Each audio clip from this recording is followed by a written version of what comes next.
Hello and welcome to the Xbox original version of Splinter Cell Double Agent, released for the Xbox, the original console, and there was also a version on the PlayStation 2 and a version on the Nintendo Wii. However, there was also a different version on the Xbox 360 and the PS3, and I'm assuming PC. That version, the Xbox 360 version, I've played multiple times over the years. However, I've never ever played the Xbox original version of Splinter Cell Double Agent, and if anyone has played the other version to this one, you'll notice straight away that this version has a whole different introduction in terms of like the music that we hear at the start and the footage and all that kind of stuff. A lot of that is what we've seen in the other version, but there's also some additional things, and that whole little demo that we hear, it's very similar to in Chaos Theory how there's like a little demo cutscene that plays with a bit of music, so they did a similar thing with this as well that I've noticed. Now, I've never ever played this version before, and I haven't actually seen beyond this screen, but I do know that there's a lot of differences. So it's not just a graphical difference between the Xbox original and the Xbox 360 version. This version has different levels and a lot of different things to it as well. So I'm very curious to play through it for the first time and experience this version. Even though I'm doing this as part of my annual playthrough series, I'm not classifying it as an annual playthrough because I've never played this game before. I could play this game and end up hating it and never want to play it again. So I don't want to call it my annual playthrough of this game. So there'll be no challenge with this one either because I've never played it before. However, when this game is finished, I'll be playing through the Xbox 360 version of Splinter Cell Double Agent, which will be an annual playthrough and it will have a challenge applied to it. So with all that out of the way, hello there, Lucas. Hope it's going well. Welcome on in. It's going to be interesting to see how this version goes. Alright, so solo. Oh, that's good. The Xbox 360 version has this voice that says, welcome to Sam Fisher's new adventure. Things like that. I'm like, eh. So it's good this version doesn't have that. That's already something good about this version. Although, to be fair, the Xbox 360 version having a voice say that thing is just a nitpick. It's not something that ruins the game for me or anything like that. But it is cool that in this, they don't actually have that voice say stuff. So what I might call this is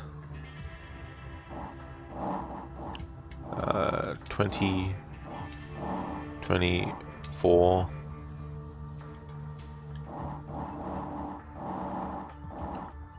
and put first run. Oh. First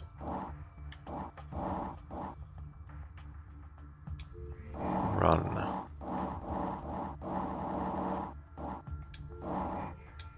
There we go. Hey there, Vital. How's things going? Lucas' lovely feminine voice. Inspired by the character in Monty Python's Life of Brian. He's not the Messiah, he's the very naughty boy. Okay, so let's jump into it. First ever playthrough of this version of Splinter Cell for me.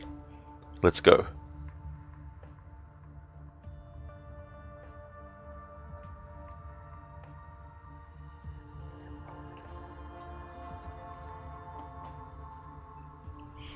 But first, the redemption. Ah, Tony, don't kill me, please. I ain't gonna kill ya. Oh, Christ, thank you. Thank you. Manolo, shoot that piece of shit. I will tell the truth, even when I lie. Thanks, Dr. Darling, for redeeming those. I haven't seen Scarface for a very long time. Only seen it once, too. Thanks for redeeming those.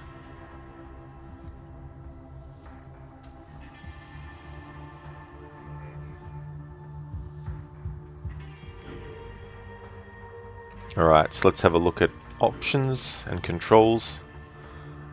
Yep, so left trigger is knockout. Pretty much the same as Chaos Theory. And all that stuff. Lucas, Scarface is a masterpiece. It's definitely highly regarded as one of the best gangster movies. Display, show communications box. Yep. Yeah, I'll turn off save reminders. Don't need that. Let's have a look at sound. Voice detection? No. Alright, so we want sound effects to go a bit lower. Because I actually like to hear the dialogue more. Music, put that a little bit lower. A little bit lower, keep the voice up. There we go. Shadow calibration. Huh, I'll just leave it like that. Dr. Darling, the old Xbox controller. Exactly. Yeah. Yeah, it's funny, I never owned the original Xbox. My first Xbox was the 360. Okay, so because I haven't played this game before, I want to do these training videos as well, just to see what these are like in comparison to the Xbox 360 version.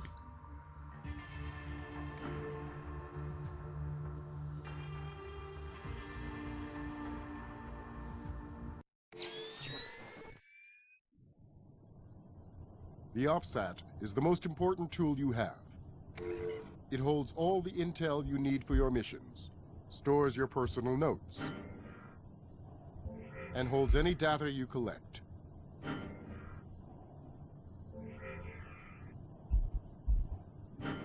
It also reminds you of your objectives.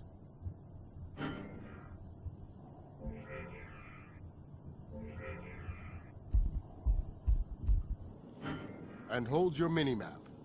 The minimap tells you where you are and where your objectives are. It also gives you a detailed map of your surroundings. Believe me, being able to look at potential escape routes can be a lifesaver.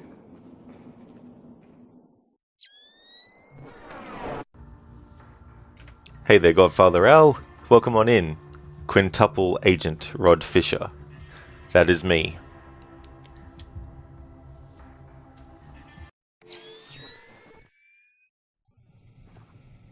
That sounds like a camera.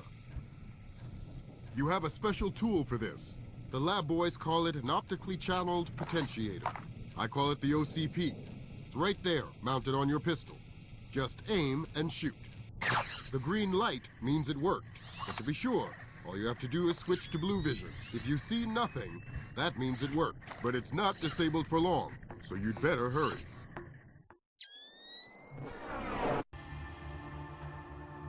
So a lot of the basics of the Xbox original version are the same as the Xbox 360 version. But out of curiosity, I just want to play all these because I've never played this version before.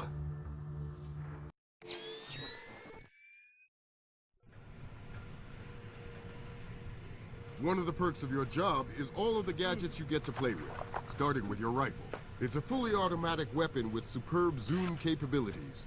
It's extremely motion sensitive when you're zoomed in, so when you need to line up a shot, you have to hold your breath. Much better. Now for the best part, the launcher. Mounted right under the barrel, it can shoot an arsenal of miniaturized devices. First up is the extremely useful sticky camera. Just load it up, aim, and fire.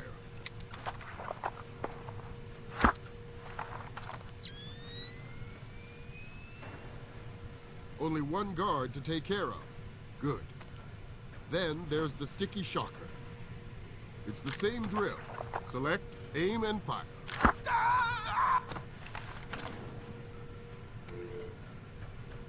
Those are two of the many gadgets you'll be working with. You'll pick up more along the way. Their specs will be available on your PDA. Pay attention.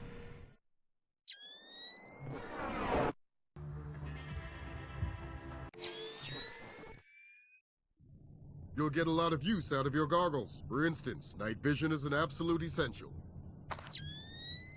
You can't do your job without it.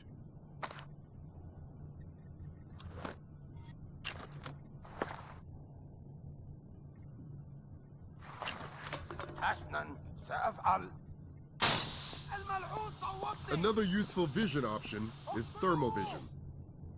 There's nothing like it to see through smoke and fog. Plus, it makes guards much easier to spot. A third option is electrostatic monitoring, also called blue vision. It displays anything that emits a magnetic field. And since most things displayed in blue vision can be disrupted with the OCP, they make a great combination. Another vision mode deals with sticky cams.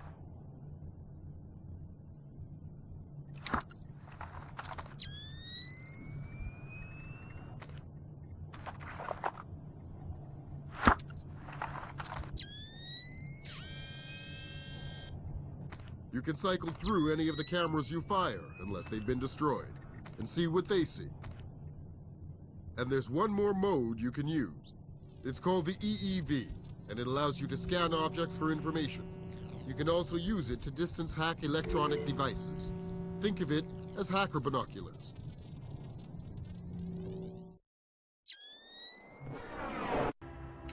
Now that makes me curious. Was it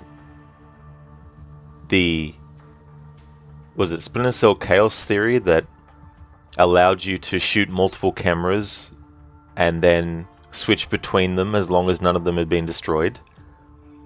Because if so, that's cool, because I never really knew about that. Which makes me wonder now, in the Xbox 360 version of this game, in the training videos for that version, do they have something that mentions that? Very curious. But that is cool, though, that you can do that. Dr. Darling, you're going to kill Lambert in this first playthrough. No idea, to be honest, Dr. Darling. You might not even get a choice in this version. But yeah, I don't know.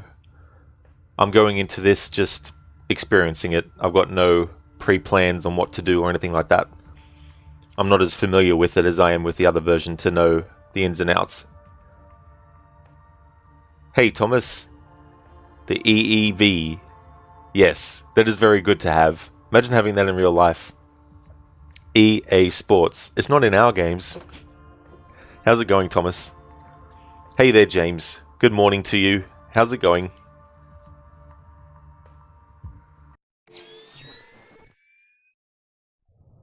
Picking locks isn't that hard when you know what you're doing.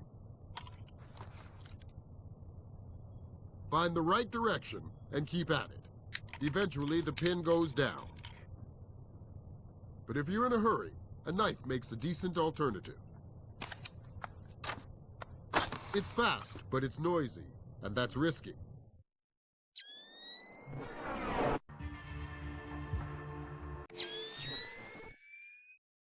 Tackling these guys head-on is usually a bad idea. Better to just distract them and slip on by. Fortunately, the environment often provides you with what you need. Bottle, can, a chunk of ice. You can pick up, equip, and throw any of these to generate a distraction.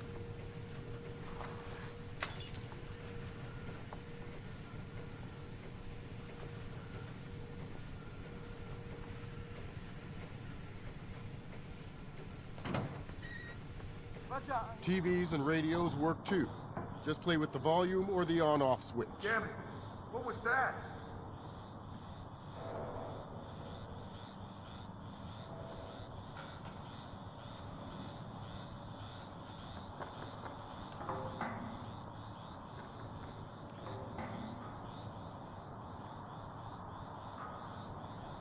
Crap!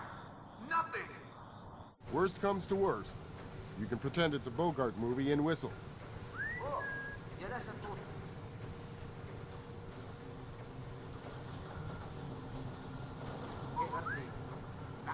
True, it's a bit riskier because it attracts the guards to your exact location. You need to get out of Dodge before they show up or you'll be in trouble.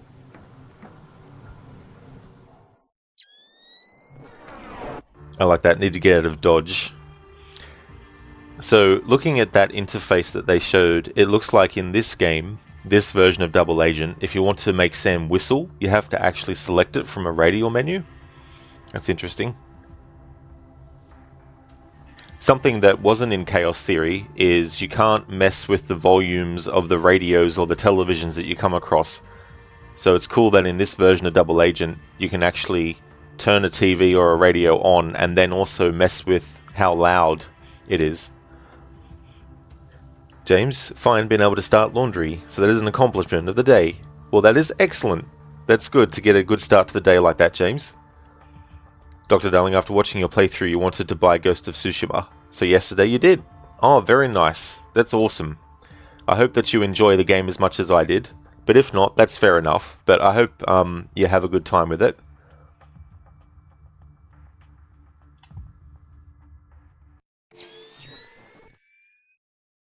One thing you'll learn is that there is always somewhere to hide.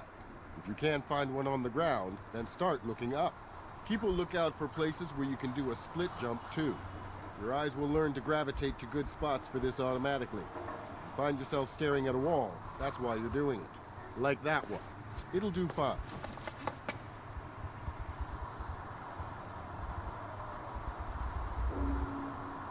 From there, you still have access to your equipment.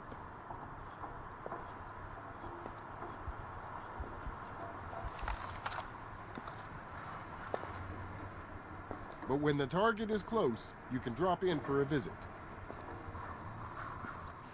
Works every time. I like that. When the target is close, you can drop in for a visit. Lambert with some cool lines in this training video stuff. James, you're playing one Ghost game too, and that is Ghostwire Tokyo. Oh yeah, I've seen a little bit of that, but I haven't actually played it myself.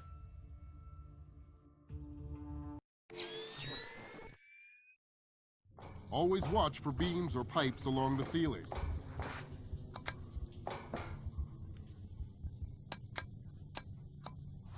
They can offer a place to hide, or a whole new angle of attack.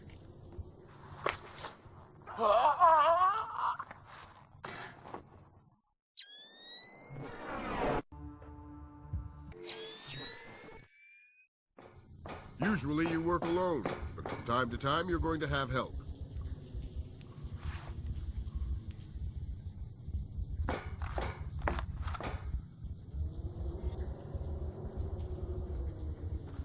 Stay close. Roger that.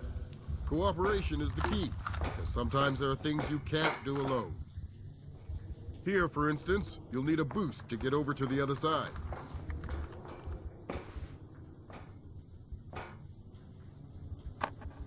There you go. If by any chance your partner goes down and you get to him in time, you have the equipment to revive him. Nice teamwork, men. So that's interesting. I wonder if that is also in the single-player campaign, because the first mission in the Xbox 360 version in Iceland, you have a guy, another Splinter Cell with you named John, and spoiler alert, but he ends up getting killed. So I wonder if who we saw there is actually the same guy. And in this version of the double agent game, to get over things you need to call him over. In the Xbox 360 version of this game, in the first level, there's only like, I think, 1 or 2 moments where you need to get a hand from the other character, but it's not a thing where you have to ask the character to do it. They just go and do it automatically.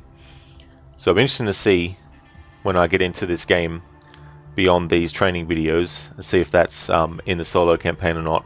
It looks like it is, and the fact that the interface to select to call the teammate over, they also showed that the whistle mechanic was there too, so maybe that's why in this version they added, maybe in this version they have you actually select to whistle because of the select to get help. Thomas Dr. Splinter Cell. James, we started to grind Fortuna reputation in Warframe because you're planning to make a better endgame amp for your operator, which is needed for some harder content you're planning to do. That's the most insane grind in the game, but you need to go through with it if you want to get the parts you need, because it's on reputation tier 5 now. You're at 3. Oh, I see, James. Yeah. Well, I hope that all goes well. That it's not going to be like, weeks worth of grinding.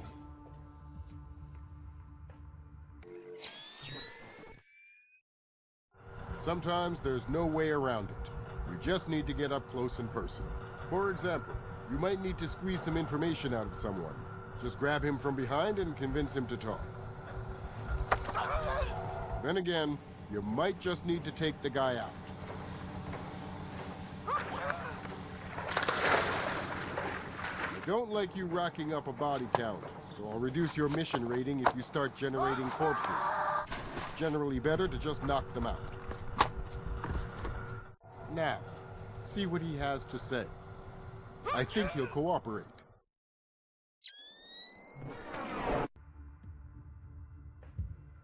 I like that. I think he'll cooperate.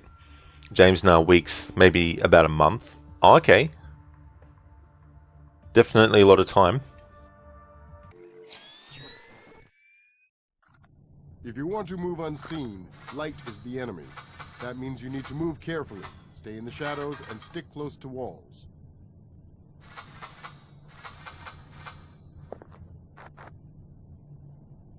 Staying low helps too. You might move more slowly, but you're harder to spot and you make less noise.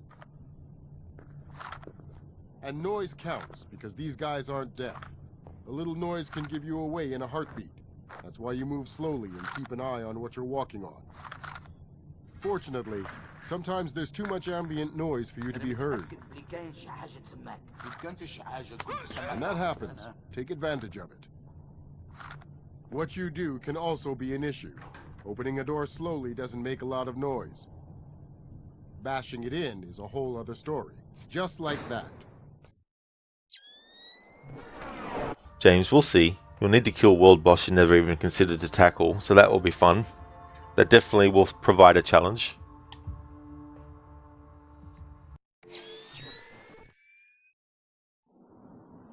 The UV rays from this help you see any fingerprints that might be there. Just equip it and look around. Any print that's there will glow if the UV beam hits it.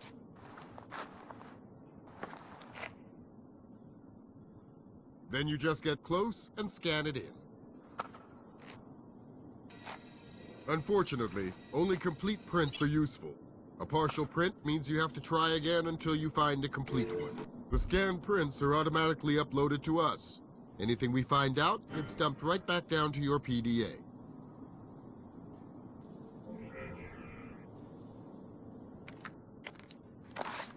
That's all there is to it. Happy hunting. Emil Dufresne. James, yeah, tell you about it. He started switching elemental weakness every 5 hits.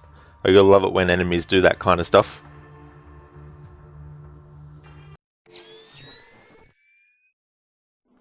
Best weapon you have is intel. The better your info, the better your chances. And nothing improves the odds like knowing where the guards are. Fortunately, your PDA has been outfitted with a short-range tracker capable of detecting RFID signatures. It's not the most accurate thing in the world, but you can generally tell how many guards are out there and when to expect them. And when you think about it, that's all you really need. That's pretty cool. It makes me wonder now if in the Xbox 360 version of this you can do the same thing with the map and stuff, because I never even thought to do it, and I can't remember if the training videos in that version mention it, because it's been years since I did the training videos in that version. But that's cool that you can actually see how many enemies in a location have an RFID tag. James, it's World Boss, so yeah. Of course, from your work at different locations, so I wasn't able to come here. Oh yeah, that's definitely fair, James. There's no worries at all. But yeah, being a world boss, I can imagine it would be difficult.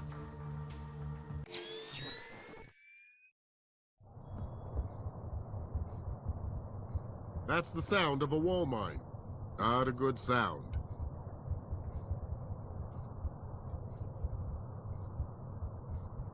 The trick is to move slowly and step lightly. Do that and it won't detonate. Getting close to the wall mine is the hard part. Disarming them is simple. Just make sure the light is green or else you're in for a nasty surprise. Just like that. Now that it's harmless, you can take it with you and use it yourself, if you find a good spot.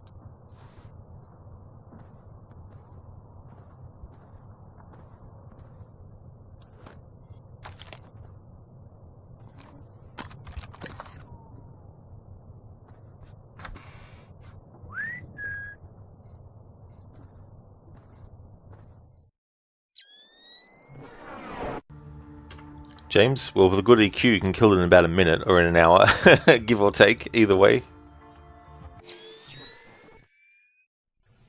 Third Echelon was founded on the principle of covert information gathering through physical infiltration. So don't go blasting your way through everything. Keep a low profile. Avoid detection whenever possible. hide in shadows, or learn the guards' patrol patterns and sneak by when they're not looking. Stay out of their sight, using pipes, ledges, and high places. If nobody spots you and there are no corpses left to find, no one will ever know you were there. That's the only way to earn a perfect mission rating, Sam. Oh yeah, James, there's definitely no trouble at all. Thank you so much for leaving the lurk, and best of luck with your dailies.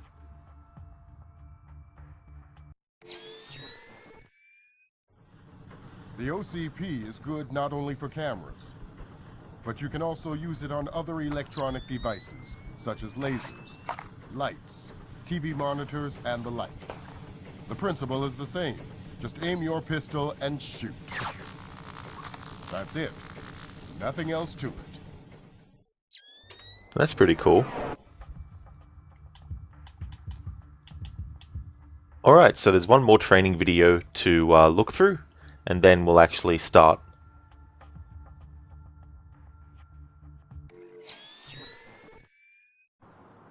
Here we go, Sam. Undercover in enemy territory. If you don't play your cards right, this is going to be a really short ride. The first rule is no kills. You might get away with knocking a few of these guys out. If you kill one, they'll turn the place upside down. It'll make things complicated. Second, you can't be identified. If Sam Fisher gets caught snooping in a restricted area, they just might be a little suspicious. Your mask will keep you from being ID'd right off the bat, but if you're nabbed, they'll want to take it off and see who their visitor is. On the bright side, Emile Dufresne's the sort who wants answers, and his followers are well trained. If you're caught, he'll want you to talk. That means his people will arrest you, not shoot you. Better yet, I've given you all those toys you love, like the launcher. It lets you either shoot gadgets or use the OCP. 2 for the price of 1. The bad guys have no idea what you've got up your sleeve. Now, back to work. You're on the clock here.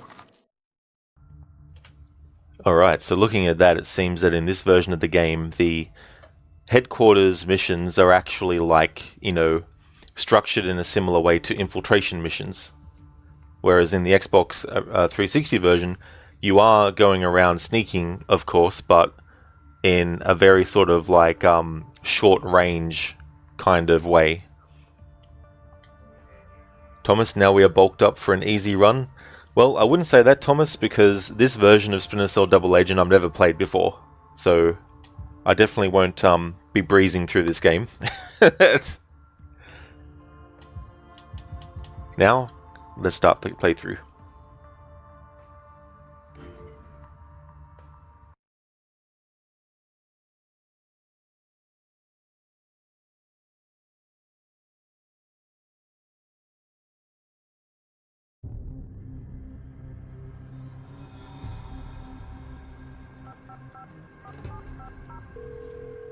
Assistant Director Williams.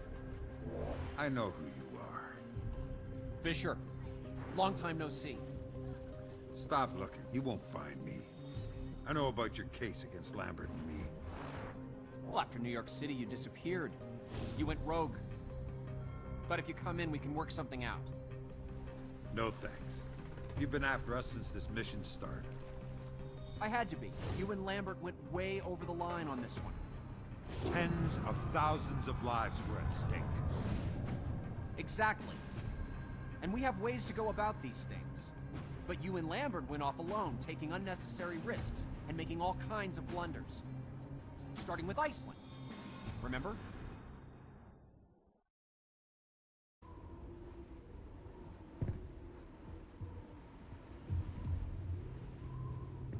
Forget how to climb, Fisher? When Lambert asked me to show you the ropes, I didn't think he meant it literally. Don't start, Isham. Your support on this, remember? Should I call Lambert and confirm that? You won't have to. Nice timing. You're en route to a power plant and foundry. We believe it's owned by Rahim Kadir, who's been supplying arms to terrorist groups all over the world. We need to keep an eye on this guy. That's where you come in. Infiltrate the site, find their comm room, and plant the surveillance devices you were issued. Piece of cake. It should be, if you work together. But don't get cocky. Finish before sunup and we'll extract you by helicopter. It's understood. Good luck, you two. Good news, folks. I've got some crates here. They're reinforced. It looks like Kadir wants the contents kept safe. Roger that. I'm sending the recovery team to your location right away. So we babysit the package till they get here. Negative. Those crates might have nothing we need. Leave them for the recovery team and proceed inside. Alright, so Hisham is a character that is in the Xbox 360 version of this game, but you don't do a mission with him like this. You don't actually see him until much later in the game, and even though you do hear his voice, it's not in this level. This level in this version is very similar to the level in the Xbox 360 version where Emil wants you to go to the freighter in like I can't remember the name of the place, but it's a cold, wintry location like this one. Dr. Darling, you can tell it's OG Xbox by the graphics. When you played it on PC in 2006, they were so much better. Yeah. Plus, that would be a whole different version than this one as well. This one was also on the PS2 and the Nintendo Wii as well. But yeah, you can definitely tell. And it's funny because you can tell that they've improved some stuff graphically in slight ways to Chaos Theory, but not in the same capacity, of course, as the Xbox 360 version had done, and stuff like that. So yeah, this is very, very interesting. It's very, very, surreal, and because there's whole different dialogue. So Michael Ironside didn't just get paid to do Sam Fisher for this game for one version. Obviously, he does different versions, which means different variety of different dialogues and all this kind of stuff. That whole intro stuff is different as well. With Sam talking to that guy, and then doing like flashback sort of stuff.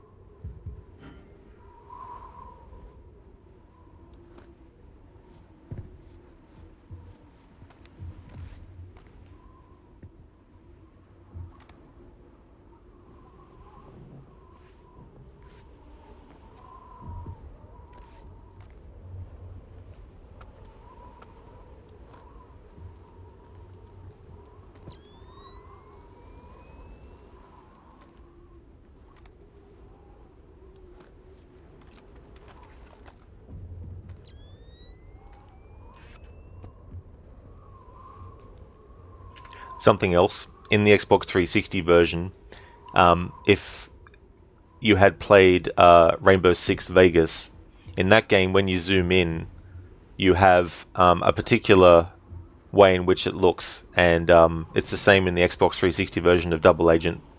But in this version of Double Agent, it's the old school, or the style that was always used in, like, at least the first game onwards.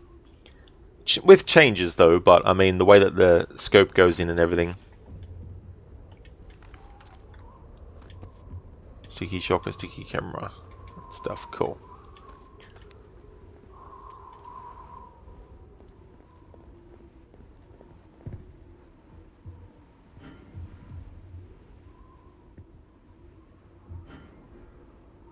Infiltrate the factory. Infiltrate Rahim Kadir's factory. We'll need to get inside if we hope to find any evidence regarding that rumored weapon of his.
Options, controls, whistle.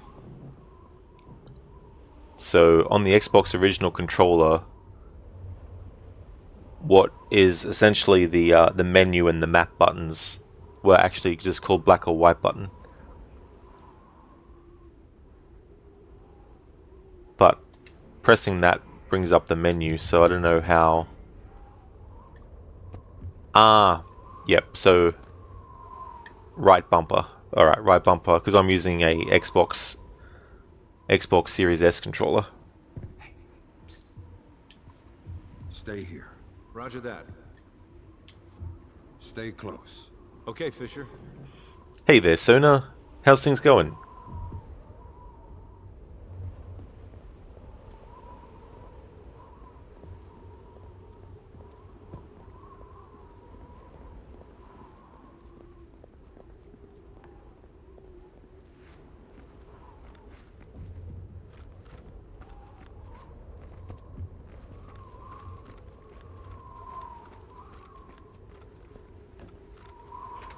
Gustavo, thank you so much for the follow.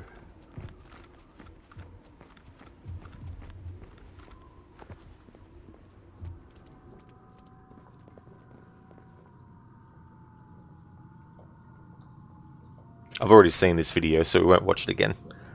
So now you just got out of a nice hot shower, so now you're trying to cool off. Ah, very good. Oh, that is good.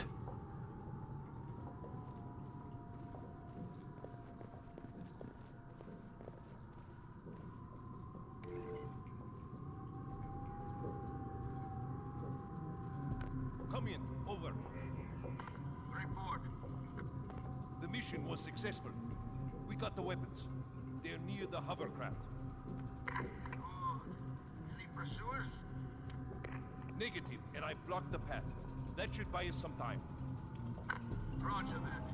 They're inbound on your location. Out. I can't wait for this to be over.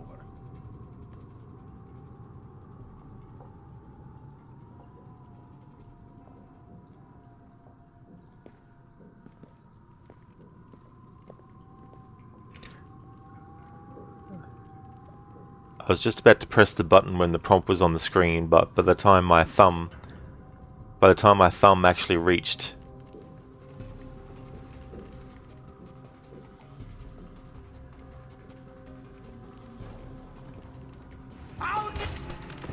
Things just got serious.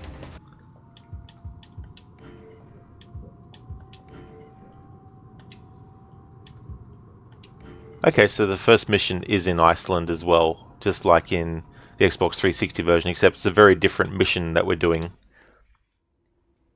with a very different character with us.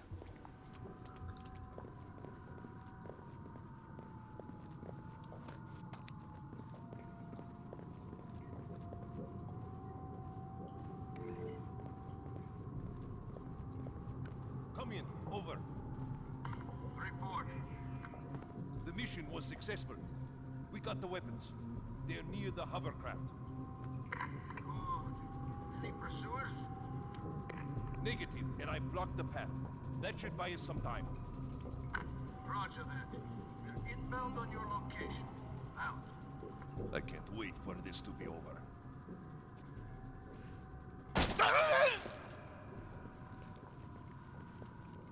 Since I've never played this version of Double Agent before, I will also be trying as much as possible to interrogate enemies that can be interrogated, because I don't know what the dialogue is. This is so surreal for me, because with the exception obviously of first time playthroughs of Blacklist, like the first time playthrough of Blacklist, this is the first time since Blacklist that I've actually played a Splinter Cell game that I haven't played before. So it's going to be interesting to play this. You believe Iceland's currency is called krona, is it? Okay. Yeah, I never knew that. Be still. Who are you? Did Takfir send you? Yes, he did. Good. Tell him we did it. We managed to steal the weapons. They're right outside, ready for transport. Good job. I'll take over from here. Quickly! We don't have much time before they find out about the theft. I blocked the path, but it won't hold them for long.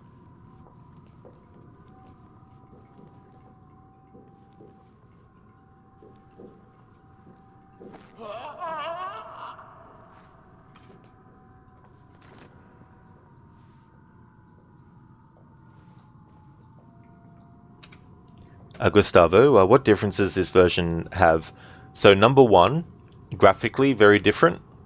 Number two, the intro part, if you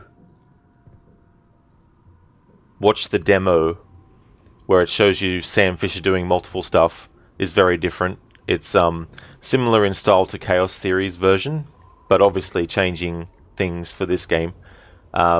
Also, this first level, this character that we're with, Hisham, he's actually in the Xbox 360 version, but the first mission in that version is not this level, or at least not the way this level looks or layout or characters involved. Whereas the Xbox 360 version has a different character with Sam. Plus there's interface differences and things like that as well. And I'm sure there'll be some story differences also.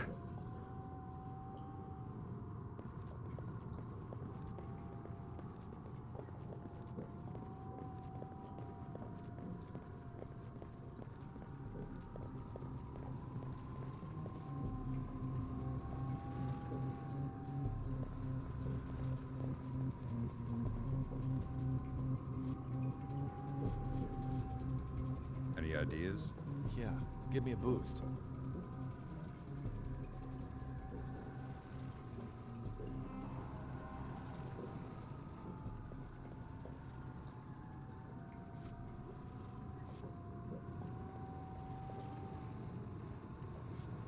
Find a place to hide. Roger that. Follow me. Okay, Fisher.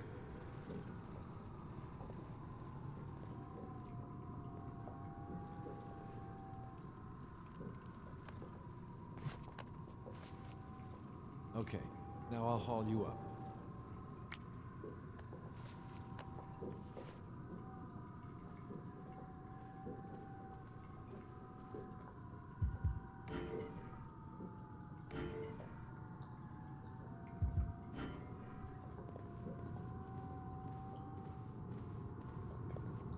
Fisher, inbound helicopter. It might be there for the crates Hisham found outside. Get back there and keep those crates secure. We should have been guarding those crates in the first place, Lambert. Save it for later, Sam.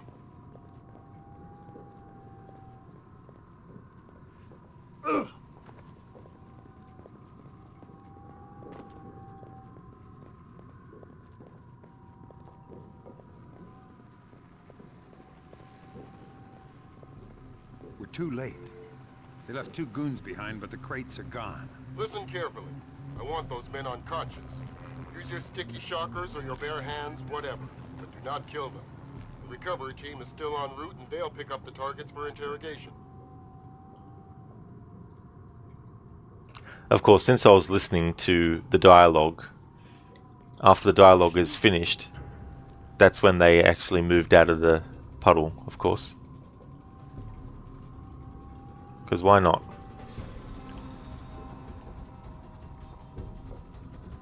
Nicely done, Sam. Leave them there for the recovery team and make their way back to the factory.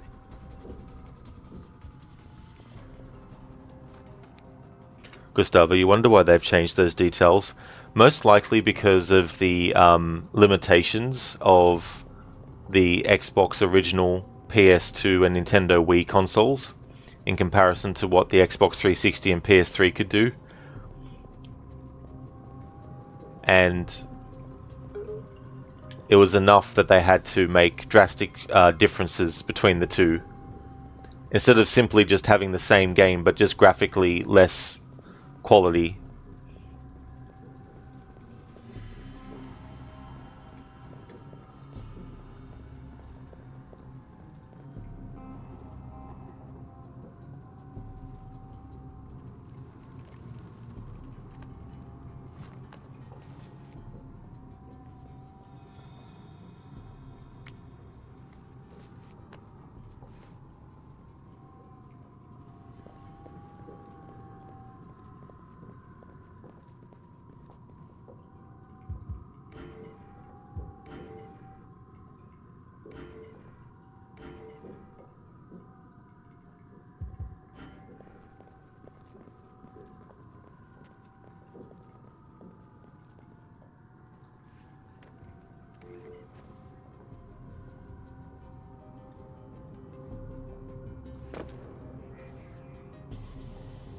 Stay here.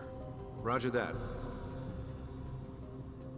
Surrender, and Rahim will spare your life. Why should I believe you? All he wants are the weapons.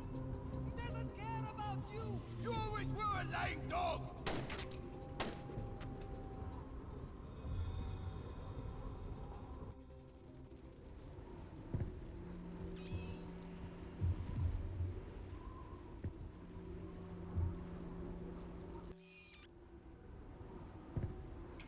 So now a few of your friends in high school had the first Xbox. You have kind of small hands and those controllers were huge.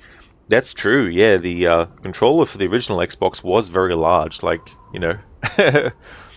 I played the first Splinter Cell game on the Xbox original, and that was what made me want to get it, but I had a PS2 at the time, so I got the PS2 version. And since I hadn't played through the Xbox original version back then, all the way through, I had no idea of the differences there would be between that version and the PS2 version. And then fast forward to a few years back, because my PlayStation 2 is dead and doesn't work anymore, when I wanted to actually play the Splinter Cell games, at least the first three, I had to actually get the Xbox original versions. And so when I played through those versions for the first time, it was very interesting to see the differences that were there. Splinter Cell 1 has the most differences between the Xbox original and the PlayStation 2. The Pandora Tomorrow sequel is pretty much close by, you know, except give or take a few things, and then the Chaos Theory version is pretty much almost the same. Gustavo, yeah, makes sense. Maybe the game studio is different too. That's true, Gustavo. Yeah, different game studio. Another Ubisoft studio did this one.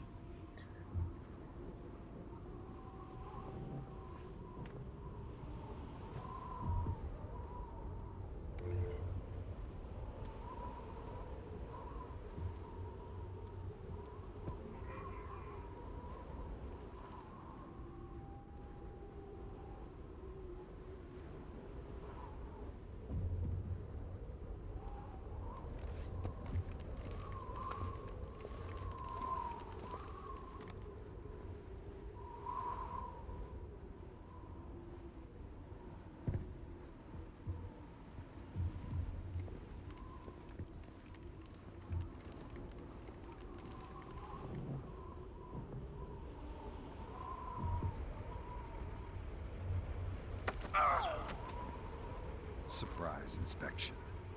How good is security inside the foundry? Good. We have a state-of-the-art security system. What do you need that for in a remote location like this? It was Kadir's idea, and I don't think he was worried about outside threats. He didn't trust his own people. And he was right.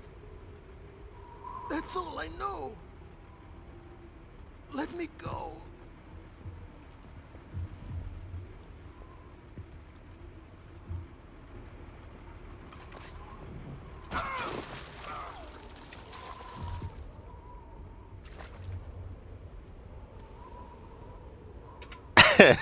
A bit of a excessive way to do something, but I love it though. That's definitely something you can't do in the Xbox 360 version.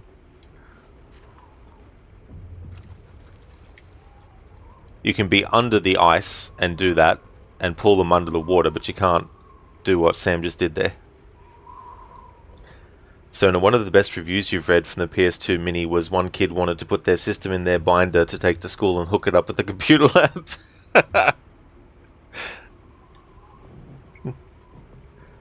Yeah, Gustavo.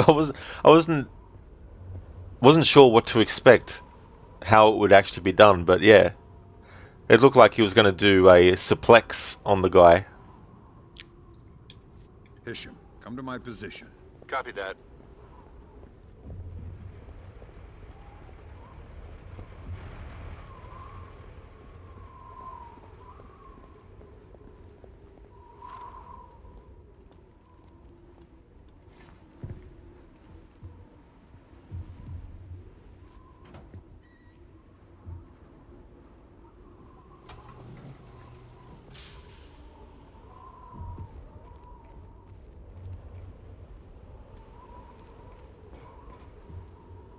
All yours, Sam.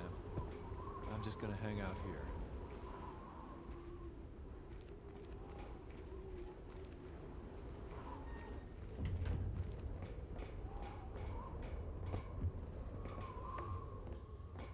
Listen up. CIA's done some analysis. They think the weapons may have been stored in multiple locations around the plant as a precaution. I want you two to split up once you're inside, so we can cover more ground. I'll go back outside and try to find another way in.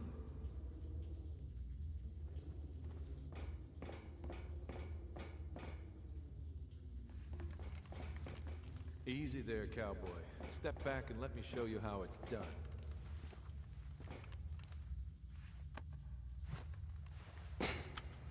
Good luck, Sam. I've noticed too, of course, in this version, Sam knows Hisham at the start, whereas in the Xbox 360 version, they first meet over comms.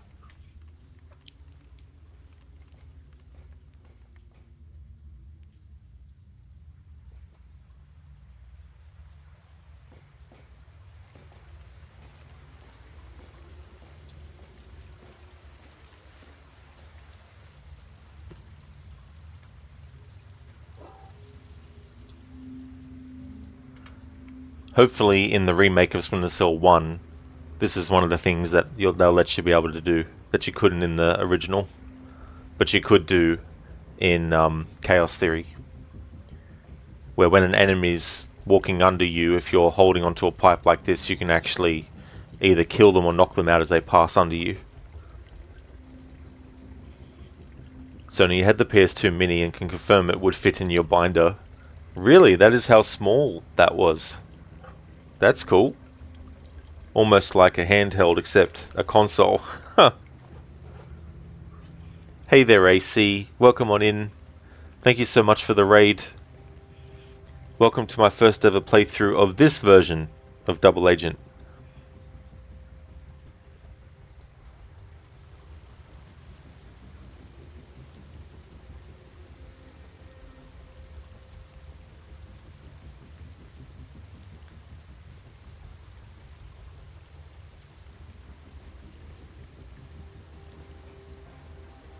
It's funny, that guy's not going to walk under Sam, of course. AC ground units be advised. Friendly AC 130. Now entering your airspace. Targeting hostiles in your AO. Firing danger close. Pew pew. Thank you so much for the raid, AC. How was your stream of Fallout 3? I've played a little bit of that twice. Years apart. But still couldn't get into it. But I hope you're enjoying it. What are you doing at the moment in that game?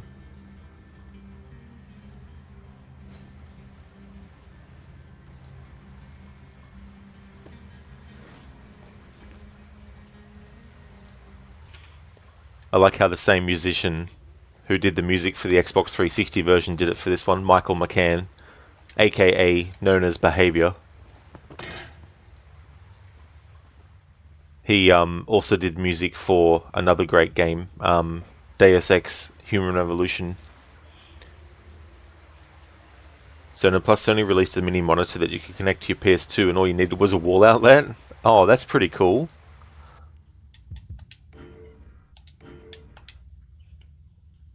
Thanks, AC.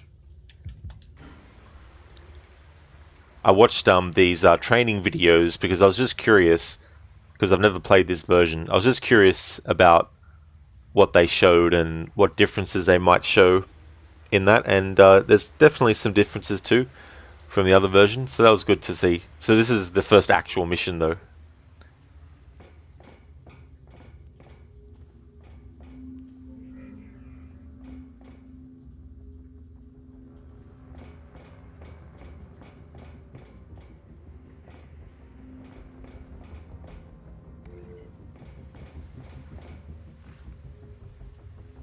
Oh, I see now. So Sam can actually go from climbing like this to actually like this. Awesome.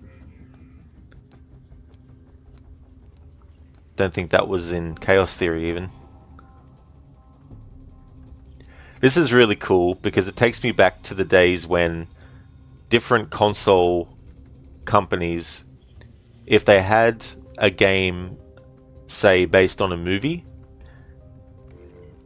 even though they were both based on the same movie, they would both have very, very different games.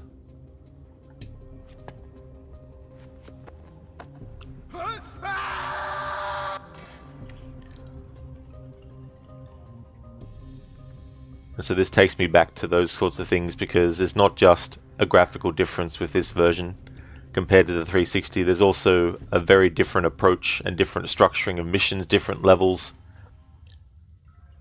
Like this Iceland level is not the same Iceland level that we play in the other version. Very, very different layouts and stuff.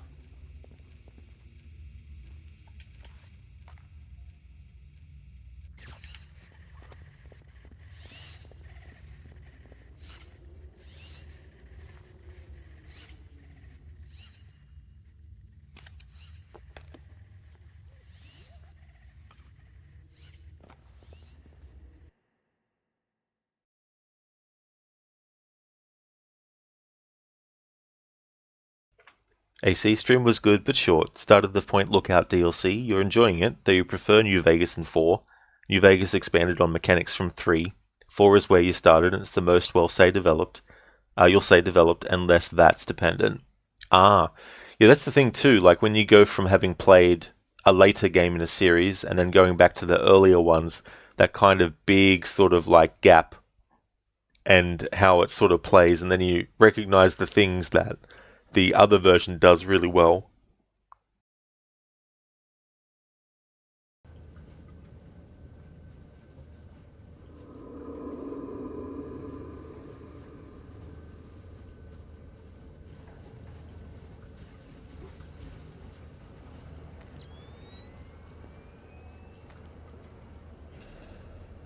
The crates are gone. The helicopter's lifted off. Sam, you absolutely have to find traces of this new weapon.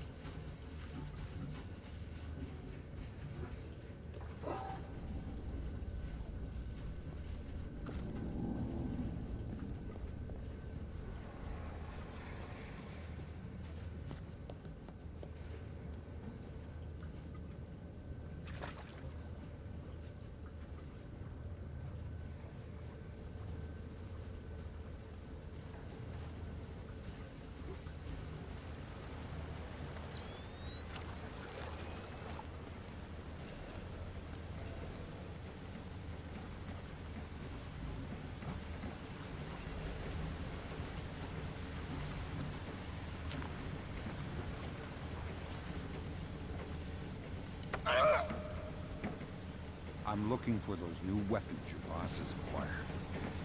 Where might they be stored? The lab, probably.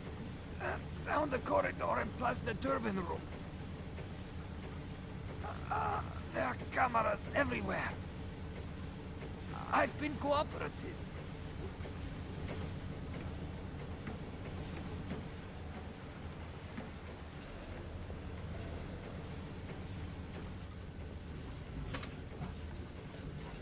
Tavy on Canon, thank you so very much for the follow.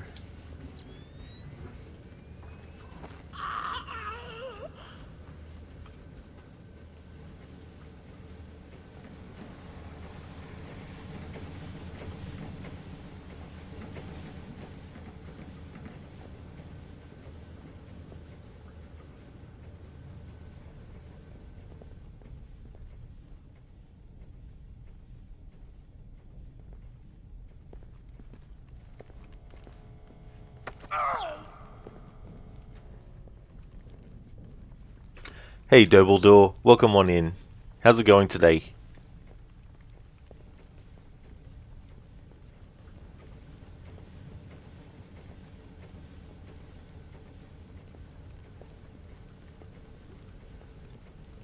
Something I didn't pay attention to was the indicator for how much light.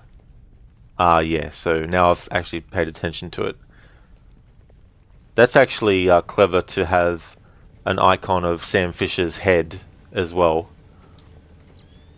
to help give you as much information to let you know that you're safely out of the light or not.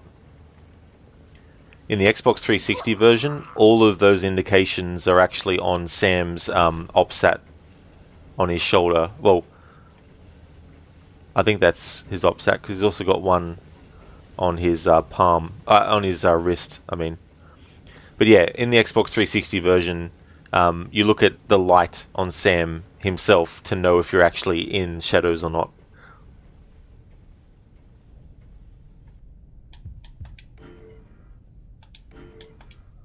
AC, to be fair though, you'd played the Elder Scrolls Oblivion and Skyrim before any of these, and they're all literally the same game, from Morrowind to Fallout 76, in different settings and times. It's the same game engine, voice actors, dungeon layouts, sound effects, graphics, upgraded through the years, UI and character models.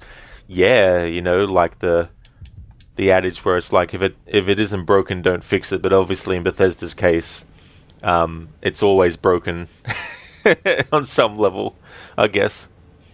But the idea of, well, just, you know, keep using the same thing if, you know, it ends up being ultimately effective. But then of course you have modders who should probably get paid for the work that they do on an Elder Scrolls game.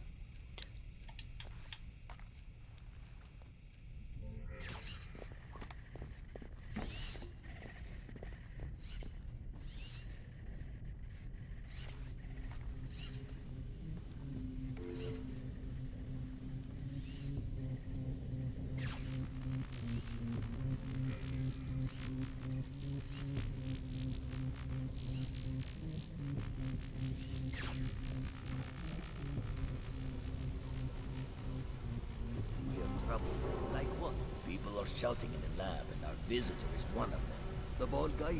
The bike?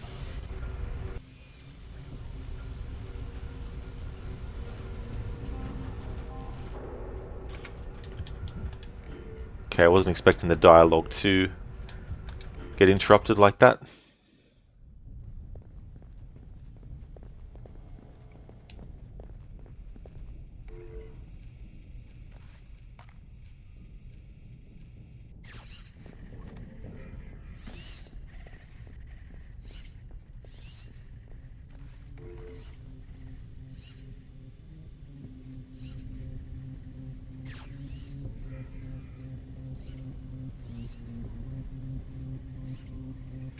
AC, like you're just saying, if people are going to mod your game anyway and fix bugs you couldn't, then exactly hire them and put out way better games. Exactly, AC, you know, like that's definitely something, you know.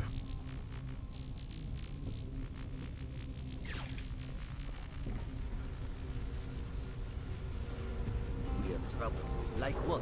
People are shouting in the lab, and our visitor is one of them. The bald guy? The buyer? Yes. I cannot wait for that stuff to go away. It is too dangerous. It sounds like it's gone already. What? Like somebody stole it? Who? Some of the others have been acting weirdly. You said so yourself. So what do we do? Stay put. I will check out the computers and make sure the data has not been tampered with.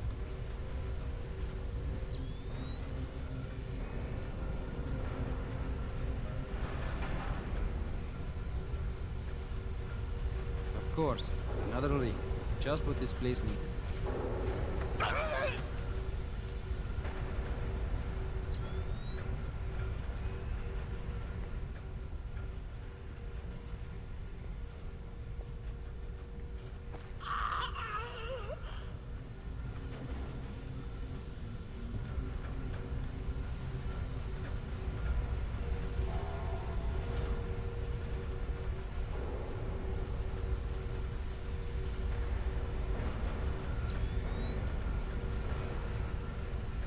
Fisher, Lambert. we want you to disable their production capability.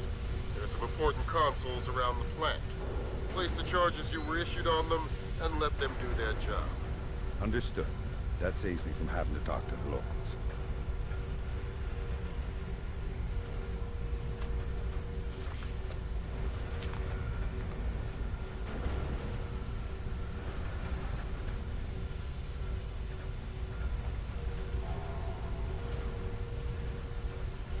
بالمهرس.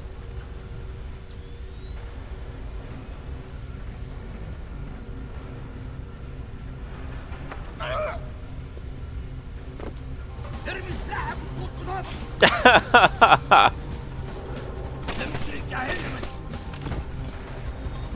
Of course.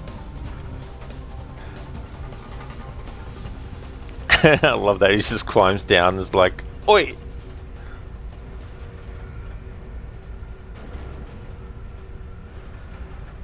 This is a surprise inspection. Hey, who are you? Do you really want to know? No, no, please don't hurt me. Tell me what I should be inspecting if I wanted to shut this place down. You want to look at the fuel regulator. If one of them broke down, That'd be too bad, wouldn't it? you going to let me go now? Oh God, they're going to kill me. AC, but alas, you're off. Wishing you a wonderful stream. Cheto, I hope you all have an amazing and safe day or night, wherever you are on this big blue ball. Well, thank you so very much, AC. I hope that you take care as well. Thanks again for the raid. Muchly appreciated. And thank you very much.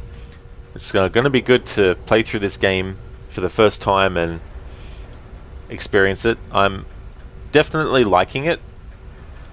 Not enough yet to say if I think it's better or not compared to the other version, but it's kind of hard in a way too, because even though they seemingly follow a similar kind of story as each other, this one is so different that in some ways, at least now at this point in time, it feels a bit unfair to compare the two. But thank you so much for being here, AC. I hope you have a good one. Absolutely, Gustavo. Yeah, Michael Lynside is such a great actor. His work as Sam Fisher is just so good. I wonder if he'll be coming back for the remake of the first Splinter Cell. I have my doubts, but you never know. But he is getting on in years, like, especially too because even though he didn't play Sam Fisher in the last video game that they did, the last Splinter Cell, that game came out 10 years ago, and he was already, you know, a really old actor, so I think he might not return for the remake. I've got a feeling.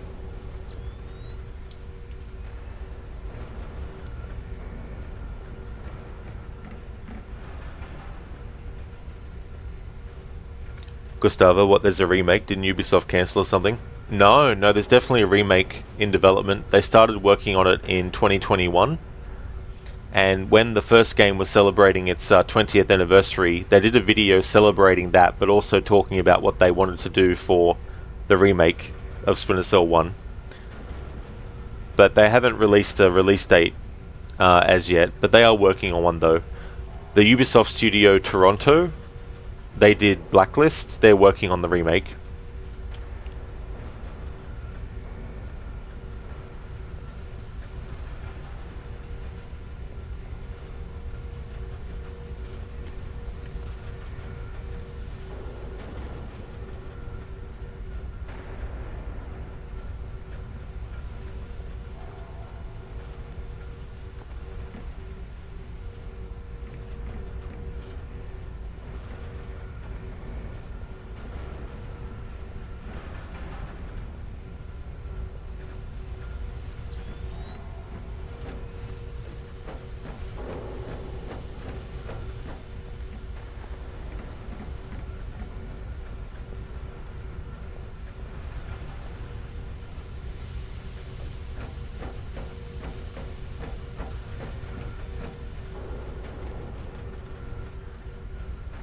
Hey there, Mr. Epic. Good morning to you as well.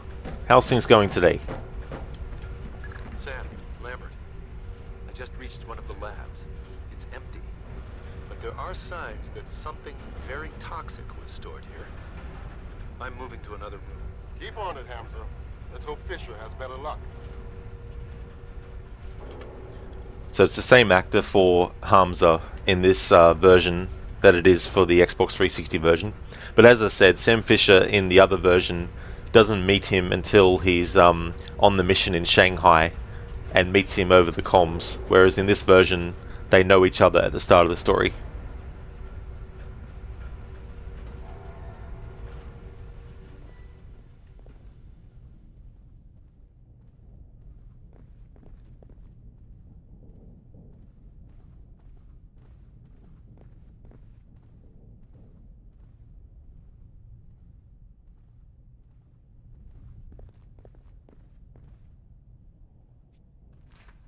There must be some mistake. I was informed you already had the weapons. We did. You did? Mr. Dufresne, I assure you that Rahim is handling the situation. And what precisely is the situation? Please, I will see if I can get you more information. Meanwhile, you are free to browse the schematics on the computer. I have no use for schematics. I require the actual item.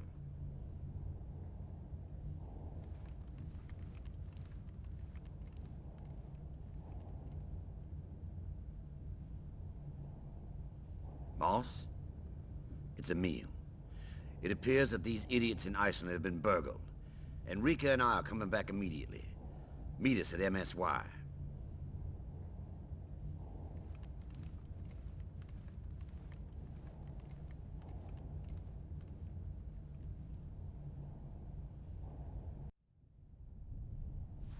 Lambert, the lab's empty.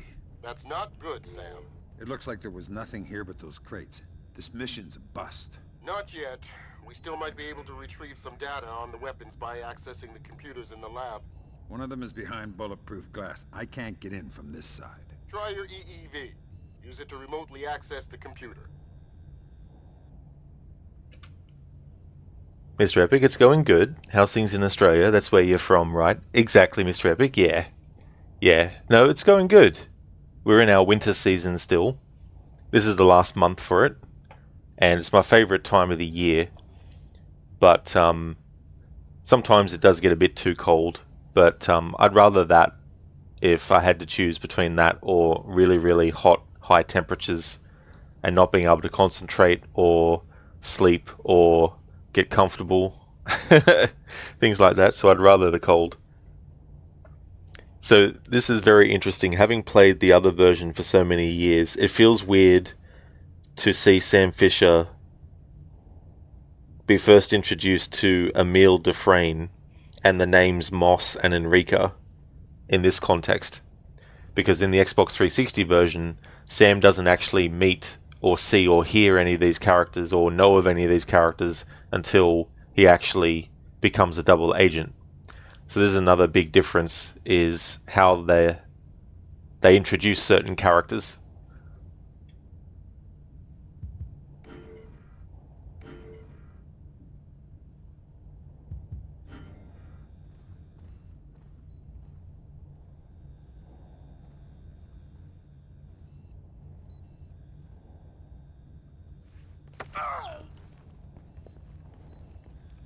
You have some fancy hardware here.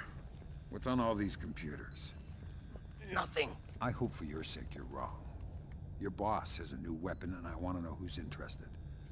Where do I find that information? Inside the sealed chamber, over there. But you won't get in. It is right over there. There is no access from here.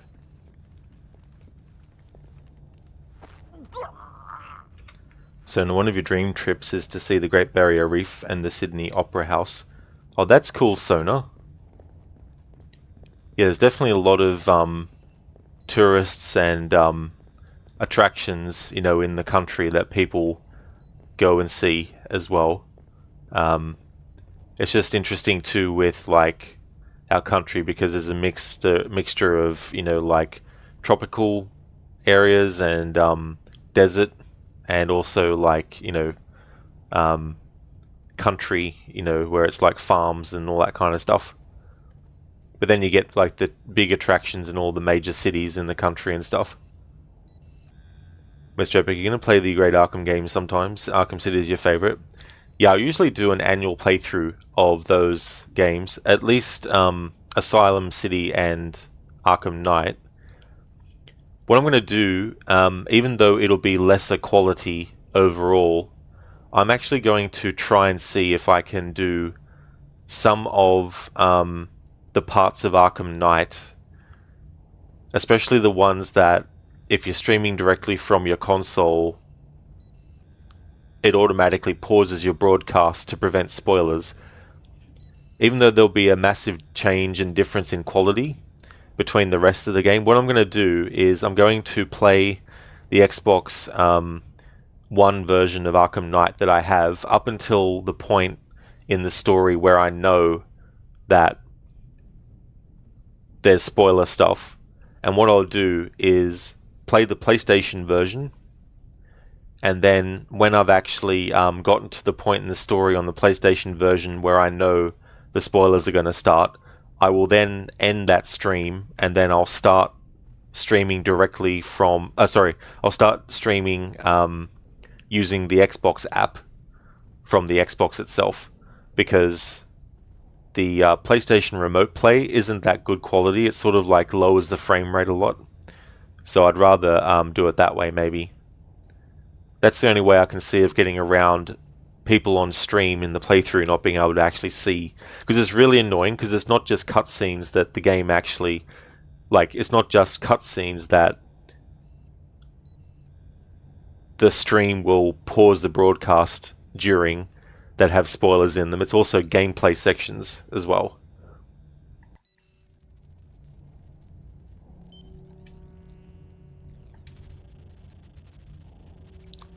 Interesting. Use the left thumbstick to move the green curve sideways or up and down. Once both curves match, press A to confirm. Complete all curves before the timer runs out. That's actually very interesting. It's very different in the game Chaos Theory. So that's interesting that they didn't just copy the same mechanic, or the same interface, I should say, in this version of Double Agent. Sona, you played the alto saxophone all 4 years of high school and fell in love with music. Oh, that's cool, Sona. It's good that it became a passion of yours, and that it's something that you really enjoy too. So was it a difficult instrument to learn? Yeah, Dumbledore. It is stupid though that the game came out in 2015 and they didn't patch out the game so that it wouldn't do that to your broadcast. But yeah, it's only when you directly stream from your console. If you were to use like the Xbox app or PlayStation's Remote Play and then use OBS to pick that up, or obviously if you're using a capture card and you're picking up the thing on your laptop or PC, then that overrides that. But still, you would have thought they would have patched it for the console version.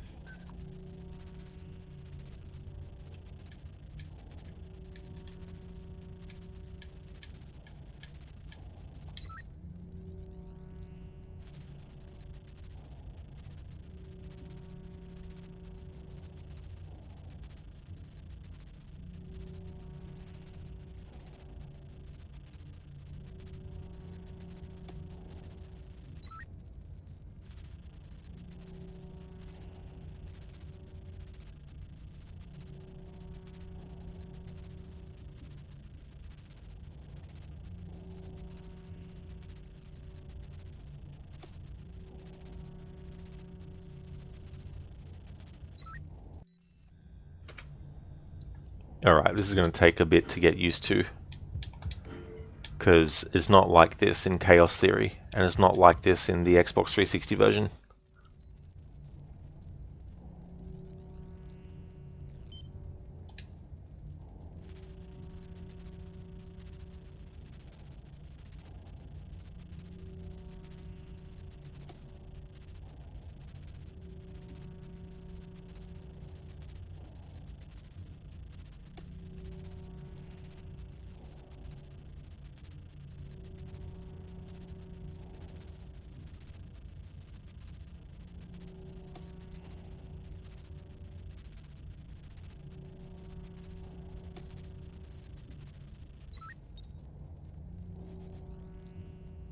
Ah, Red Mercury.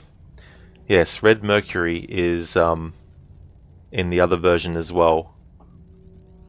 Just click off the window to fix auto mod. Okay. Rahim, below you will find the specifics for Red Mercury. I've confirmed everything. The Russians have sold us the real deal. Red Mercury descriptive summary. Type high yield conventional explosive.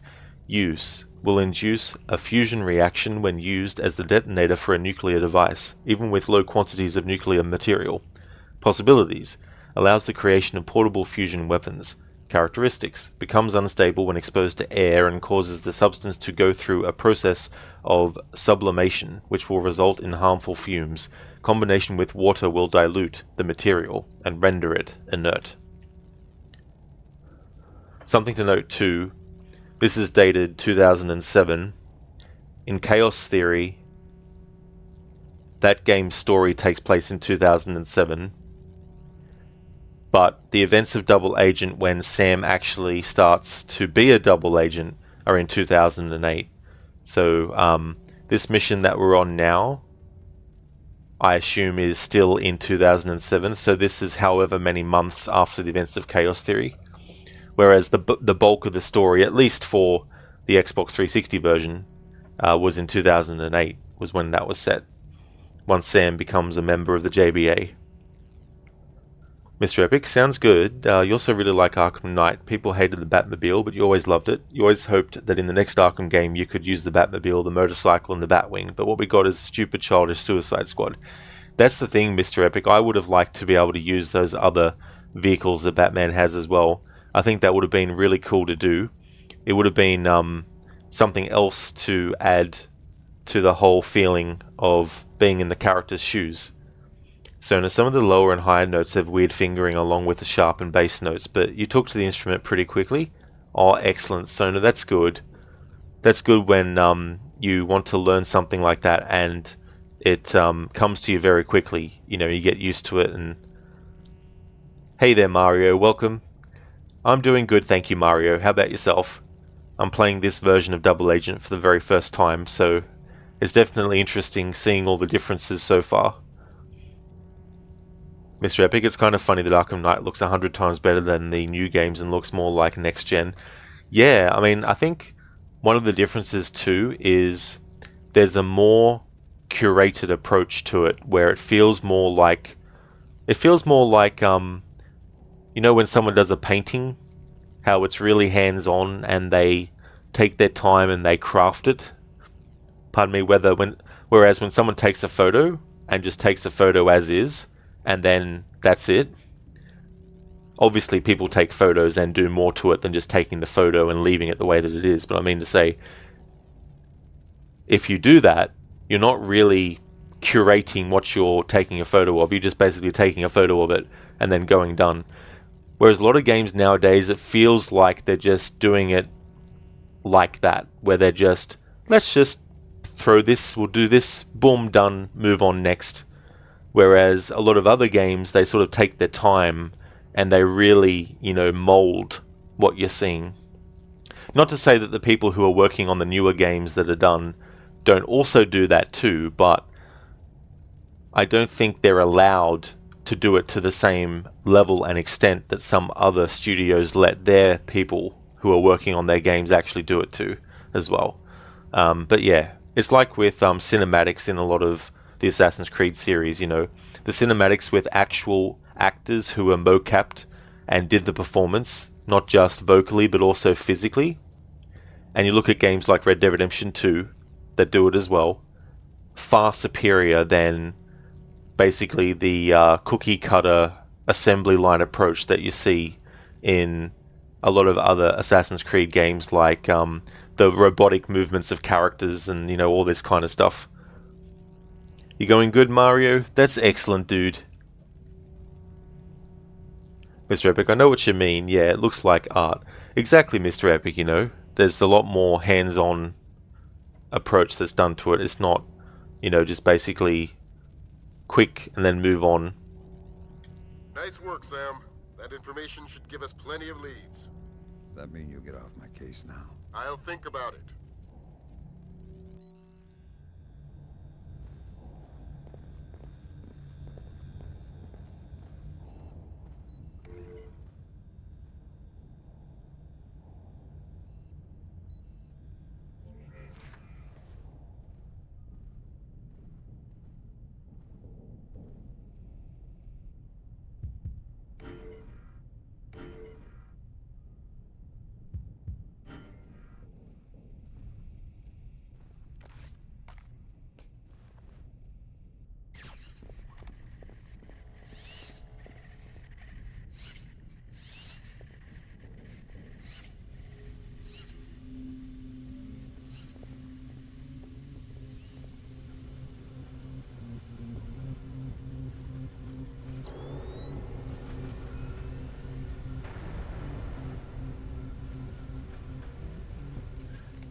Mr. Epic, like the look of Unity, that game also still looks more amazing than the newer games. Yeah, you know, like there's definitely a lot of character movements, but also expressions and stuff that really come through as if the person is reacting to what the other person is doing. And let's say you want to do a conversation between two people, and you have the two people in completely different locations when you're doing what you're doing. I don't mean locations in the story, I mean two different locations. So you might get one actor to say their lines, and then you might get the other actor who's playing the opposite character say their lines and do their performances and all that kind of stuff. But when you put them together, you can tell that there's a bit of a mismatch.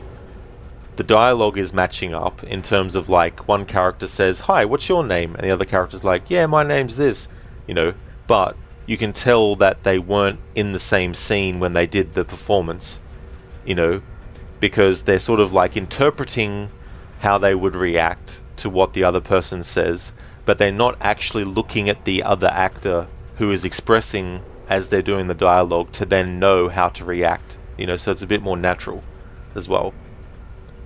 Have you killed anyone? Yeah, but they were all bad. Thank you, Mr. Gote, for redeeming that Arnie impression, a quote from the movie True Lies from 1994. Thank you so much for redeeming that. How's it going, dude?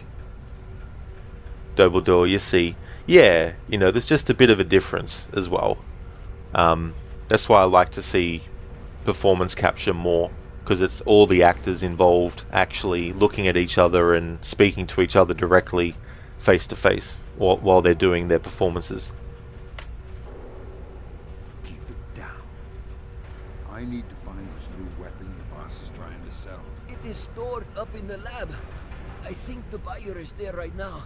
A bald man. What's his name? I was not told. I am telling you, I don't know. They do not tell me these kinds of things. Mr. Gote, good. You read somewhere online it was one of Arnie's favourite movies too? Oh, that's good to hear, dude. I'm glad that you're going well.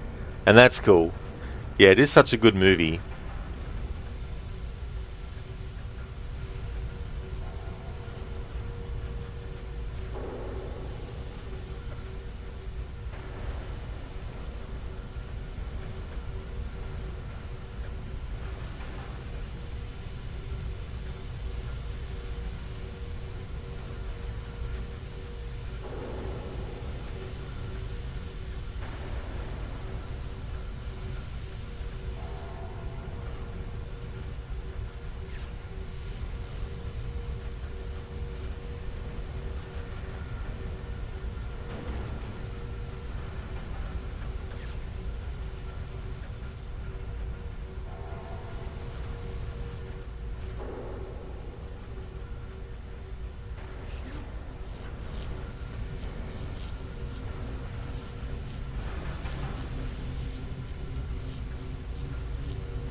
It really is Dumbledore, yeah, the mix of comedy and action, and that whole scene is so funny with his wife.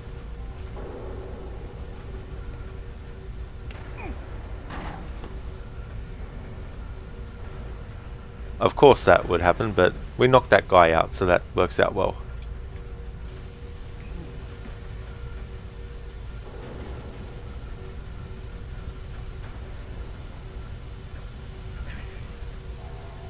I'm surprised though that enemy didn't have a stronger reaction, because it looked like anyway, I didn't have night vision on, but it looked like anyway that we were literally stepping on his feet.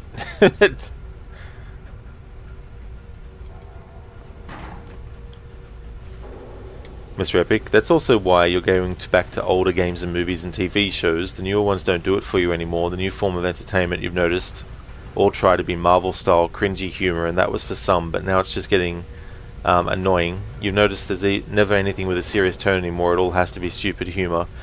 Yeah, I mean, there's definitely a place for movies of that kind as well. but not every single movie needs to do what some other movie did because it was a popular thing, especially if it's not going to necessarily fit the tone of what's actually going on in the movie itself as well. And everyone trying to get their own cinematic universe and all this kind of stuff has been an issue for a while. Mr. Gote, no, I sell cars, that's all. Come on, I'm not a terrorist. I'm actually a complete coward. If I ever saw a gun, I'd...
شنو هذا؟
I cannot wait to get out.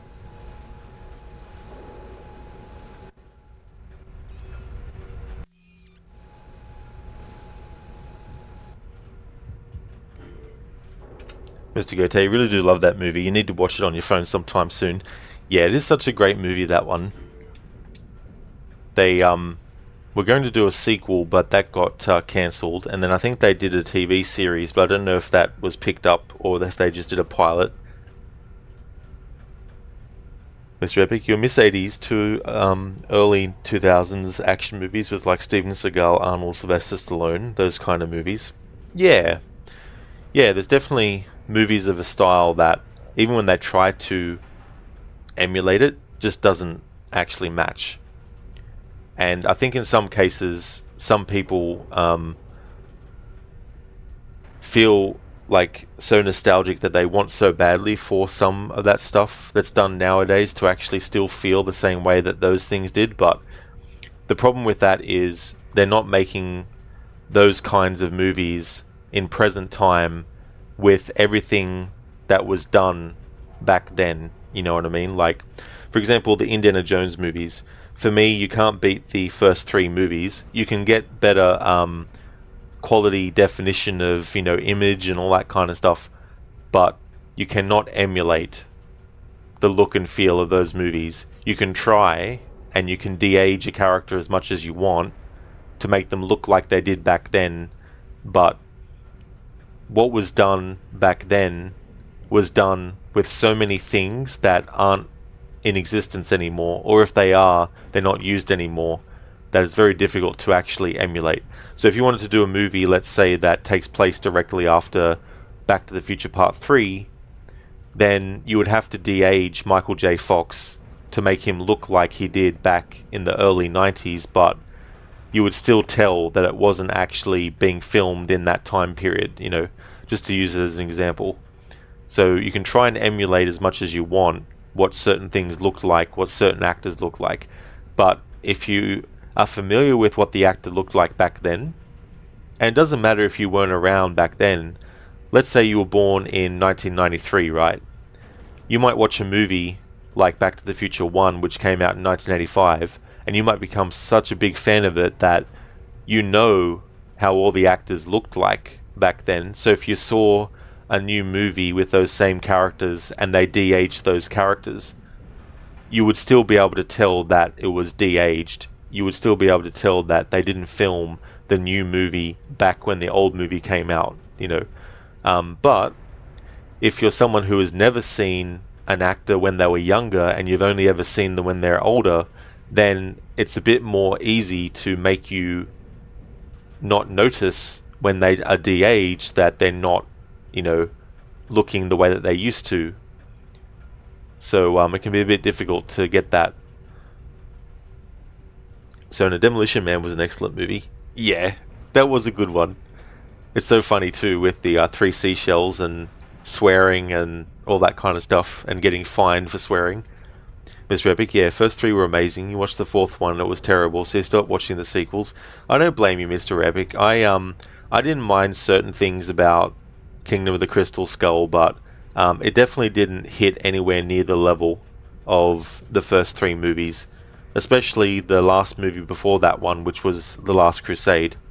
And I think what helped with all those 3 movies is they were made in the same decade, and while there was a big jump between Indiana Jones and the Temple of Doom, which was released in 1984, and Indiana Jones The Last Crusade, which was released in 1989, you could tell that Harrison Ford was older than he was in the first 2 movies, but it all still felt really, really solid, and it really fit all 3 movies, you know. But then you go from 1989 to 2008, so much had changed. Not only the actor getting older, but also technology with filming, cameras, you know, all that kind of stuff, special effects, digital effects, you know, all that kind of stuff.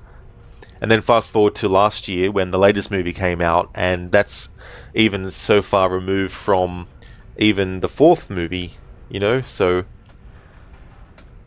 But I think the best time to have done a 4th Indiana Jones movie probably would have been a couple of years after The Last Crusade.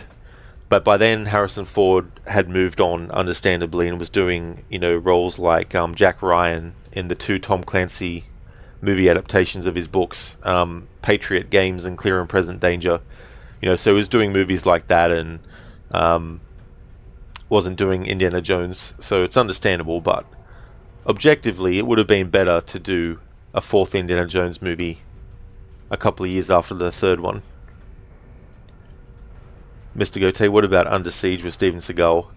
Yeah, I mean, I think that movie is still solid, and I would definitely say that I like Under Siege, and I even like Under Siege 2, which is not a great movie, but I still enjoyed it. But having said that, though, when I look back at Steven Seagal's stuff, his body of work that was actually really good is very minimal in comparison to his contemporaries like Jean-Claude Van Damme and Sylvester Stallone and Arnold Schwarzenegger, you know. There was just, and Dolph Lundgren as well, you know. Mr. Epic, they lost you with the alien thing. Oh yeah, the alien thing. Yeah, although they wanted to not call it UFOs. Hey there, Schiller. It's going well, thank you, dude. We're still in the first level of this game, but at the start, I was actually looking at the training videos to see what they were like, because I've never played this version before. So out of curiosity, I watched those and already could notice several differences with gameplay mechanics to the Xbox 360 version. And this first level is completely different to the first level in the other version. Different characters involved, different little bits of story. But some elements of the story in this first mission are in the other version, but they actually get brought into the story later than this point. But yeah, it's going good, thanks. Hope things are going well for you. Mr. Gote, you think they're called the Grey Man for that type of alien race? Stargate tried to do that alien race too. Oh yeah. Yeah, I think doing the alien angle was definitely a mistake. They could have even adapted the video game Indiana Jones and the Fate of Atlantis. Thank you, Schiller. I appreciate that, dude. That's awesome that you're going good. Schiller, that's excellent, dude.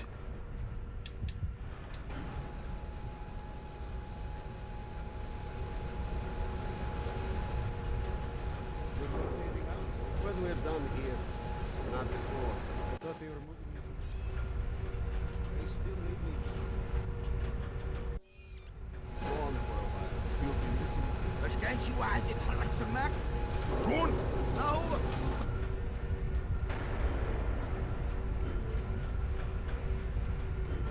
Trying to hear their dialogue, but when I was trying to zoom in, it was like, ugh. Then it stopped and then interrupted and stuff. Mr. Gote, yeah, Atlantis would have been more explainable than aliens. You're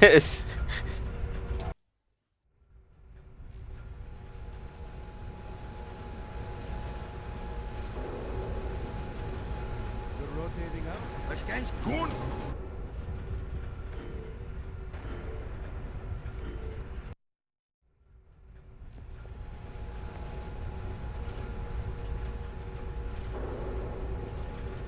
You're rotating out?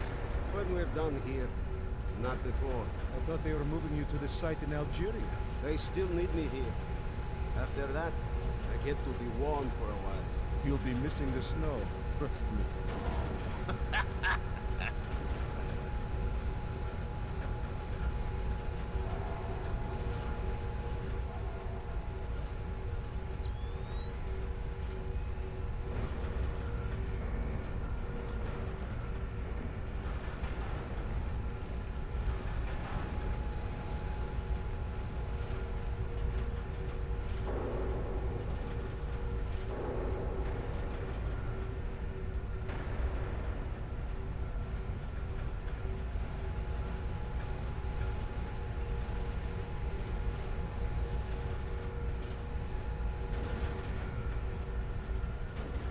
شنو هالشي؟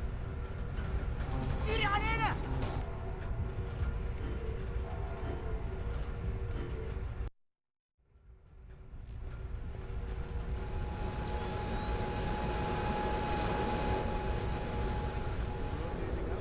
When we're done here, not before. I thought they were moving you to the site in Algeria. They still need me here. After that, I get to be warm for a while. You'll be missing the snow, trust me.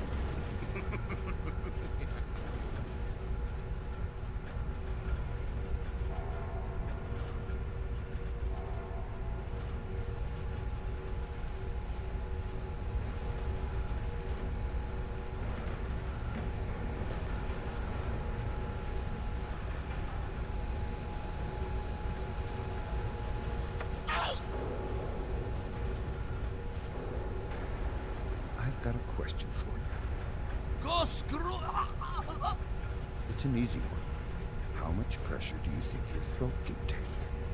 Well, Oh, please. You're not going to do that, are you? That depends on you. If I wanted to stop production, how would I do it? The fuel regulator is the key to the whole operation. It's got a blinking light on it. You can't miss it. Thanks for the tip. Please don't hurt me. I told you what you wanted. Now let me go.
Mr. Epic, you still want a proper Stargate game so bad for so many years.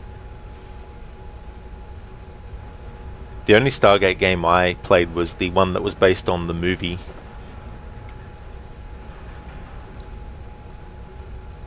Which the game wasn't great, but it actually had a really great soundtrack.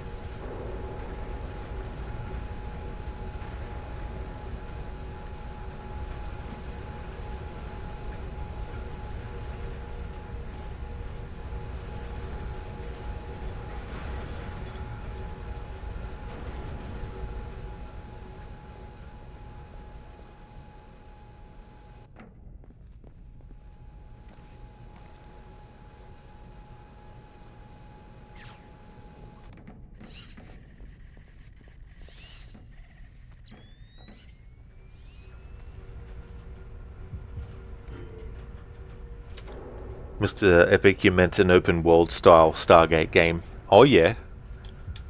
Yeah, I'm surprised they didn't do any oh, I suppose they might have done. You know how they do those quick cash grab games based on shows and movies? You go through the Stargate and go to different world part. Oh yeah. That would have been cool.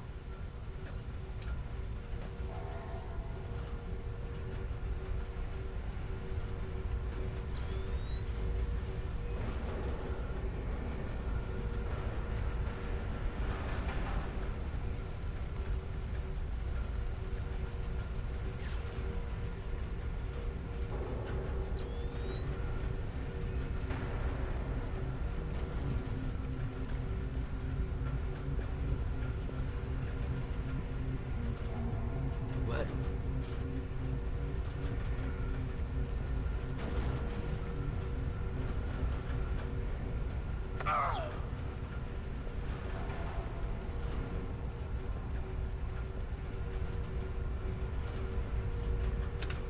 Because this is my first time playing this version, I want to try and get as much interrogation dialogue as I can.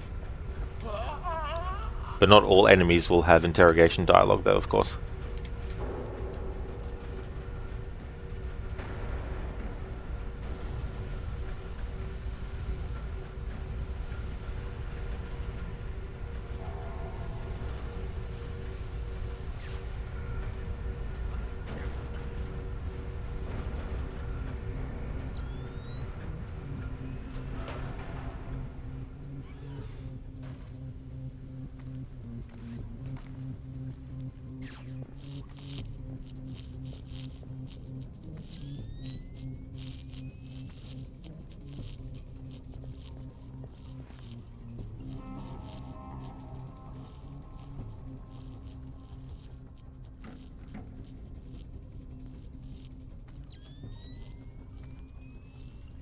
Mr. Epic, they made like a strategy game. Don't really know the genre name, but you don't like those kinds of games. It's like a top-down point-and-click strategy game.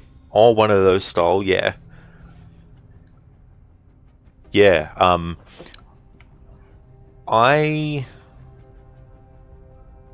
it depends on the game. Like, just trying to think. Although I guess Diablo games have a bit of strategy, maybe. I'm not too sure. But yeah, I'm not really a fan of real-time strategy games.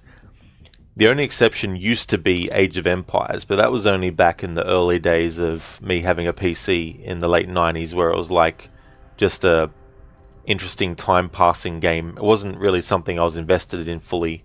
It didn't make me become a fan of the genre and obsessed with it or anything. But yeah, Age of Empires is probably the most real-time strategy gameplay I've done, and that was years ago now.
لقيت شي حاجة تمك.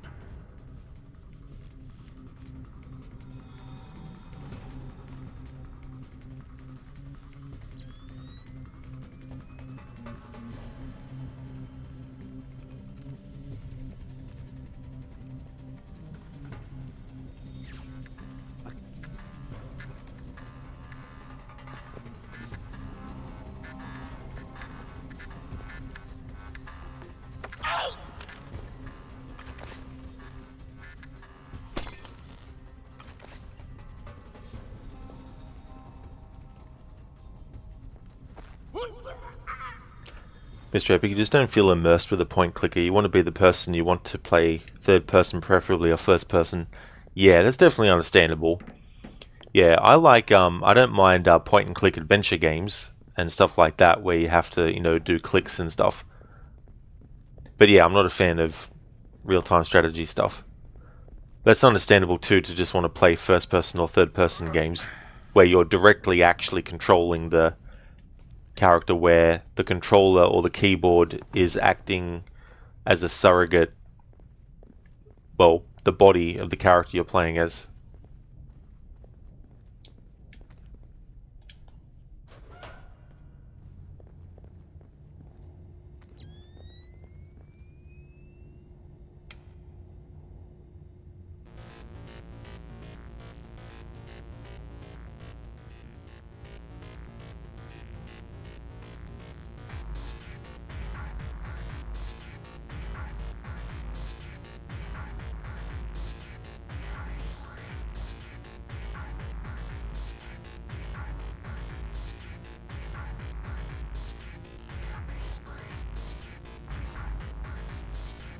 Wonder if Amon Tobin did this track.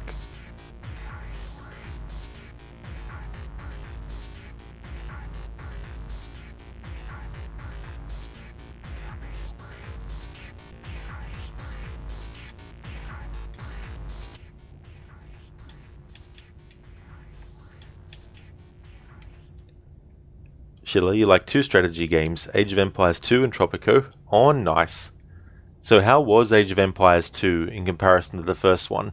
Did they change a lot of stuff, or was it pretty much just the exact same game but different time periods and stuff?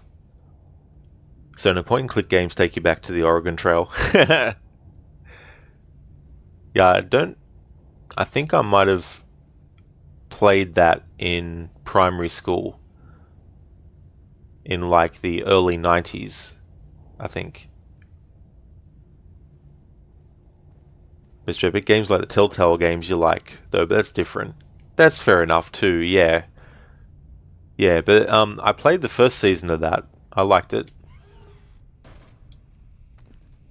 I mean, I played the first I played the first season of The Walking Dead. I should specify.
chiller. They improved what they had, and it wasn't too long to play around, and you could play with or against friends.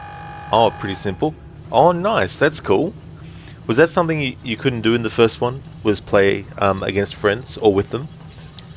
Mr. Epic loves Season 1, the only game that made you feel really sad and almost cry for a character's death. Lee was such a great character. Oh yeah. Yeah, I remember really liking his character a lot. Some of the other characters were a bit like idiots, you know, some of the things that they were getting upset about. It's like, Season 2 was awesome too. Clementine is amazing. Never actually played Season 2. Yeah, only ever played Season 1 of that. I think I played the DLC for Season 1 as well.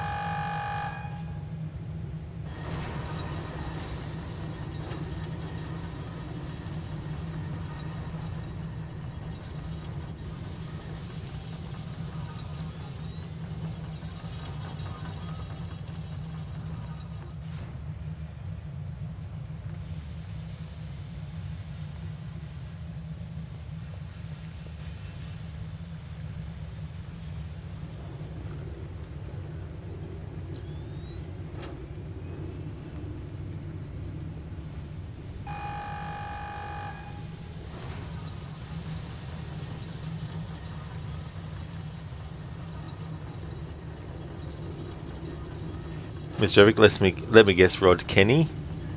Did he have like a mustache or something? It's been a long time. It was probably 2016, I think, when I played that.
So that was him, Mr. Epic. Kenny had his faults, but in the end he tried to do right for Clementine. Oh, okay, yeah. Is he in the second season?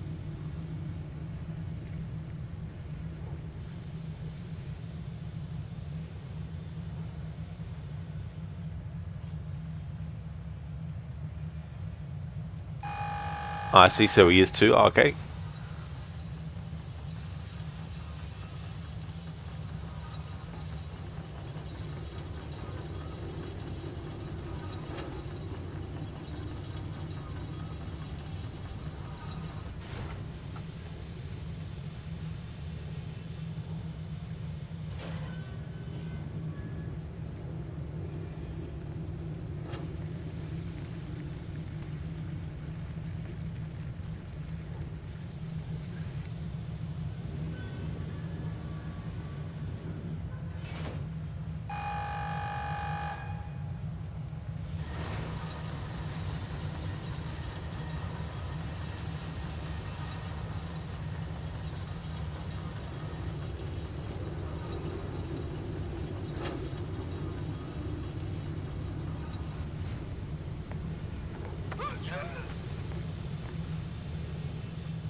I can't believe that worked, because I thought the guy would notice that his friend was gone and want to go and investigate.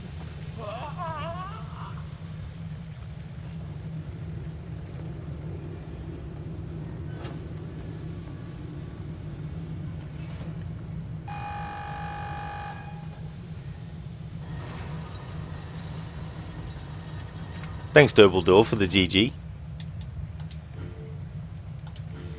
It's good when things work out like that.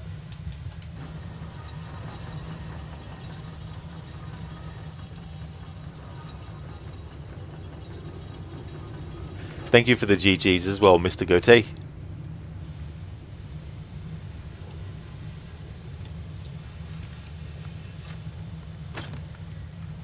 Don't think there was any more enemies in the vicinity, so breaking the lock and making noise would be fine.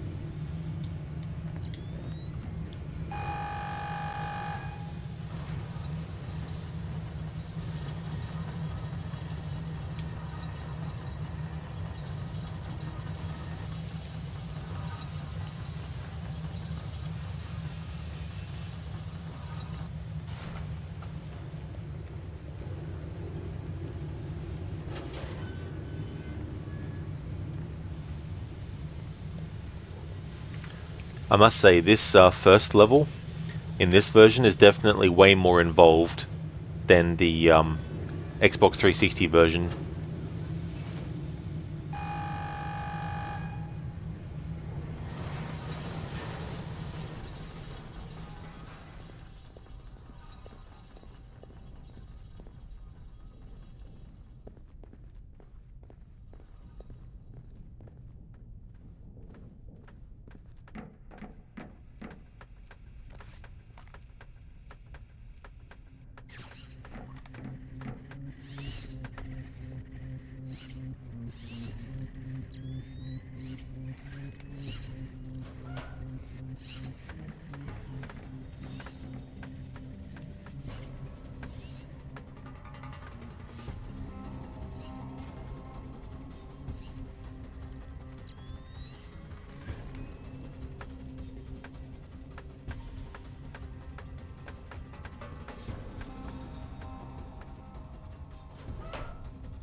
Tag, you're it. Ah, crap! I'd prefer not to have to hurt you. That would be nice. What do you want to know? Tell me how to cause some damage around here. Be creative. The fuel regulator. It should blow up pretty good. That works. Just give me a running start before the explosion. You need anything else? Yes, we'd like some fries. If you could have some, if you could manage. You're not going to hurt me, right? Right?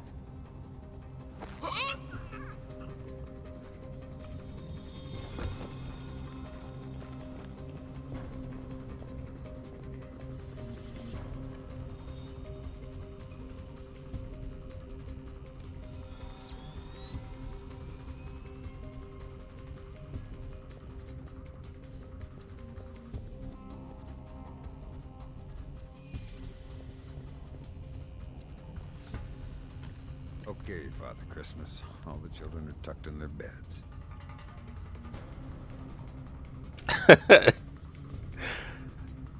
Some of the dialogue in this already is pretty classic. I'd have to say that so far, at least, this version of Double Agent feels more like Chaos Theory 2.0 in some ways, which is a good thing. Some of the other version of this game feels like that too, but this one really feels like it. And I think a lot to do with that is the layouts of these levels are very similar as well, but also the graphics are on par with Chaos Theory, understandably, because of the fact that this version came out a year after that did on the same system.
I was too busy looking out the window to see the environment before I noticed that the guy was sitting at the chair.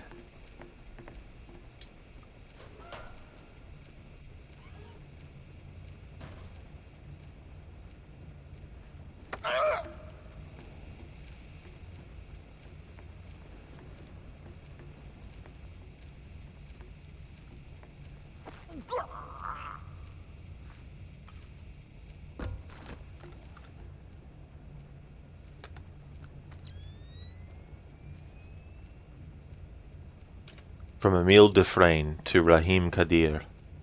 Business. I have perused your credentials and the data you sent me. I am pleased to inform you that we can do business. All I require now is a day and hour for me to visit your facility and take possession of the merchandise. The payment will be issued per our earlier discussion. From Takfir to Rahim Kadir. Subject Honor. This is unacceptable. I do not take kindly to suppliers accepting bids behind my back. I urge you to reconsider and honor the price we agreed upon. If you do this, I will forget this minor lapse of judgment on your part. Otherwise, you may put both of us in a very difficult position.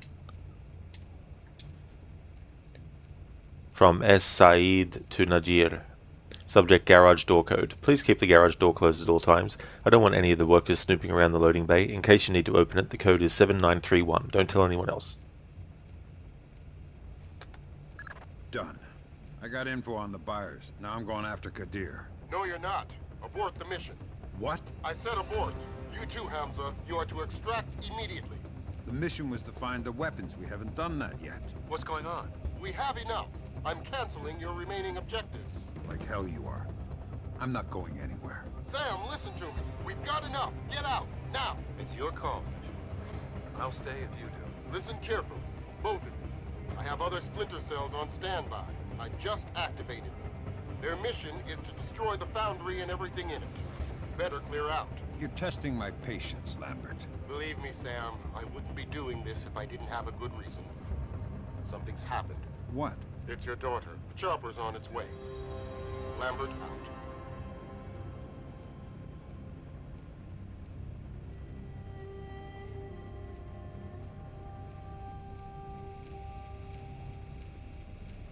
Spoiler alert, I know that Sam's daughter isn't actually dead, but whenever I play the other version of Double Agent, even though I know that ultimately it turns out that she's alive as per conviction, it's still one of those things where I definitely feel for Sam thinking that, you know.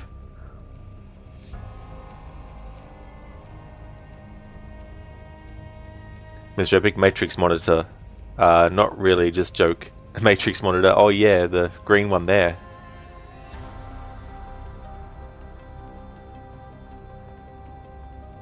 Great music by Michael McCann.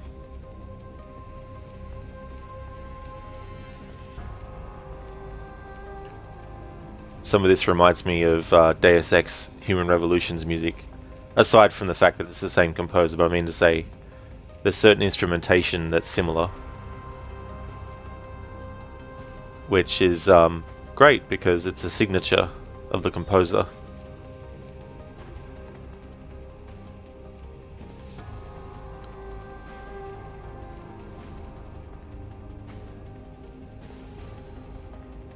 Mr. Epic, the other monitor has a symbol of the Flash.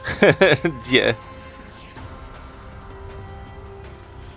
But yeah, the way that Lambert tells Sam about Sarah, like having to abort and got Splinter Cells on standby, and the fact that he even mentioned something like that, you know, whereas it's not until Sam actually finishes the mission in the other version of the game that he actually finds out what happened to Sarah. So it's definitely an interesting choice. And it adds a little bit more urgency, or a bit more sort of like extra like oomph to it in this version. Him finding out on the actual mission before it's finished that something's happened to his daughter.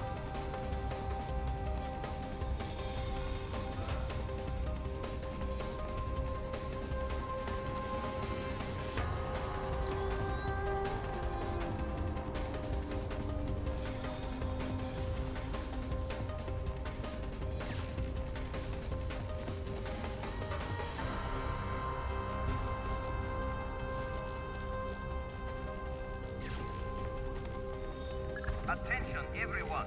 There is an unidentified helicopter inbound for our location. Rahim wants every man on alert. Be ready for anything.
Done.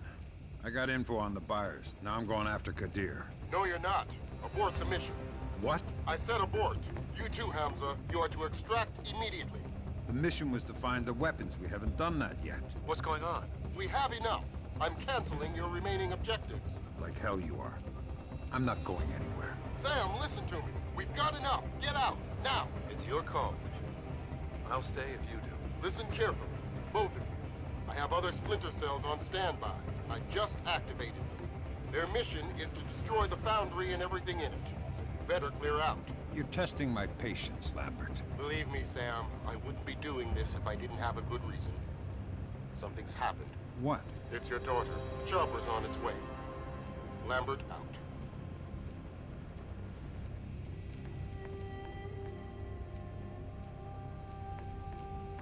I could just imagine, like, you know, Sam's heart sinking when he finds out that there's something he doesn't know yet, but, you know, he's like just imagine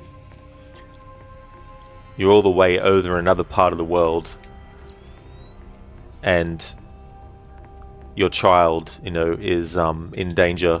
Something's gone wrong.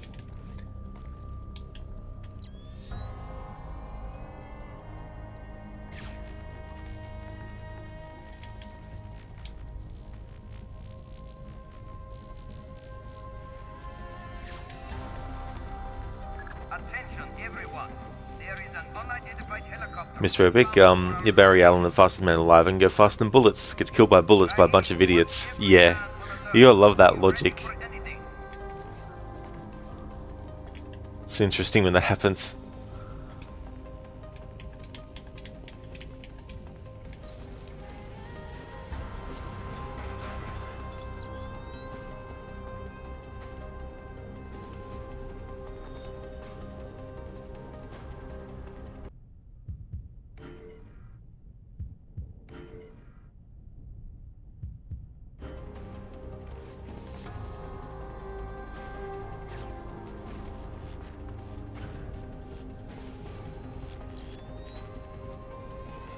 شكون سماك؟ اسحب معك تحرك.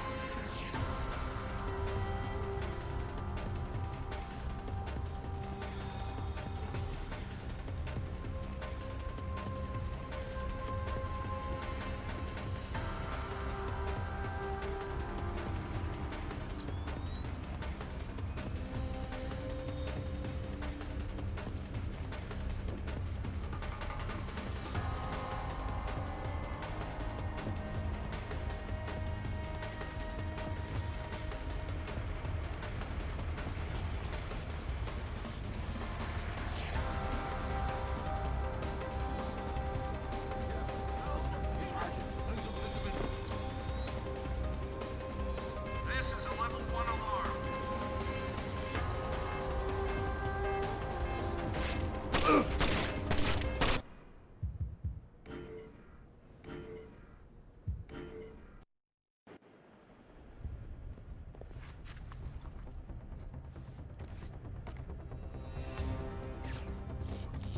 اجي معايا.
How did he know exactly where Sam was?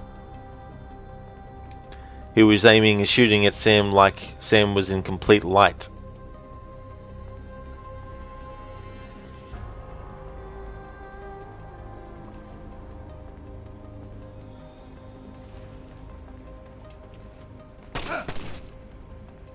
Call bullshit on that.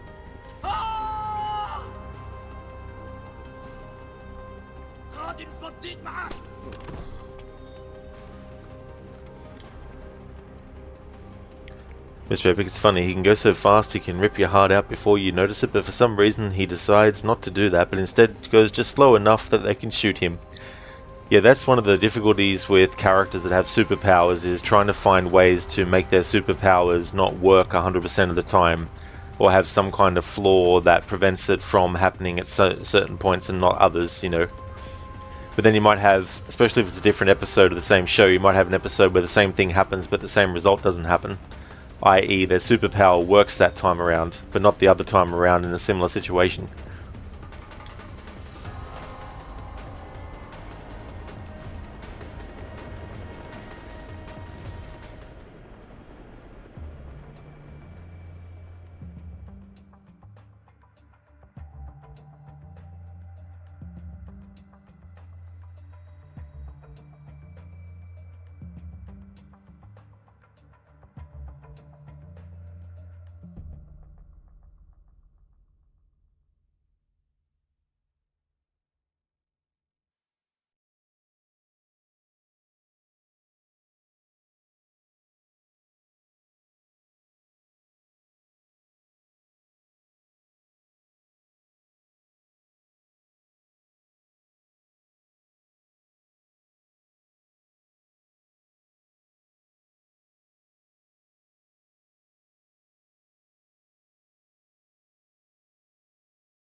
There we go.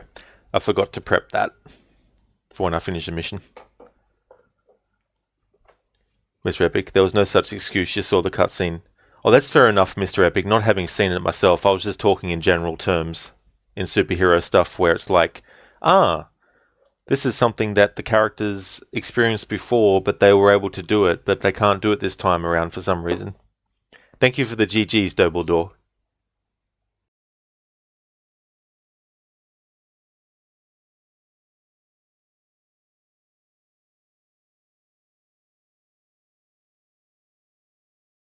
Move it, Fisher. We need to get the hell out of here now. Sam? What's going on, Lambert?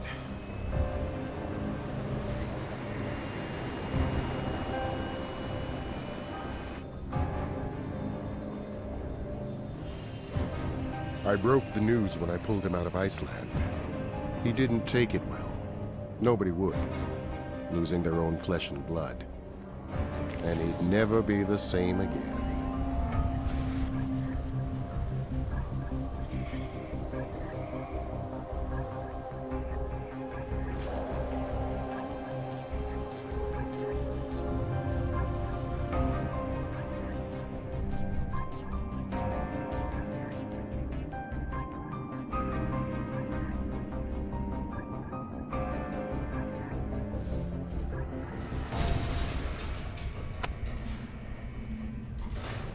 They say if it doesn't kill you, it makes you stronger. Well, Sam didn't die. He had nothing to lose anymore, so he took the most dangerous mission of his career. That's how he ended up in Ellsworth Penitentiary. He was treated the same as anybody else. No better, no worse. It was no midnight run, for damn sure. He didn't need much help to look like hell, not since Sarah, his daughter, was killed.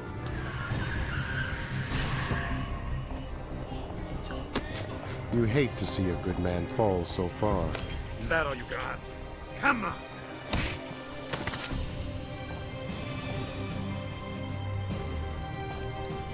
Me, I hope this mission would let him pull himself back together. We needed him. Prison. A hell of a place to save a man's life.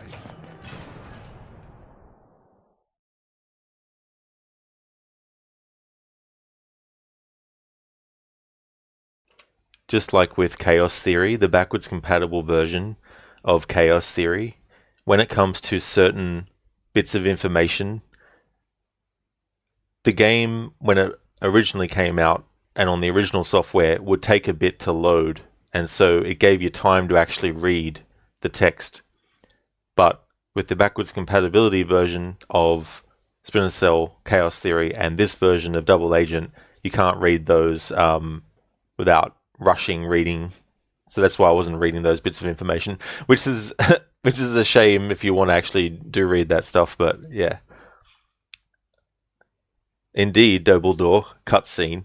So that cutscene, it plays the same way that the cutscene in the other version plays, except when we actually have Sam finishing the first mission, the location in terms of Iceland being the place is the same, but the actual mission, the layout of the area, what kind of place it is, the objectives, the dialogue, all that kind of stuff, the fact that we see characters like Emil earlier, all that kind of stuff, all that is different. Sam is running back into the helicopter after that point. In the Xbox 360 version, the mission is in Iceland, but it's a very different layout, very different dialogue. The interface obviously is all different. Hamza is not with Sam Fisher. There's another character named John who is with Sam Fisher, and he's kind of like, not in training, but he's, basically a fresh Splinter Cell, and he's going on the mission with Sam.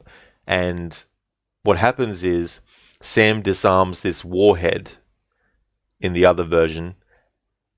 His partner John gets killed, shot dead, because he was reckless in the mission. And then when that mission is a success, it starts the cutscene where Sam runs onto the helicopter. So the part where he runs onto the helicopter is the same in both versions, but obviously there's a graphical difference between the Xbox original version of that cutscene that we just watched and also the Xbox 360 version of the cutscene that we just watched. And it looks like in this game, the next level is in the penitentiary, just like in the other version, the level's in the penitentiary. So it's going to be interesting to see how this version of this level plays out in this version compared to how it does in the Xbox 360 version. This mission in the Xbox 360 version is the first time that Sam Fisher sees, hears, or even interacts with anyone from John Brown's army, which is the organization that he has to infiltrate and become a part of and get intel and all that kind of stuff for Third Echelon. Welcome back, James. Damn, that was a pain. Like, you hate when the game decides to turn off mechanics for 5 minutes. Like, you know there is a 2% drop chance for it to drop, but when you got like 28 plus pieces in like 10 minutes and then none of them drops for like 5 minutes straight, it's suspicious. So when you needed like 80 of them, it was a pain, but finally able to finish Mastery Rank 19 test today, so all good for now. Got 80 pieces for Tier 4 Reputation with Little Duck, so you're all kind of set for the last step, you hope. Well, that definitely sounds like a lot of things that you had to take into consideration as well, and drop chances and percentage-wise and how often and all that kind of stuff that could, make the experience better or worse depending. Yeah, Dumbledore. Yeah, it's interesting, these major differences, which, I was saying earlier at the start of the stream that I remember it's reminiscent of the 16-bit era where you would have like a game based on a movie. You would have the version that was on the Sega Genesis and you'd have the version that was on the Super Nintendo, both adapting the same movie, but very different games. It wasn't just a case of, here's the same game, but here's the graphics for the Sega Genesis versus the Super Nintendo graphics, and here's the music, and different. But layouts were different, level designs were different, what was happening, all that kind of stuff. So playing through this version of Double Agent, it's reminding me of those kinds of experiences with differences and that.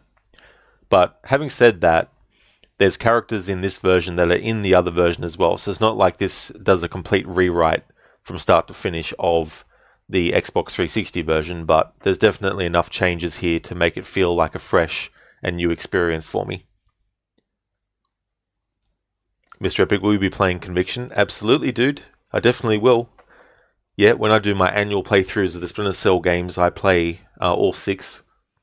This year, though, I wanted to play this for the first time, but I haven't classified it as an annual playthrough because I could end up hating this game after finishing it and never want to play it again, in which case it wouldn't become an annual playthrough.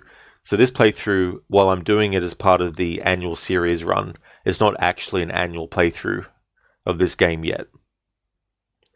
Mr. Gatehaters call you Mr. Epic Gotai. Mr. Epic Gotai.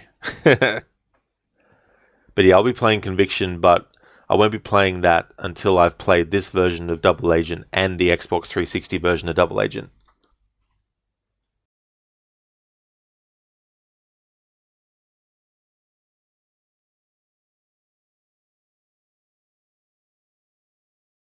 Be right back.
Alrighty then.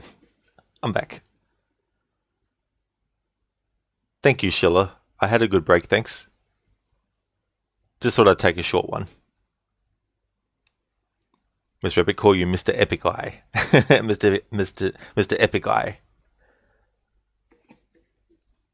Come on, Bruce, you don't have better tie anyways. I know what you'd like to watch me get naked, Selena, but this gala is very important to my father. Your father died 2 months ago. Why do you even go in there? Yeah, you're right. We can got to get the burger and steal some shit, right? Yeah, sure, that could be fun. Thanks, James, for redeeming that Bane impression. Batman Begins number 12. Bruce and Selena preparing for a night gala that creates two faces in mind of Harvey Dent. Ah, interesting. That's weird.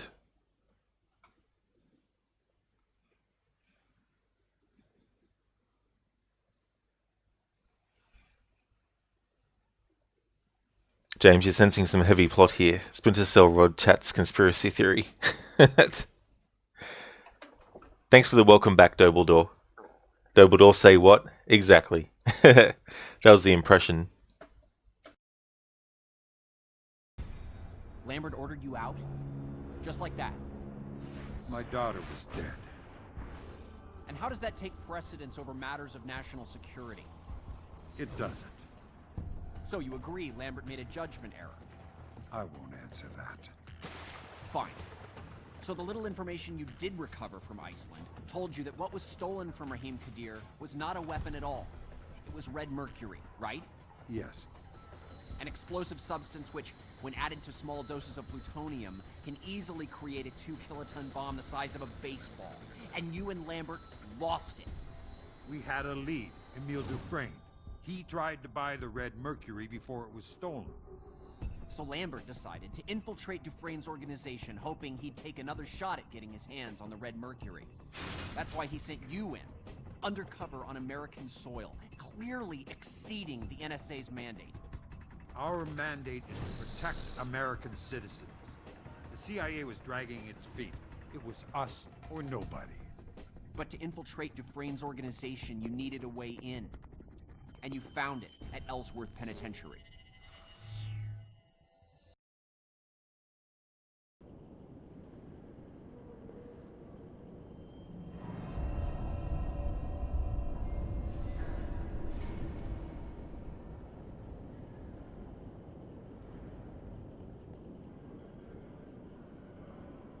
Hey, Sam.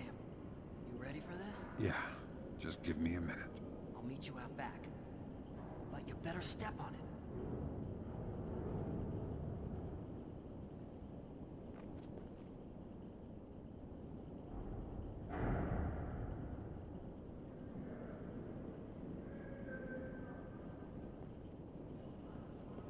Thanks for the welcome back, Mr. Gote, and Schiller as well. Thank you for the welcome back, James. I love 2 number 9s, a number 9 large, a number 6 with extra dip, a number 7, 2 number 45s, one with cheers, and a large soda. Thank you, Mr. Epic, for redeeming that Arnie impression from GTA San Andreas.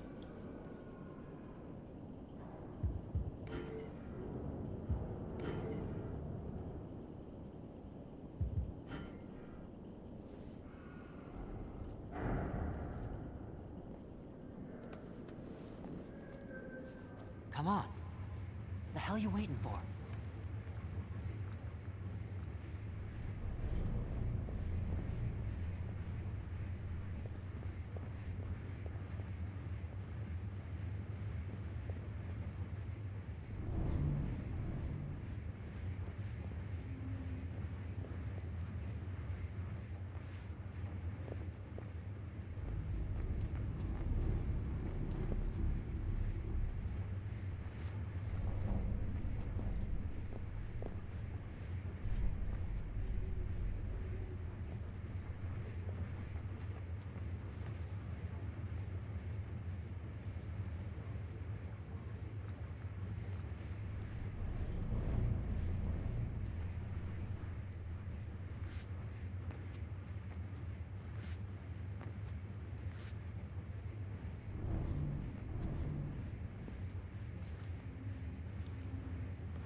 This is so fucking ridiculous, man. Like, what the hell?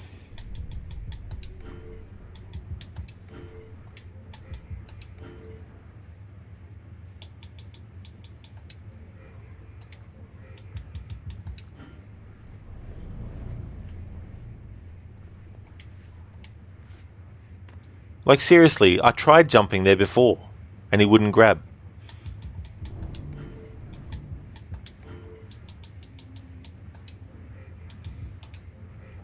James, you're going to check if your laundry is done? You never... Oh, yeah, James, that's no worries at all. Thank you for leaving the lurk. Mr. Epic, you never forgot the famous, all you had to do was follow the damn train, CJ. That's definitely an iconic quote from that game. Very memorable. Man, I am so psyched. I can feel it all coming together. I just can't wait to see my buddies in the JBA again. You should come along too, once we break out of here. How soon do we make our move? Don't rush the plan, Jamie. That's the quickest way things can go wrong. Yeah, I hear you. So what's the next step? Last time we grabbed the walkie-talkie. Where to this time? I'm going back to the guard booth. What's the point of having only one walkie-talkie? We each need one in case we get separated during the escape. Still got the lockpick? Yep. Good. Let me give you a boost.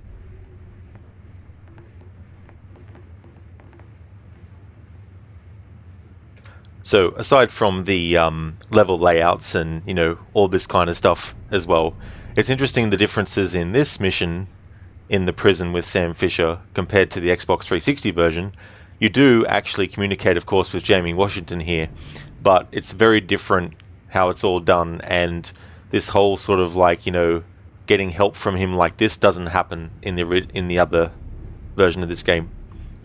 Mr. Gote, there is the train sushi train and the damn fucking train. Exactly. There's trains everywhere.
Is that?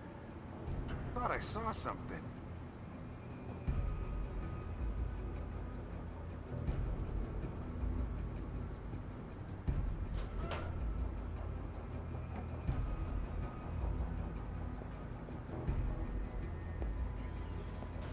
It's getting pretty rough here!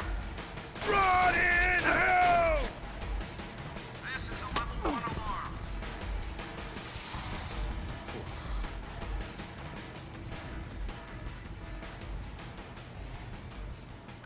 Jamie, you there?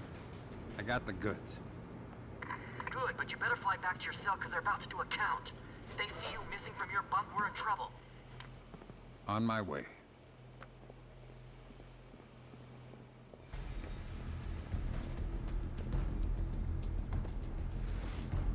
Yeah, double door. Just a casual punch.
be, Sam. Glad you came back in time. Me too. Look out, here's the guard. Okay, apes. It's playtime. Don't do anything too stupid. Fisher, you have a visitor. Follow me.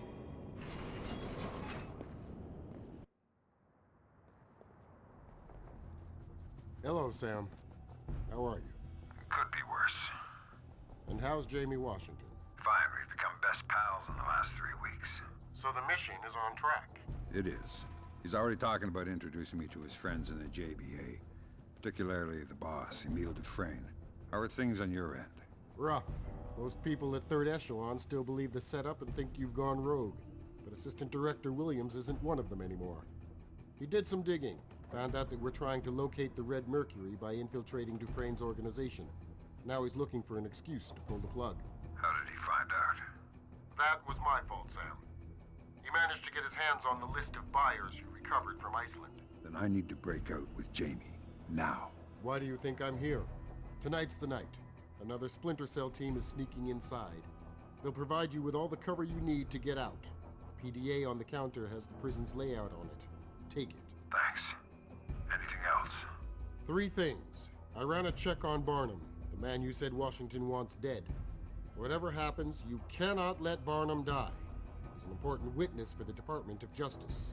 Second, near the morgue you'll find a hidden disk with information on Washington from the prison's computers. It may help you later on. Final point, and I can't stress this one enough, Sam. No casualties. You're going to be on a thin moral tightrope. The JBA has to trust you, but so does the Assistant Director. If the JBA suspects you are a traitor, or if Williams thinks you are playing too risky, then it's over either way. Every decision you make will have consequences. It's not an easy situation for you, but I wouldn't trust the Red Mercury to anyone else. Good luck, Sam. I'll keep in touch from time to time through your cochlear implant.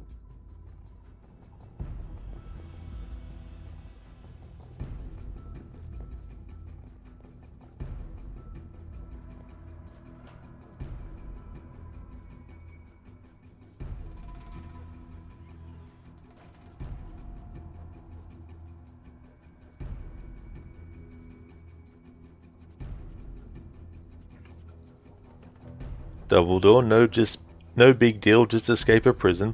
Exactly, no big deal, especially for Sam Fisher.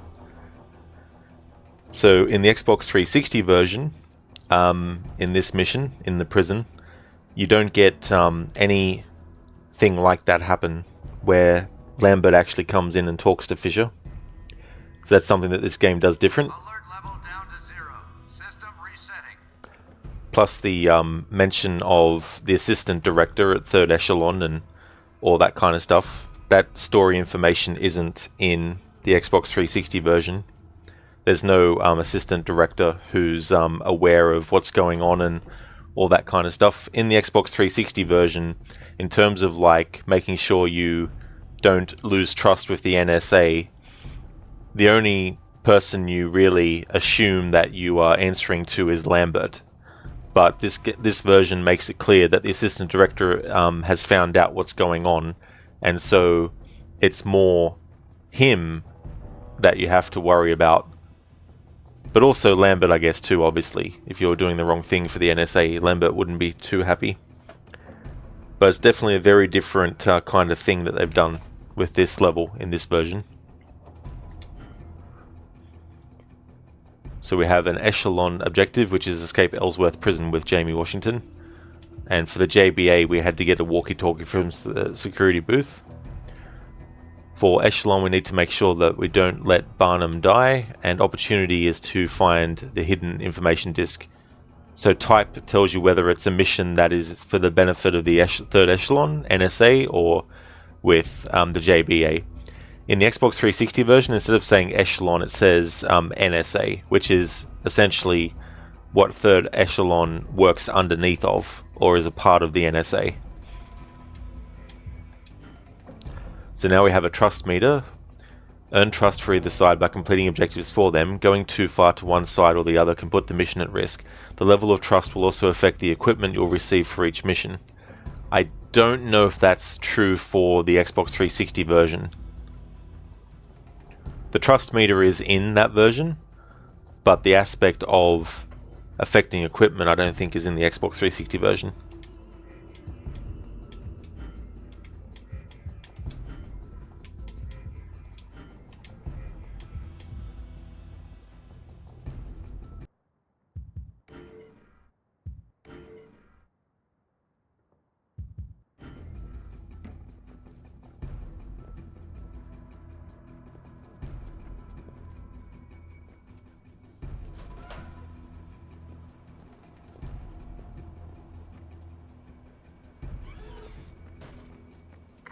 Sam, quick.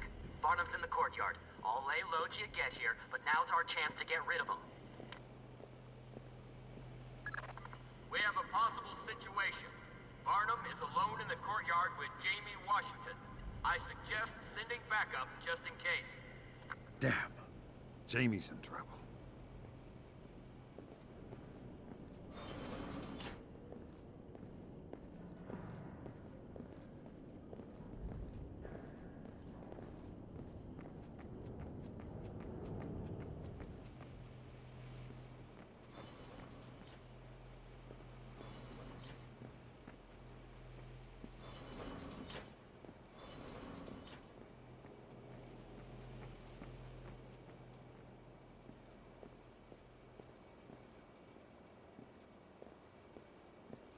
Whoa! Barnum and Washington? This is gonna be good!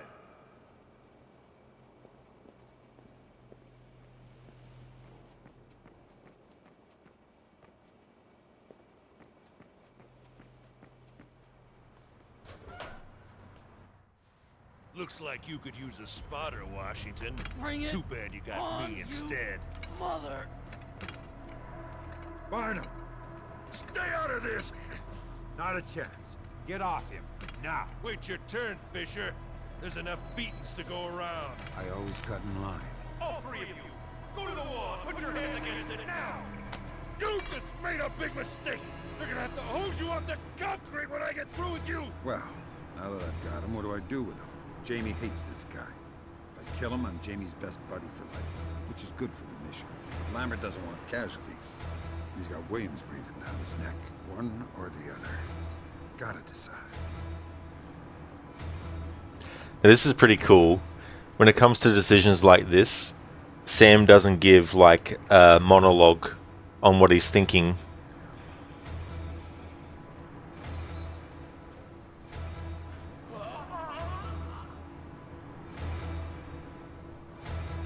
That's it. You asked for this. Are you okay? Never mind me. Finish him off. Got gas. Knockout gas.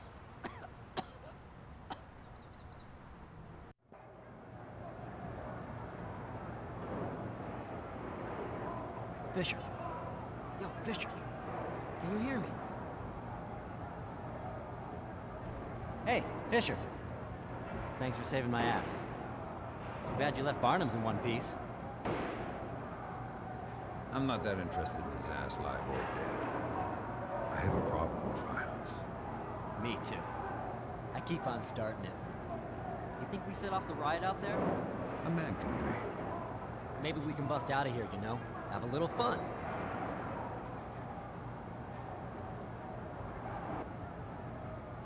Okay, so it's good to know that they actually don't give you all day to choose what decision to make. But I was going to make that decision anyway to knock him out. But I wanted to say what I wanted to say before actually deciding. And then the game decided for me. So win-win. I got to say what I wanted to say and find out that the game automatically chooses if you don't. And it automatically chose what I was going to choose anyway.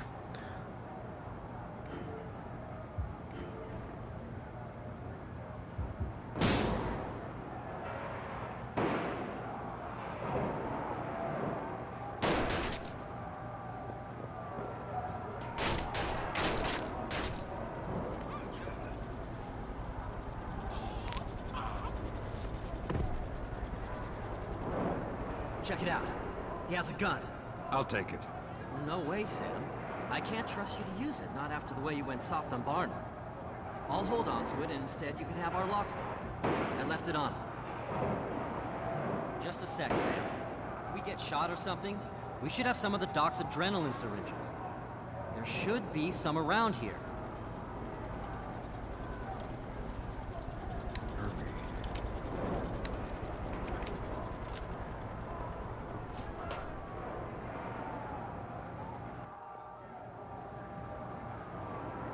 Did it?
I saw something.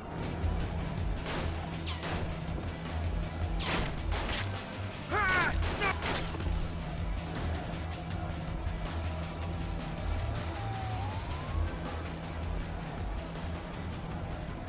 I'll get you up there, and you can open the door for me.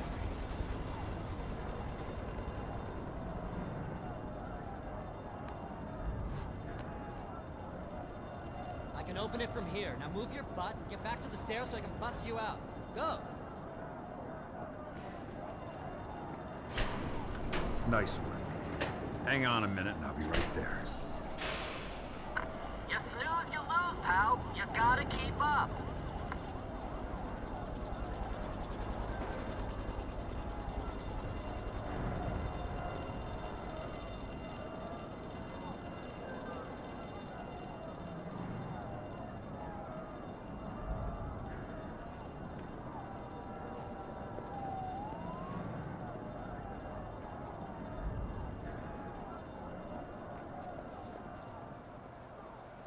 Don't move!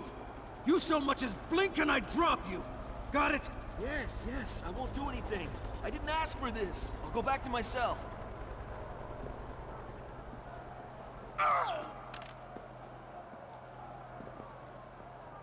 I never asked for this. Neither did Adam Jensen.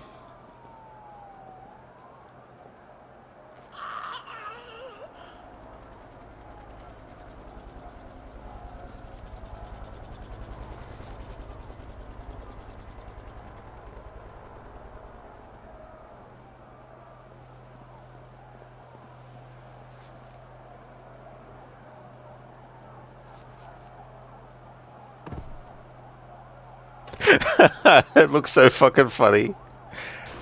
That fight. Like what? In case you didn't notice, we've got us a riot out there. Which is why we should be out there. The guys out there are in full riot gear, with vests and everything. We ain't. All we do out there is get ourselves hurt. We gotta help, it's a riot. And that, Junior, means we get hazard pay. So sit down, shut up, and wait it out.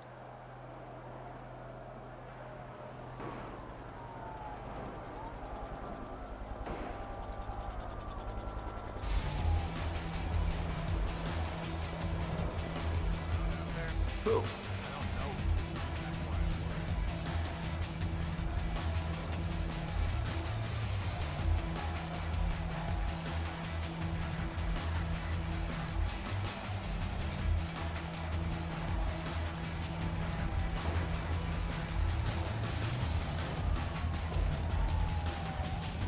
Nothing here but ghosts and shadows.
What was that? I think I saw it too.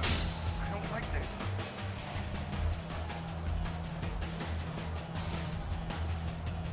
Are you hearing? This is bad. Give me some support!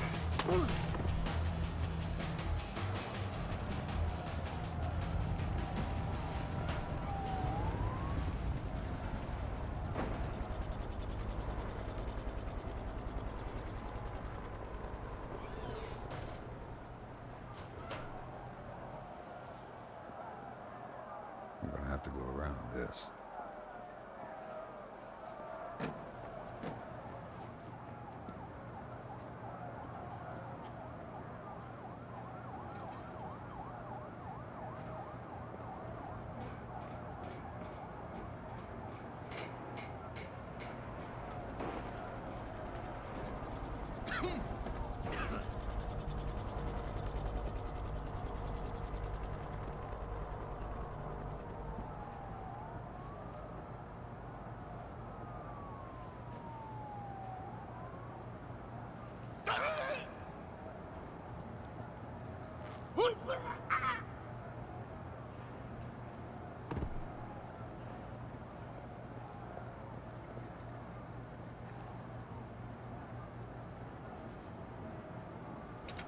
From Warden Cromwell to security staff, security booth codes. Due to last month's incident, we've decided to implement key-coded doors in all security booths. The cafeteria booth has been outfitted with the new system as a trial run. Note that the code for this door is 3190. Come on, man.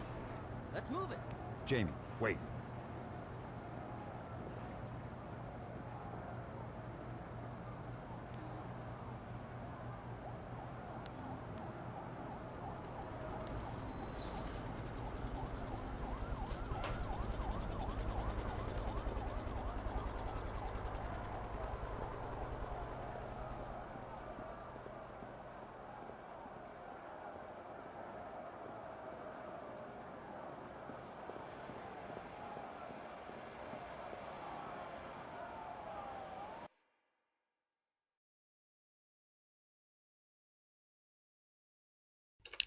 Welcome back, James.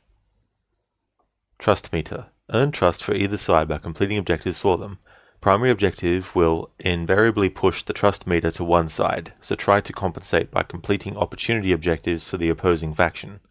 If two objectives oppose each other, be mindful of which side you choose. If the meter goes too far to one side, you'll be forced to prove where your loyalties lie by completing a special objective in a short amount of time. Fail to do so, and the mission will be over. Note that the level of trust also affects the equipment you'll receive at the start of each mission. In the Xbox 360 version, if your trust meter for either side goes all the way down, it's basically a mission fail.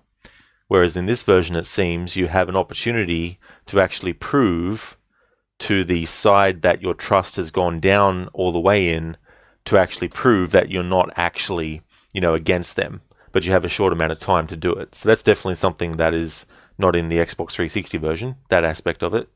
So yeah, it's kind of cool that there's differences in how the trust system works.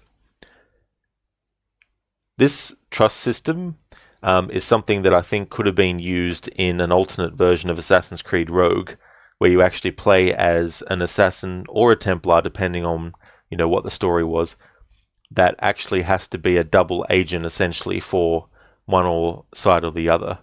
And that way, you could sort of like have a little bit of leeway with your own story about what to do as a character, which would have certain differences. James, wait, what happened? You're away like 15 minutes. Yeah, James, so Sam Fisher has gone undercover, and as part of that, he's been put in this prison, and he's been there for a few months now to gain the trust of a member of the terrorist group, John Brown's army. So we're just doing this mission now. That's right, Dumbledore. Breaking out of.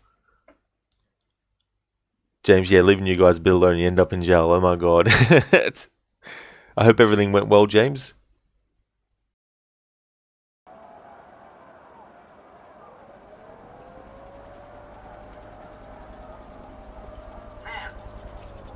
Jamie, where are you?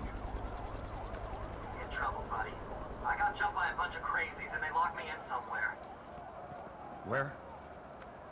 The windows are dirty. I don't know.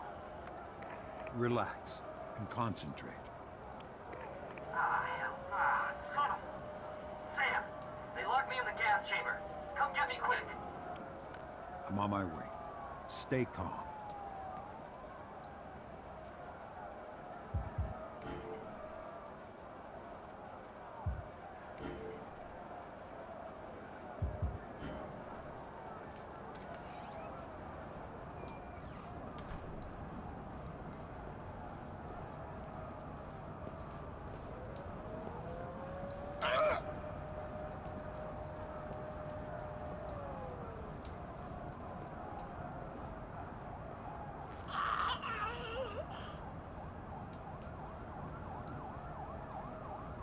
James, I thought that you went rogue being tired of playing the game same time, so you went off script.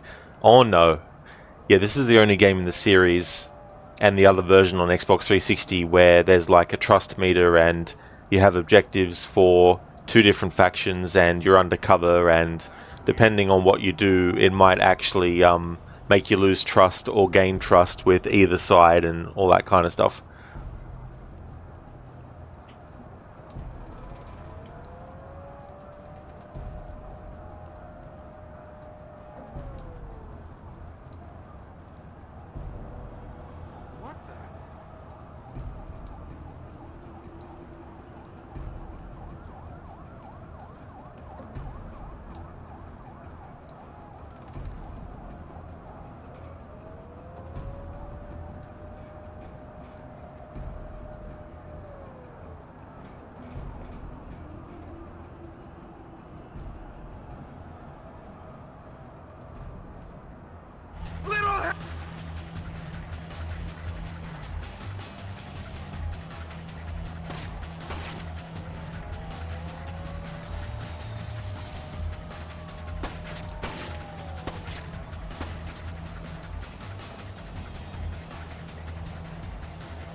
There he is! Where is he? I think I lost him!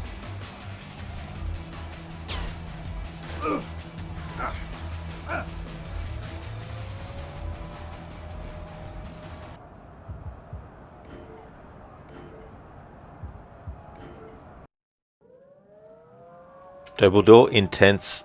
Yeah, the music in these games can definitely get that way, especially depending on what level of alert has happened. James, the best part in Chaos Theory is when a guy stands behind doors and you bash them when he got knocked down, then the second guy went there and was like, what is this fool playing at? It was so easy to open those doors. This is true, yeah, you could do the bash on the door and it would really make it easy to knock an enemy out in the other room, but obviously the downside was that other enemies would get alerted.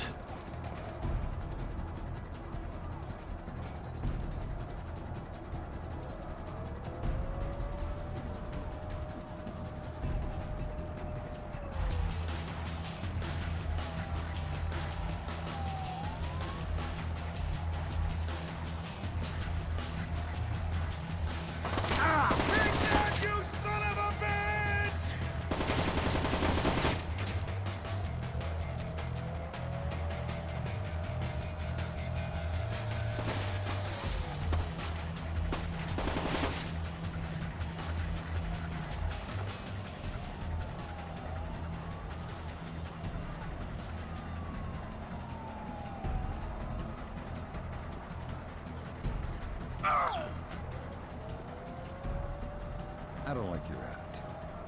You think I care what you like? It's a real bad time to cop an attitude. Where's Jamie? Well, he's screwed. Mackey's boys took him deeper into the wing. When this is over, he's a statistic. What's down there? Death row, and the stuff they use on guys in death row. Admit it, you don't have the balls to kill me.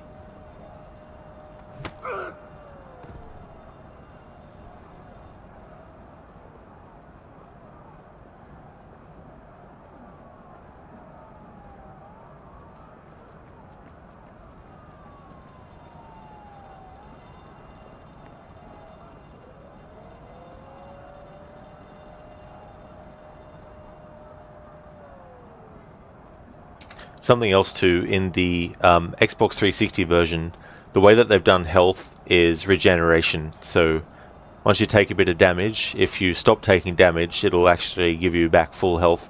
Whereas in this version, it still sticks with the other games where it's like you had a health bar and you had to make sure that you found medicine to refill it. James, yeah, but true. True, but it was funny either way. You thought that Secret Service and Bings are the same side, why he's shooting at you. Well, they're not to know what's going on. They've kept things from certain people.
Hey there, E-Tone. Welcome on in. I'm doing good, thank you. Things are going well. You're up super early today. Well, welcome on in. I hope you had a good rest. Welcome on in.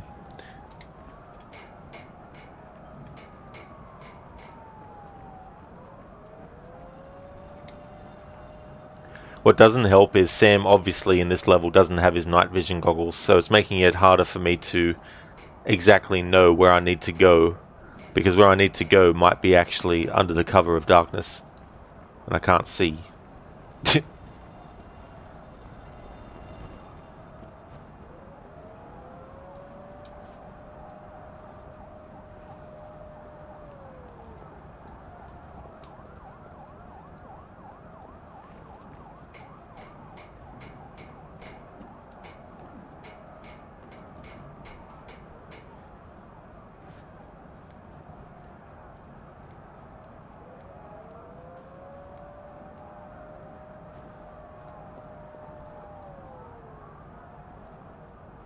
Aha, here we go.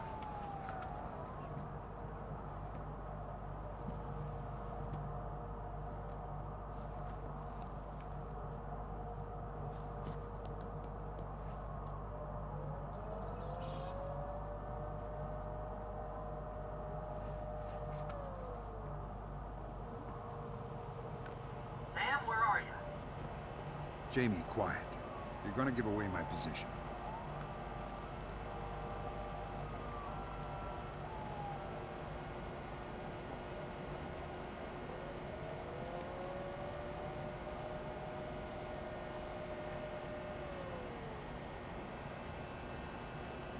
Is that someone there?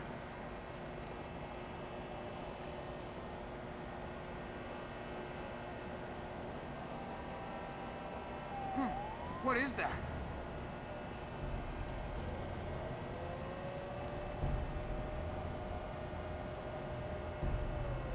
What was that? I think I saw it too. I don't know. Down! We've got it! Ah, ah.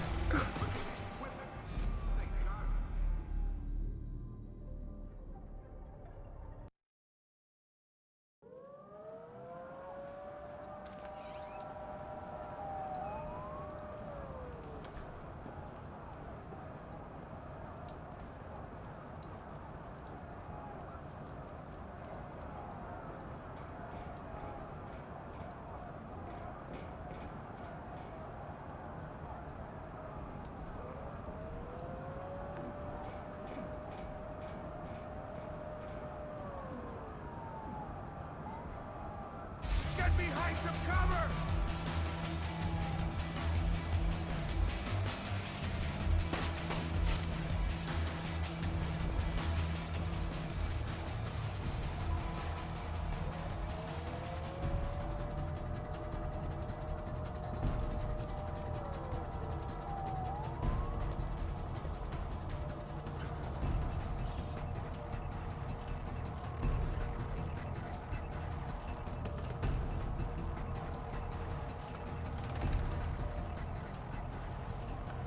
Sam, where are you?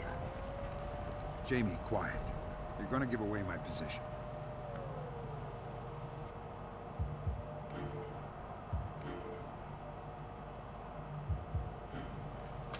James, your message failed to send. What is this new Twitch bullshit? Censorship on full throttle, but yeah, sure, all hail to AI. The last update of Twitch engine is even worse than the one before.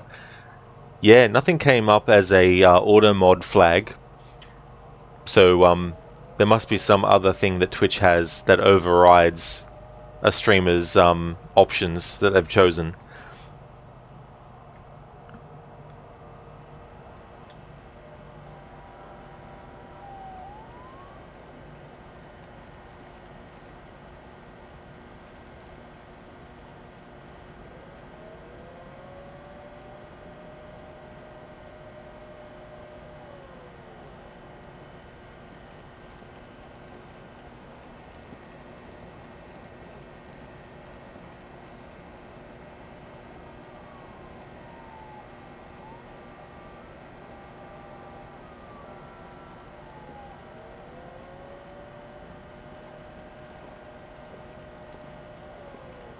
Hello there, Sprocket.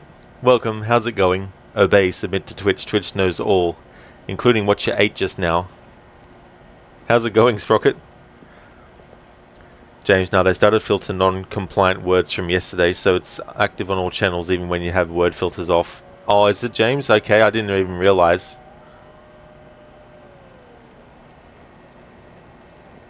Going not bad, Sprocket? That's good. It's better than going bad or worse. I hope things are going well, especially on the weekend. I'm playing this version of Splinter Cell Double Agent for the first time. Haven't played the Xbox original. It's definitely been interesting. I like it. I don't know if I like it more than the other version I've always played, but I like this version. It's, you know, it's a bit like the old school days of having two different games based on the same thing on two separate consoles from different companies and getting different experiences with each one.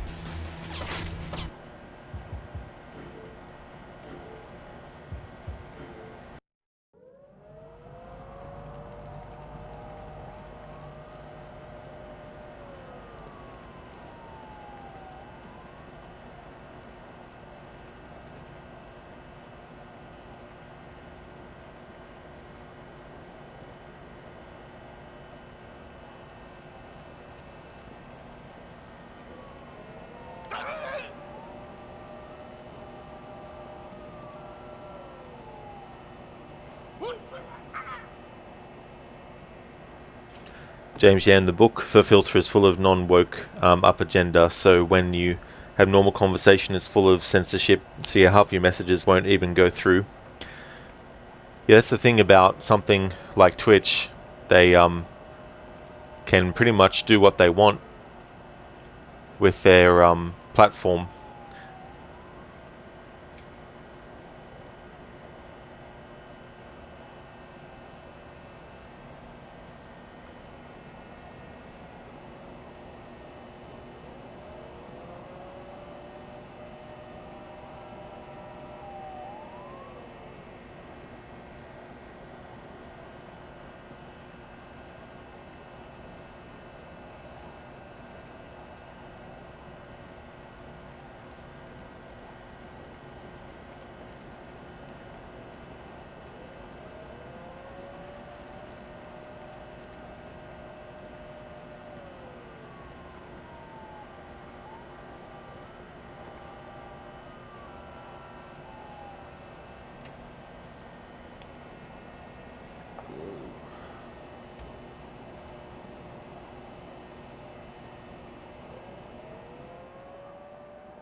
James, yeah, like you understand that, but when they censor words that you have no problem on and the channel is okay with it, why you care about what the channel is talking about, like in a life? Sorry for a rant. Yeah, I mean, there's definitely oversight on platforms that, still happens. Like, it is weird that, for example, a YouTube channel that has marked itself as not for kids isn't allowed to swear. For example, it's kind of like, I can understand if they hadn't labeled their channel not for kids and they were swearing and, talking about, violent stuff or, whatever. But if they've been flagged as not for kids, then they shouldn't have to censor themselves when they're swearing and stuff like that. But then there's, certain things that not everyone uses as part of their everyday vocabulary and stuff, which, means some of their stuff doesn't get flagged because they're not saying certain things.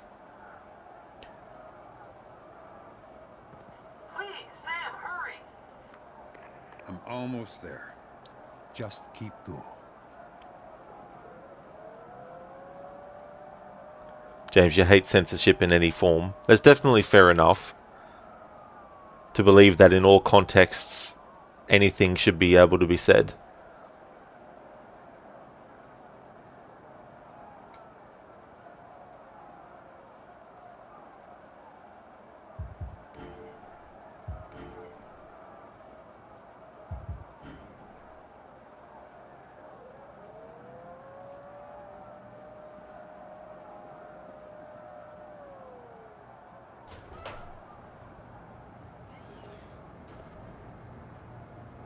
Oh, yum, some pizza! Look at that.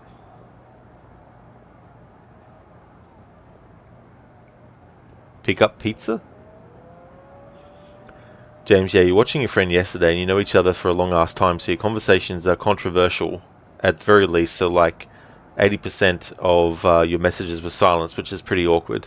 Like, censorship makes people weak. It's your point of view. And that's definitely fair to have that point of view on things like that. I'm someone that, like,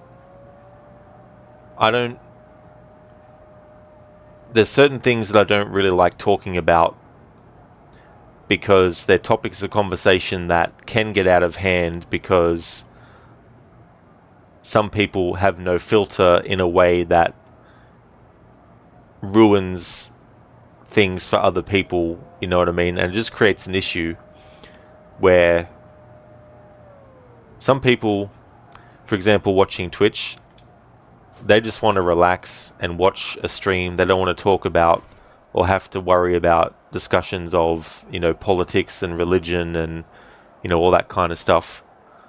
And so a line has to be drawn somewhere by every streamer on Twitch. Mackey's guys chased him in there. They were gonna kill him, but all their friends wanted a piece of the guy. So I activated the magnetic lock to protect him. They'd have to turn it off up here to open the door down there. You locked him in there to keep him alive? Room's airtight. How's he supposed to breathe? Oh, crap.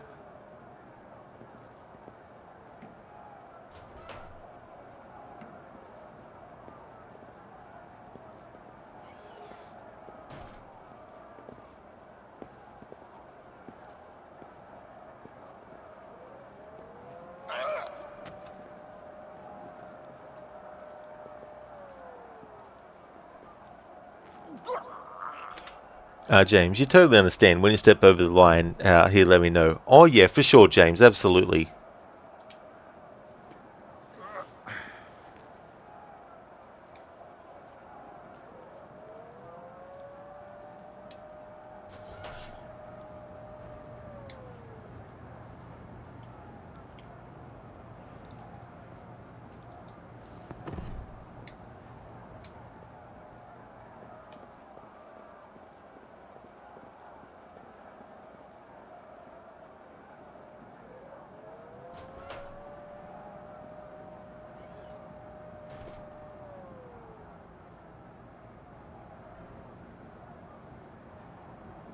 Something's not right.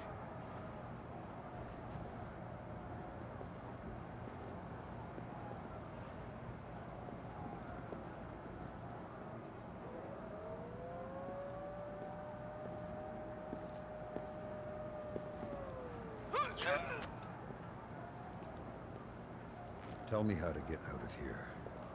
Policy says we do not negotiate with prisoners. You need leverage to negotiate. Now tell me how to get out of here. There's nowhere you can go. All the doors are locked tight. You're starting to piss me off. How about the windows? Forget it. Monkey glass. Except in the chapel, and that's too high up for you to reach. Keep thinking that if you want. You know, I just watched the cameras, that's all. If you surrender now, I'll see they go easy on you.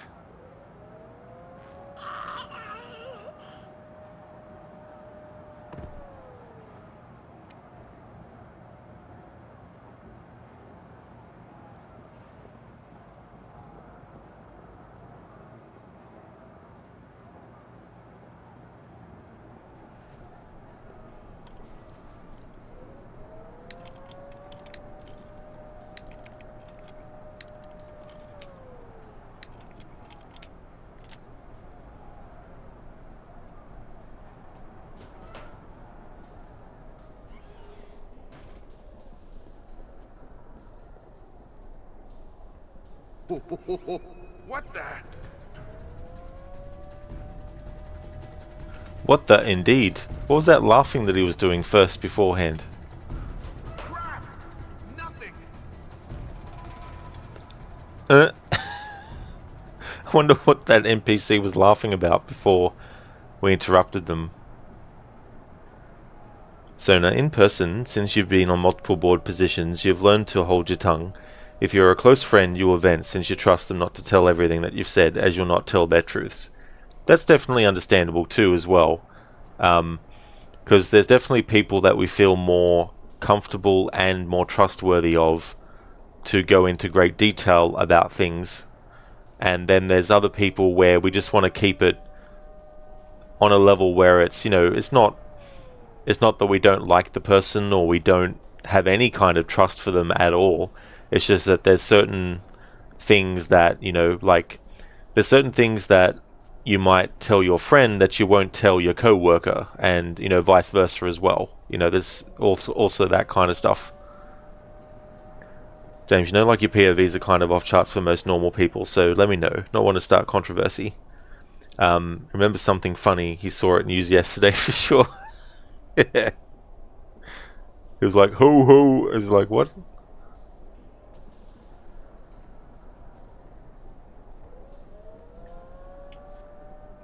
A trap? Well, nice try, mister.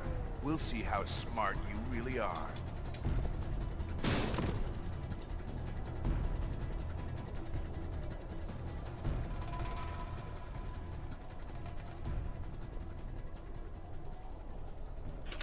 The way he just got flung.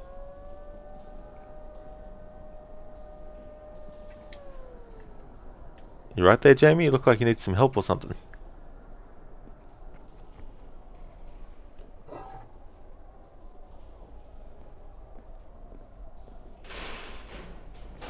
Oh my god. I thought I was gonna die in there. Thanks, Fisher.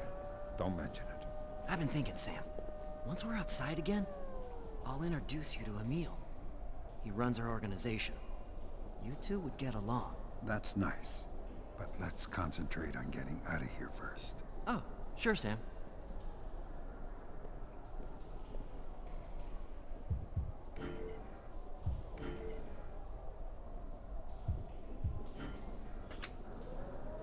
James, totally smarter than you. That was so funny. But it's good that I did that because which is what I was going to do.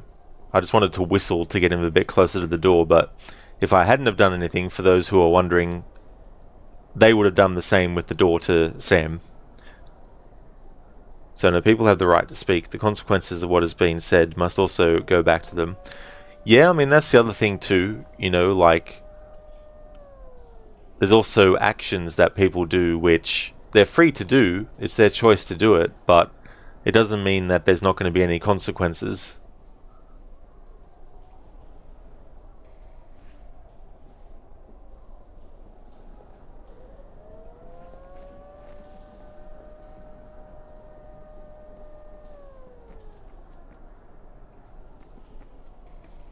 Stay here. Sure Follow me. thing. Okay, Sam.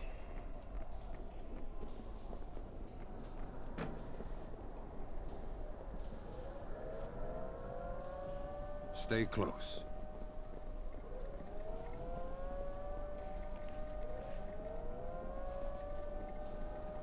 From Wood and Cromwell to F. Gaza. Record keeping has moved. Due to new security restrictions, general access to record keeping is now exclusively in the chapel office. I realize it will be an inconvenience for the basement staff, but it's a necessary step to centralize our data. I would suggest heading upstairs a half hour before you leave to file new items with the computer.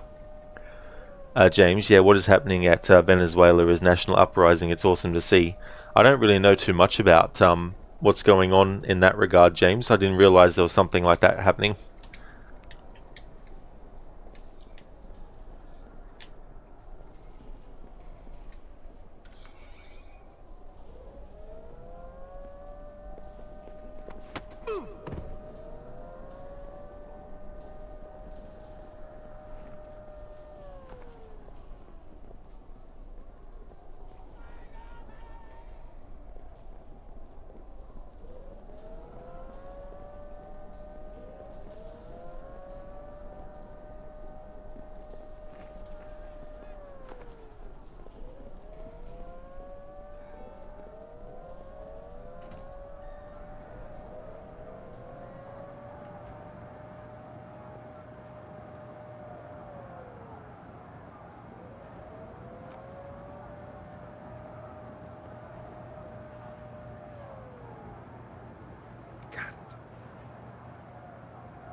James, it seems that Maduro had last political year the new Democratic candidate won by 68% or maybe more. Oh, okay.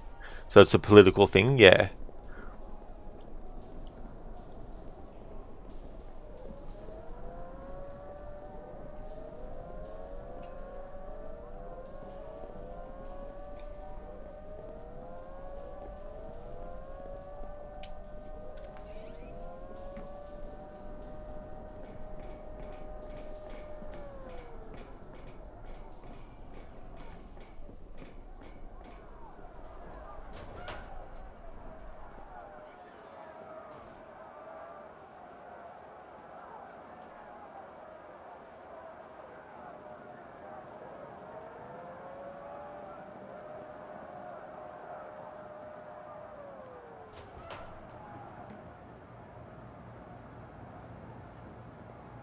Okay, so that's where that ultimately led to.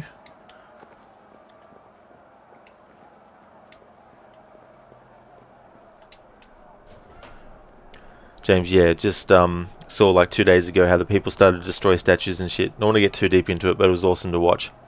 Yeah, it's definitely fair enough, James. I'd probably want to avoid talking about any political stuff that is, you know, because there's always two sides to everything, so...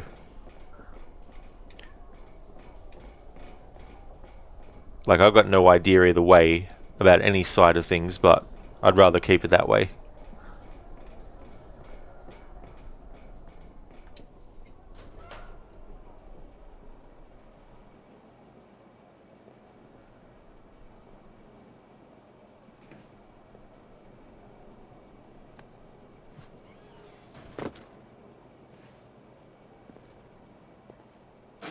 I've been thinking.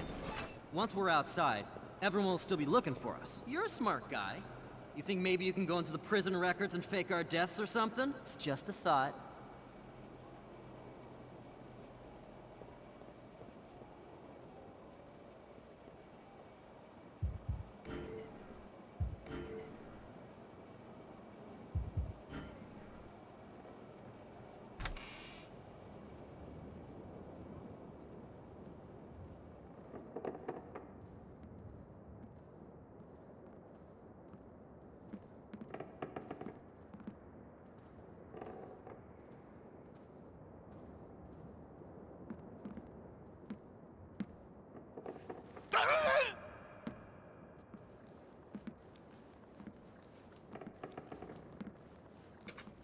Sona, you don't remember how I found me, but you're glad that you did. I'm playing video games that you haven't played and enjoying my content.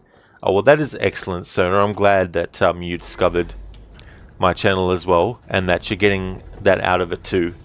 It's something that's happened with me too, where there's been games I haven't seen and would probably might not have actually played if not for some other streamer that was actually playing it, like, because sometimes you just don't know. You know, you play certain games and you might not get around to playing certain things that others have played, you know, for years now and stuff.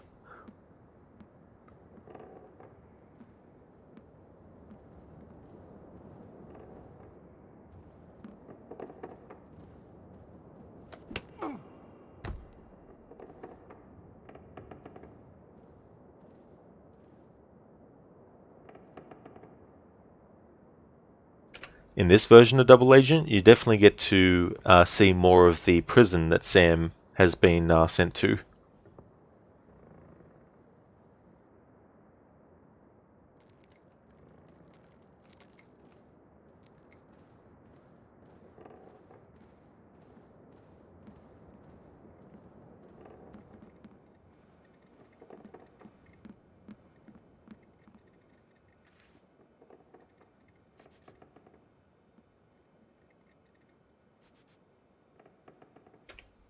From Warden Cromwell to J. Doherty, stairwell lock. Father Doherty, the lock on the stairwell door was not deemed strong enough for our security upgrades. We've replaced the lock with an auto-locking door. You will still be able to enter the chapel from the garage, but you will need to leave the prison through one of the staff exits, or call the garage guard to open the door for you from inside the stairwell. So, and it's awesome that you give also backstory. Lore is always a plus. Oh yeah. Yeah, there's definitely a lot of games there where I really like to sort of discover stuff and then talk about it. For example, the reboot Tomb Raider games, they have a lot of really cool lore that you can find out about the location that you're in the story and characters and stuff. Especially Tomb Raider 2013, you'll learn a lot about the island and what happened there over decades worth.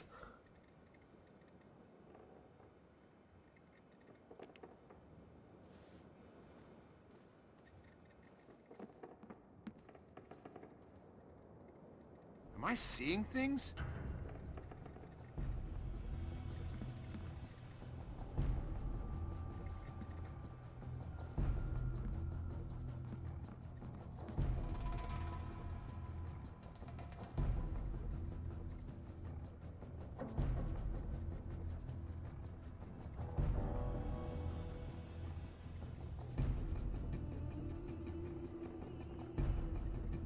All clear.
That's so funny. It didn't fail me or anything like that, but that was just so funny because it did the animation for when you actually drop down on an enemy. I was like, that's what you get for getting in my way.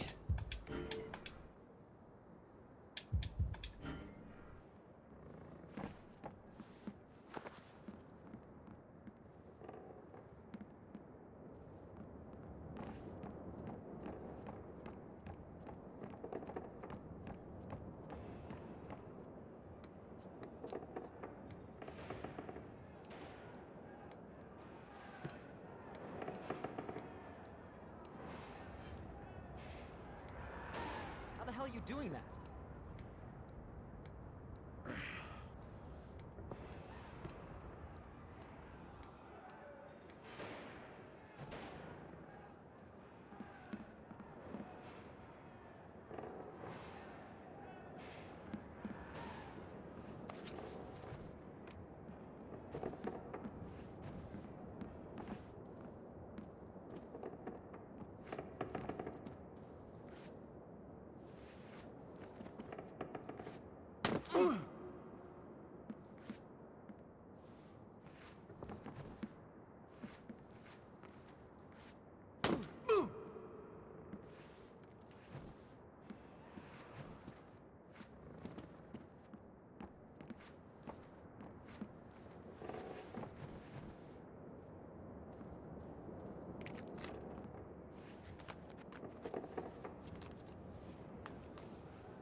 Yeah, you go, man.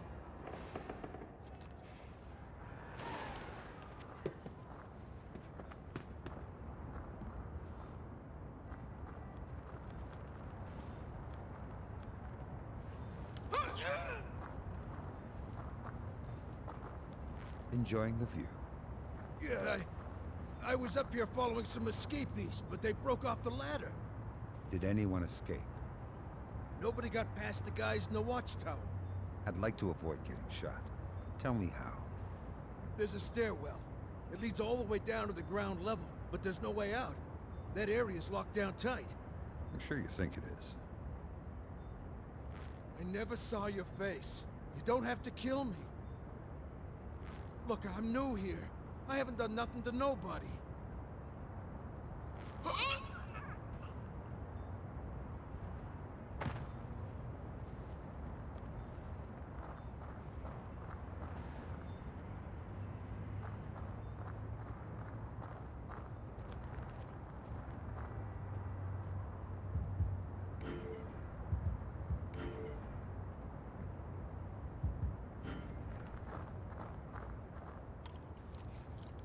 Give me a...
The sweet taste of liberty. I owe you big for this, Sam. You know that offer I made you on the inside is still good. Tell me more about your friends. Emile Dufresne. He founded the JBA. That's short for John Brown's Army. Emile's a man with ideas and vision, and the will to make them reality. You know what I mean? Sounds exactly like what I'm looking for. Great, come on. We got a long ways to go to New Orleans.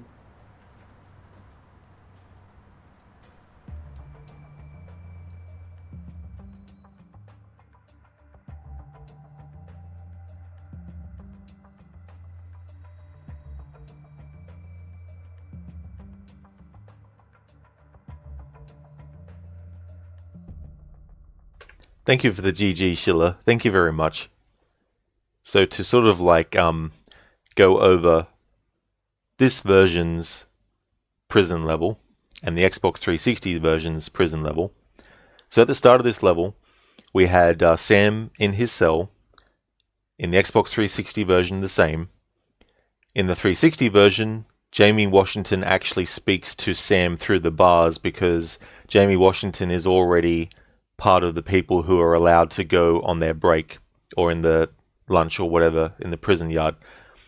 In this version of the game, Jamie is actually on the other side of Sam's wall.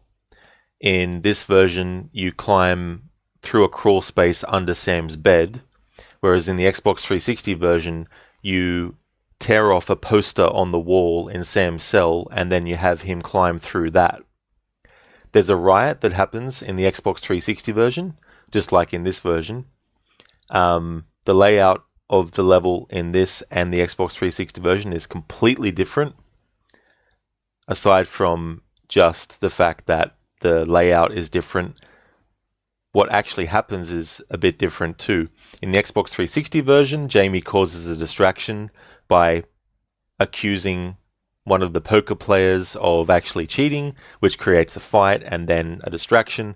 And anyway, eventually, in the Xbox 360 version of this level, Jamie gets captured by some officers. In this version, he gets captured, but he gets put inside the gas chamber. In the Xbox 360 version, there's no such section of the prison that you go to. In the Xbox 360 version, when you rescue Jamie, there's a media helicopter, or a prison helicopter, or a police helicopter that is actually flying around on the top of the roof. And in that version of the game, you basically take over that helicopter, and that's the end of the mission. In this version, you just have to basically get outside of the prison, and then we hear that conversation between Jamie Washington and Sam, where he's telling Sam about Emile Dufresne. Now, in the Xbox 360 version, Sam Fisher hasn't actually seen Emile until later in the game when, well, not later in the game, but after you do the prison level in the other version, he meets Emile for the first time. Whereas in this game, Sam has already seen Emile Dufresne in the first mission, and he was there to get the Red Mercury, which is related to nuclear weapons. And he went there to get that.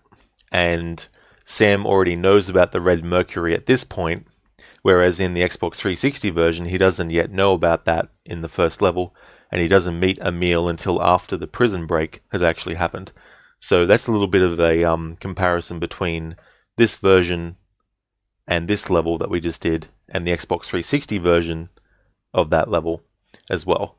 So because there's no helicopter pilot in this version, it means that there's not a helicopter pilot that we have to take care of, or I assume so.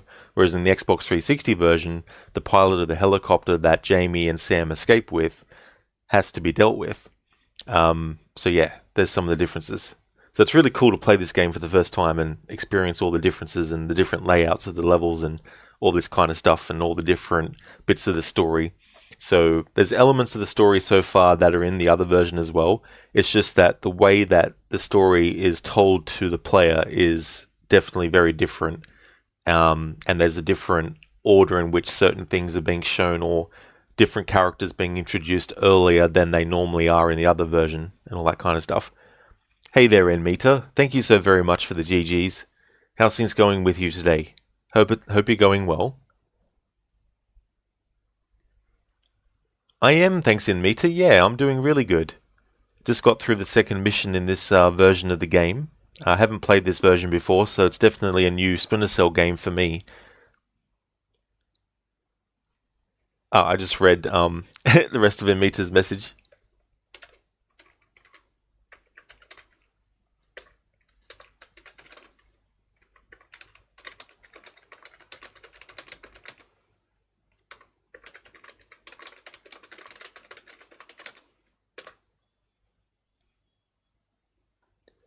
Alright, so I'm actually going to go on a break. This one will be a bit longer than the other one I went on earlier. And then when I come back, we'll continue on to do the next level.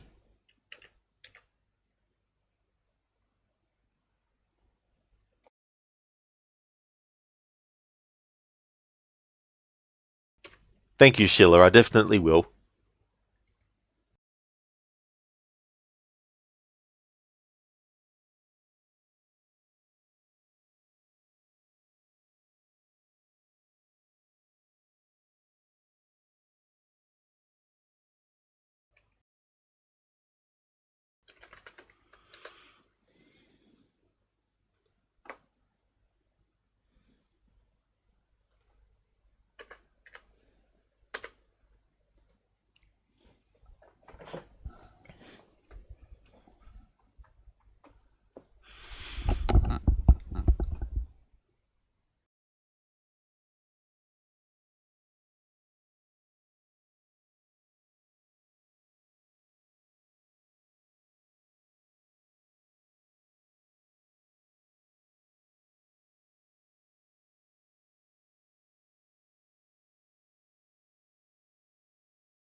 Hello, hello.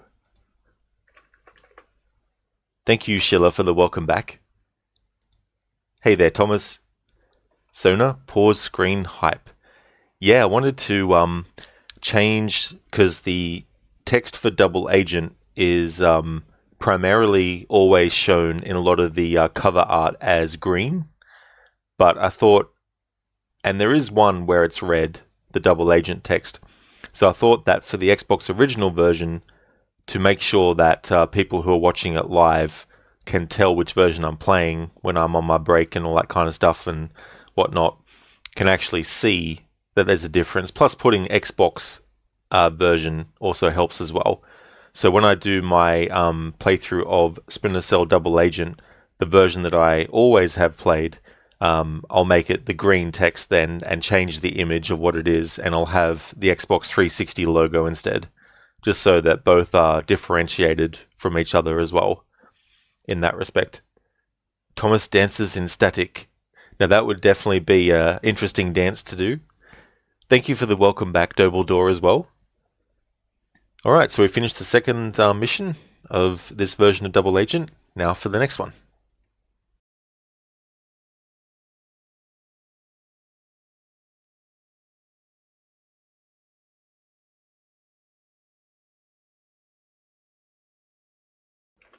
Okay, so it's giving us a results for the trust meter now that they've introduced it. So rules of engagements, enemies killed 2. So we're still have our trust meter in the NSA side of things, and because I haven't played this version of the game before, I don't really know exactly, but primarily normally I just go for the NSA side anyway, so primarily in this playthrough as well, I'll do that kind of stuff. But it's going to be interesting to see how things play out in this game versus the Xbox 360 version as well, related to the trust meter and stuff like that.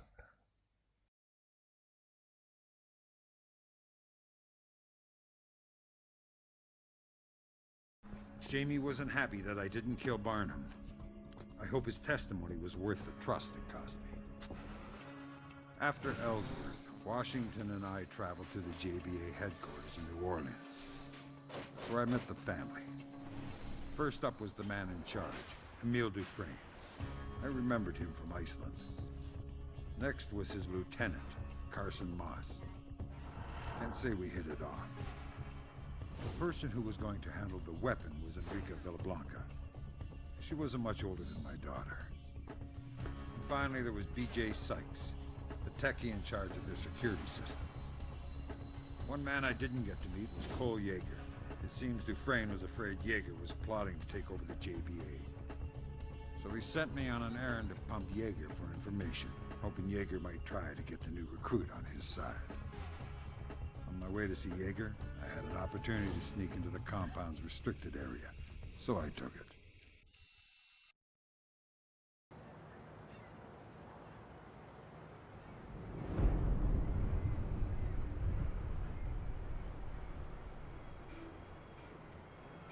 Lambert, come in. Sam, what's your status? I'm inside the restricted area. I managed to sneak in undetected while running an errand for Emile. What's new at home? You brought us some goodwill at Ellsworth and kept Barnum alive. Good job. I stashed your equipment already. Did you find it? Yeah, I got it. Wasn't easy to snuggle in, though. So what's the plan? Intel. We set up a surveillance grid on the outside. But JBA's electronic countermeasures are keeping us from hearing anything on the inside. You may have noticed some problems with your equipment as well.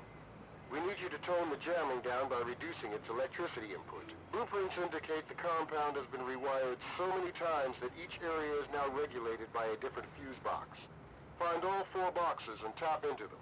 There should be one on the roof, one near the entrance, one in the warehouse, and one in the loading bay. Their location is on your minimap. Anything else? Yes. If someone spots you, or if they detect the drop in their grid, the new guy is going to be their first suspect. You can't afford that. While you're there, find ways to prop up your cover and divert suspicion to someone else. Emile is already suspicious of one of his people. Cole Yeager. If that's the case, Yeager might be useful to us. Send me any info you find and we'll go from there. Lambert out.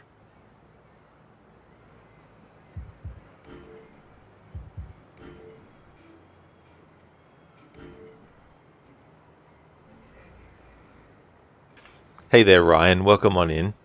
This version is meant to be better than the 360. It's so hard to get a copy of this version. Yeah, I'm playing the backwards compatible version on my Xbox Series S, and this is my first time playing this version. I normally always play the other on 360, and I'd have to say I am liking this. I do like this version as well. So far they feel so very different that I don't know if I could say which one I think is better at this point anyway. But I am enjoying playing through this, and it's definitely been interesting to see the differences and stuff like that. Hey Lucinda, good morning. How are you feeling today? I hope you're feeling better than yesterday. How is this version of Double Agent going? It's going good. We're up to the 3rd level now, and there's been so many differences between both versions. Not just graphically, but certain characters that you meet at a different point in the other version, you meet earlier, or you see earlier.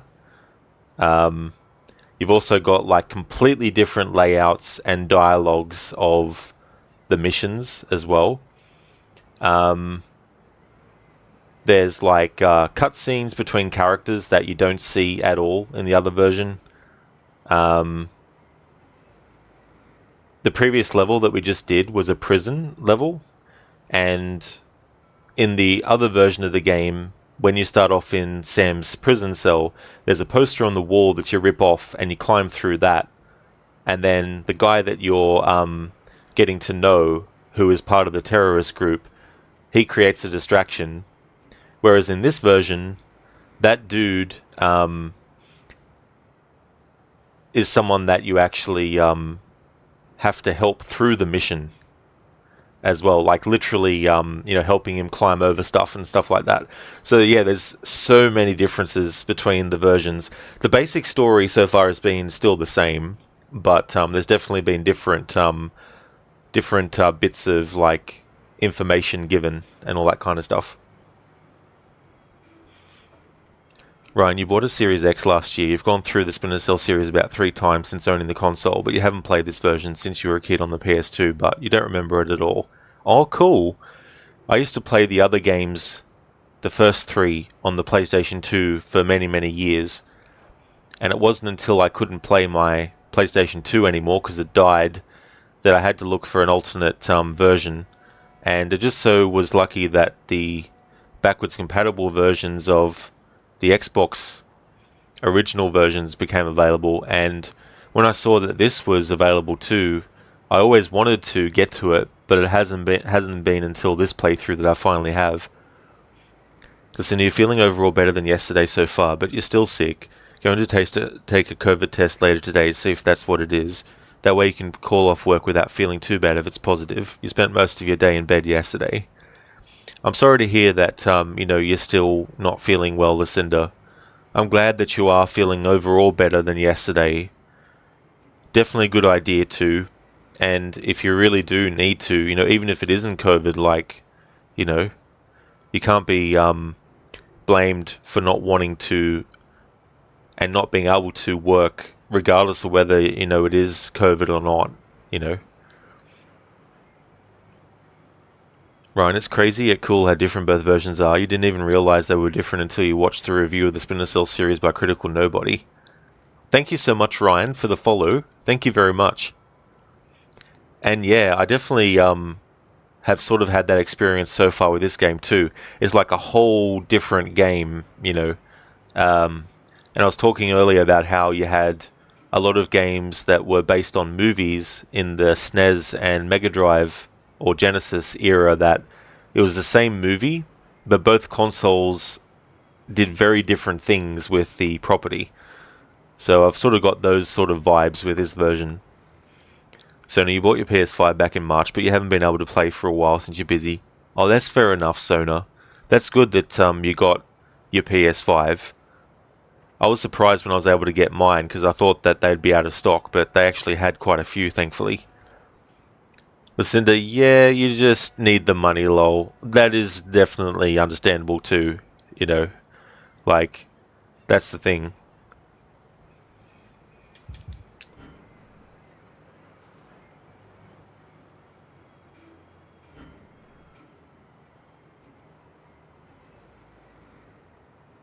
Oh, and Cole Yeager, he's in the other version of Splinter Cell Double Agent, but the circumstances and all that is very different in this version. Plus, a lot of that stuff where Sam Fisher was recapping the different JBA members that he met, we actually see him meet them in the other version more formally than just being in like a cutscene.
Ryan, oh yeah, the movie tie-in games. The best movie game was, in your opinion, Peter Jackson's King Kong. That game was elite. I really enjoyed that one. But the thing was, I only ever played it that once, and there's just some games where I do like them, but I just played them once, and that was one of them. But I actually remember really liking what they had done because I'd seen the movie by that point, so it was good to actually play the game and see what things they might have done interpreting it and stuff. This gives you more Splinter Cell 1 vibes instead of Chaos Theory. Yeah, there's definitely a bit of that too, as well. Whereas the other version of this game, while it does definitely feel still of the same vein, it definitely has its own different feel as well. Whereas this version so far seems to be more in line with the feel of the first 3 games.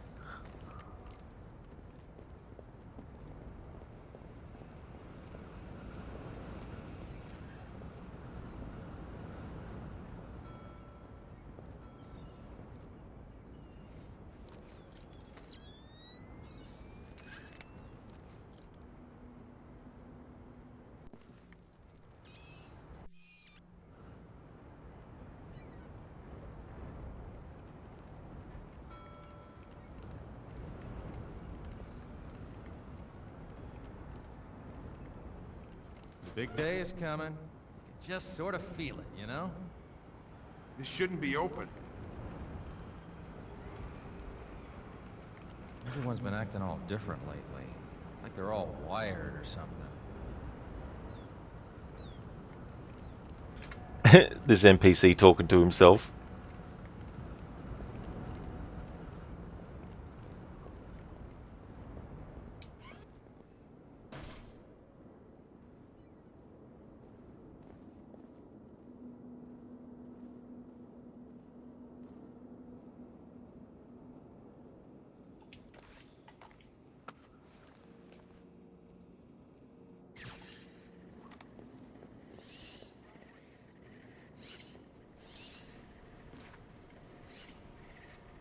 Stupid cameras! We need better security!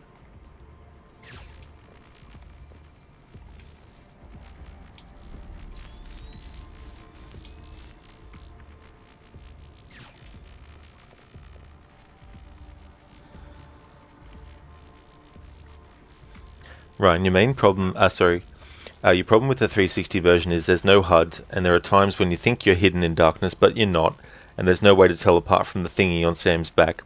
This is true.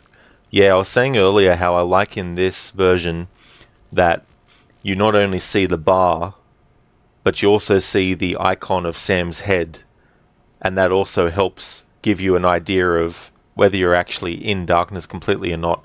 But yeah, with the 360 version, all that is taken away, and it's just basically that light on Sam's back to let you know.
From Cole Yeager to Masood.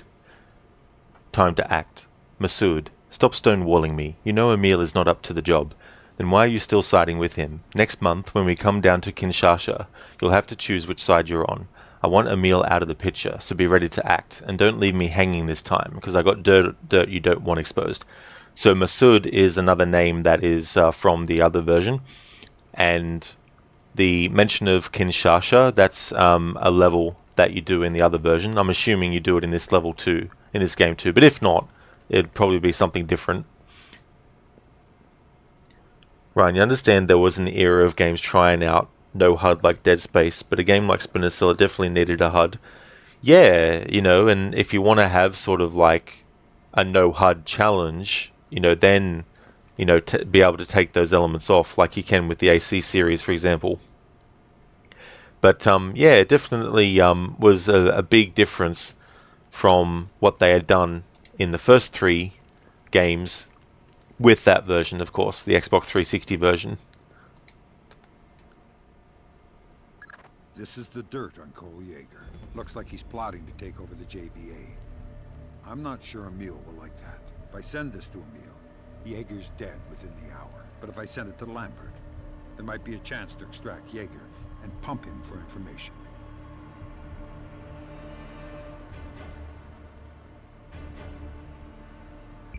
Thanks for the information, Sam. We'll deal with Yeager. You'll disappear before Dufresne can get to him. There we go. So I said I would primarily make decisions that go in favor of the NSA. And so there we go. They give you a little bit of time, but you can't just leave it there forever. The game will automatically choose for you. I found that out earlier because I was going to choose an option, but I wanted to talk about the fact that in the other version of this game, you don't get such choices presented in that way, like where Sam actually basically narrates and does a monologue of what will happen if he chooses either or. But if you just let it go, it'll choose for you. And it was just good timing that it actually chose the option I was going to choose anyway. But it was good to know that you can't just leave it on that screen. Otherwise, it'll just choose for you. My CPU is a neural net processor, a learning computer. The more contact I have with humans, the more I learn. Thank you, Saint, for redeeming the Arnie impression. That quote from Terminator 2. Thank you so much. Welcome in, Saint. How's things going?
stupid damn thing is broken.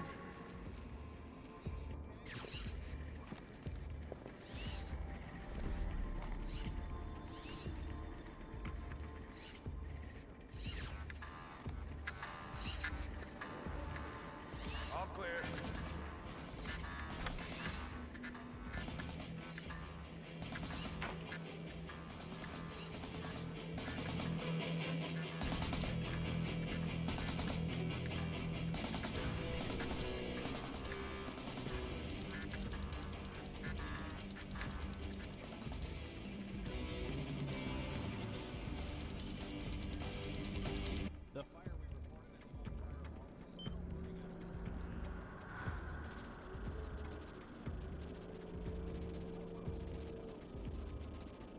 Nothing here. Never hurts to check.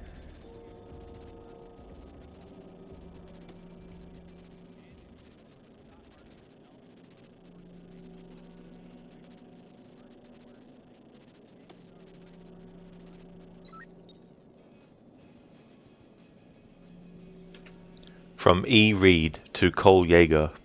Subject backup talk. Mr. Yeager, thank you for getting in touch. How secure do you feel your current electronic mail setup is? I would prefer to meet face to face to discuss your friends in the JBA. Please respond with a list of times when you will be available to meet. Saint, hey, things are swell. You just did a grocery run, got some salmon and lamb and wine, coffee, OJ and toothpaste. Oh, excellent, Saint. That's great. That's good to hear. I'm glad to hear that. And that's some great food that you've got there. Salmon and lamb, oh, delicious. The stream's going well. I've been having a good experience so far with this version of Double Agent. This is my first time playing the Xbox original version, after years of playing the Xbox 360 one. And it's more than just graphical differences. There's whole different versions of the levels, and even a level or two, I think, that are actually not in the other game as well. How's things going with you otherwise? Hey there, Owen. Welcome on in. Oh, you just turned 29. Well, happy birthday. That's awesome. I really hope that you had a great time. Hope it all went well and that you enjoyed yourself. Ryan, stupid damn thing is broken is definitely a Chaos Theory line. It well and truly is, Ryan. I love that kind of stuff. It was so funny, to see that. And hear that, I mean, because, yeah. It's cool to be experiencing a game that's old for the first time with someone else that also hasn't played it. Oh, exactly. That's the thing, right? Like, I was saying that the last Splinter Cell game that I played, which was one I hadn't before, was Blacklist, and that was back when it came out. So it's good to have a quote-unquote new Splinter Cell game for myself to play through for the first time.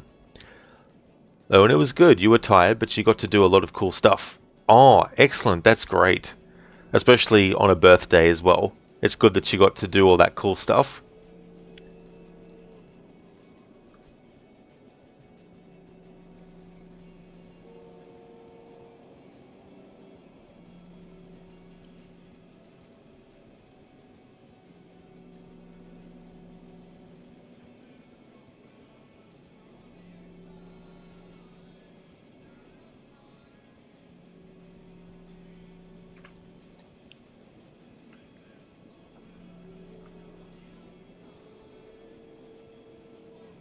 Hey there, Shaky. Sorry, dude, I just saw your message.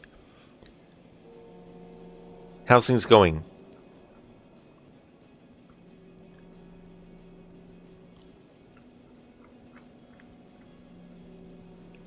Oh, and you got a Grey Can Miller Lite. Oh, excellent. Well, I hope that you enjoyed it. Ryan, you loved Conviction at the time of release and you were so hyped for Blacklist, but you never got into it, saying that you haven't played it since, so maybe you should give it another shot. Yeah, it's kind of a difficult thing for me with that one, because I really do like the game a lot. It is definitely weird to not have Michael Ironside play Sam Fisher. I don't mind Eric Johnson's performance from an acting standpoint. I just feel like, and I don't know if he even might have suggested this and Ubisoft said no, because that's happened before. I don't know if he maybe wanted to do Sam's voice a bit older, and Ubisoft felt that it was probably not the thing to do. I don't know whether that's the case or not, but that's something that I feel could have been done. And also, they make Sam look younger than he does in Conviction, and because the face of him looks younger, the application of just making his hair grey just looks like someone who's younger that dyed their hair grey. Shaky, all good, man. I just finished 5 days at the community kitchen, cooking meals and packaging leftovers for the community, doing dishes, etc. Close to 8 hours days for you. Very sore but feeling good, having a long weekend now. That definitely sounds like you've deserved it, Shaky. And that's awesome as well, doing that for people that are in need. Owen, oh yeah, just watching some DBZ while drinking, it was great. Oh, very nice, Owen. One of those DVD sets from 2005 that had a few episodes. It's always good to be able to do that, you know, just relax and chill out and, you know, enjoy the things that you enjoy. Ryan, Sam Fisher to you with Michael Ironside as an older, gruff, hardened dude, but in Blacklist he didn't even resemble the Sam Fisher you grew up loving. That's definitely a fair. Yeah, oh, absolutely. Yeah, I'm surprised. Well, I don't know, I've never looked into it, but it would be interesting to see what modders for the PC version might have been able to do in that regard. Like, maybe they could have done something to put... Oh, it probably... I don't know how they'd be able to do that, but maybe make some changes to his face or something. From E. Reed to Cole Yeager, backup meeting. Mr. Yeager, you are not present at the agreed upon meet point. If you require assistance or extraction, please let me know immediately and we can ensure federal protection for you. Backup, your friend Fisher. From E. Dufresne to J. Washington. Backup, your friend Fisher. Jamie, I'm overjoyed that you were able to escape and eager to welcome you back to our family. As for your new friend Mr. Sam Fisher, if you trust him, we'll let him stay with us. He won't be able to wander around, of course, and he will have to join us, but I have in mind a test for his loyalty when the two of you arrive. If it does not pass, however, you will have to accept my judgment on the matter. From E. Dufresne to personal, subject money from the train. I believe that fortune has smiled upon me and extended her blessing upon the great work we are about to undertake. We are secure here in our enclosure, safe from prying eyes. Our soldiers are disciplined and righteous, knowing in their hearts the justice of what we must do. Our allies are fearless, if not trustworthy, and Providence has given us this man, Fisher, whose skills are precisely those we most needed. I do not believe anything can stop us now, not when fortune herself is on our side.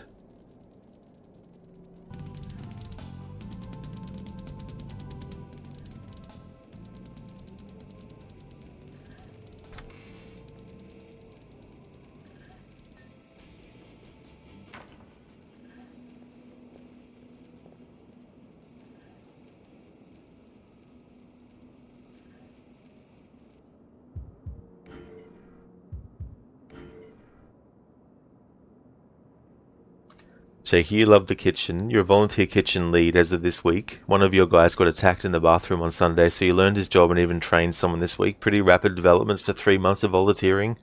Oh, I really hope that the guy that got attacked is, you know, really, you know, healing up well and stuff. I hope they're okay, Shaky. That's good that they've got someone that can come in and learn the ropes of that and actually help out too in that way. But that's great to be able to know that you're valued there as well. Oh, and you love the mystery of these emails. Yeah, these are sort of emails that, I mean, there might be some variations on the information inside of them in the other version, but I don't recall some of these sort of things being spoken about, especially Emil's own entry there in his own email about how he feels about things. Ryan, you're still waiting on any news of the Splinter Cell remake. You really hope it's good and goes back to the gameplay that you're playing now. Hopefully so. Yeah, they haven't actually said anything more about that since they did that video in 2022 that was celebrating the original's 20th anniversary while at the same time talking about what they were going to do for the remake.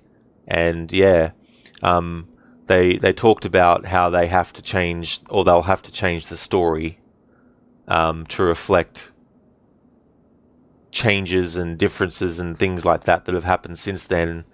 So there must be something politically or something about the game that they fear is needing of fixing or something. I'm not sure, but The team who did it, or at least the studio who did Blacklist, are doing the remake of Splinter Cell 1. Shaky, the explosion image for LOL makes that paragraph much funnier. it's a good emote, that one. Peter's okay. He got his hand and eye hurt, but then he also found out he had a long-lost son in the same day, so it's been a roller coaster for him too. Oh, what a combination of things to happen, you know?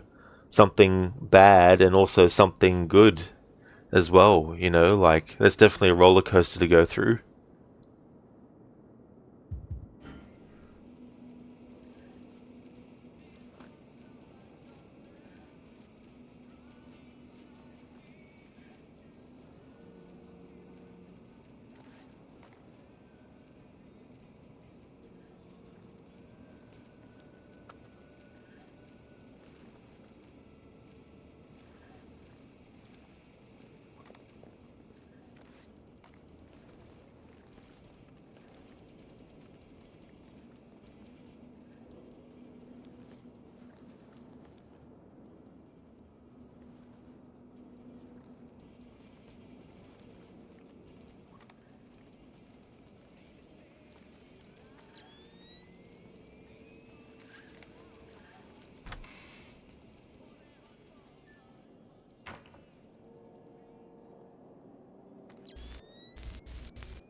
I think I've got enough on Enrica.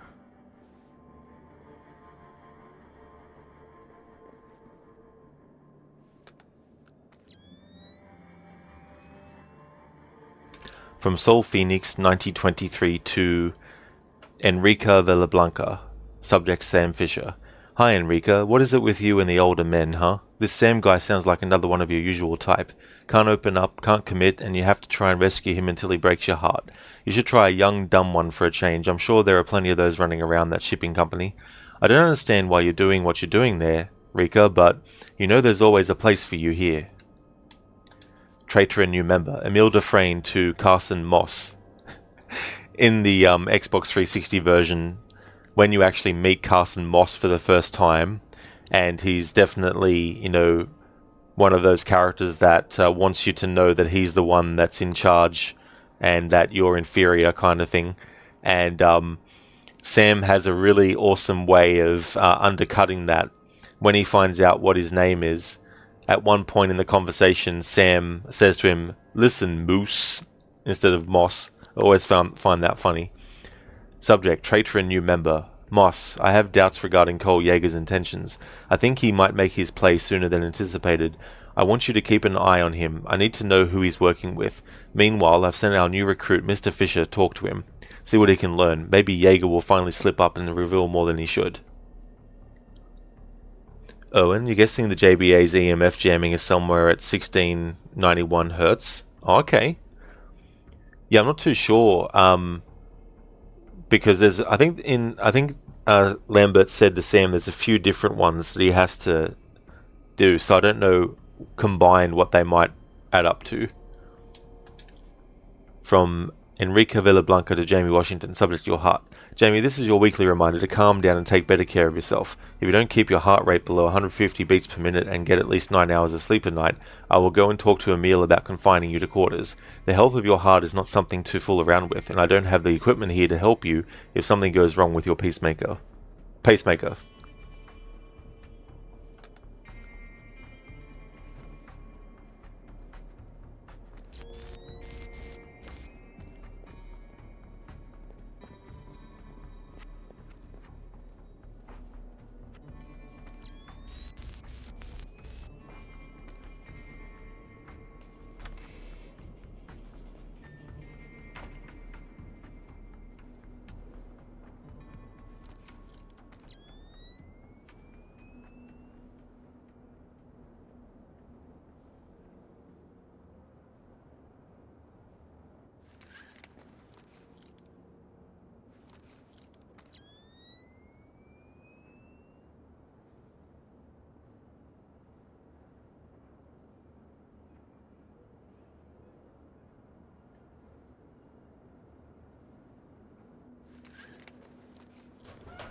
Moss is not happy right now. That's alright.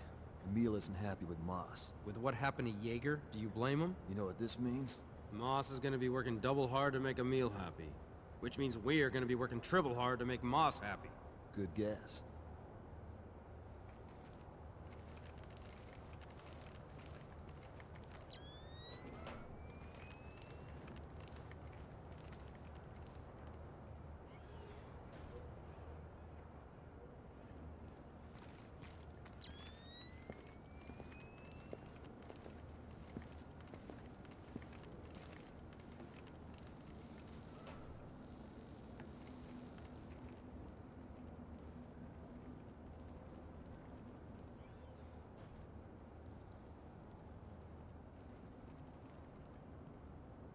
No, and no, haven't played the multiplayer for any of the Splinter Cell games.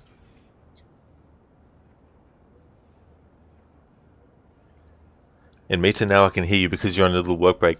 That's definitely no worries at all in Meta.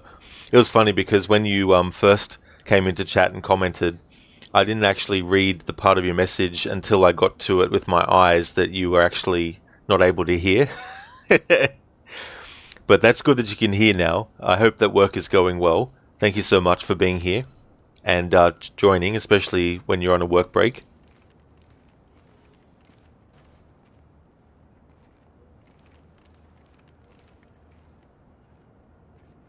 Going well so far in Meta? Excellent. Oh, that's good to hear. The game's going great. This is the 3rd level now. I'm liking this version. It's definitely been interesting to see all the differences and get a whole different, feel and experience with this game's story.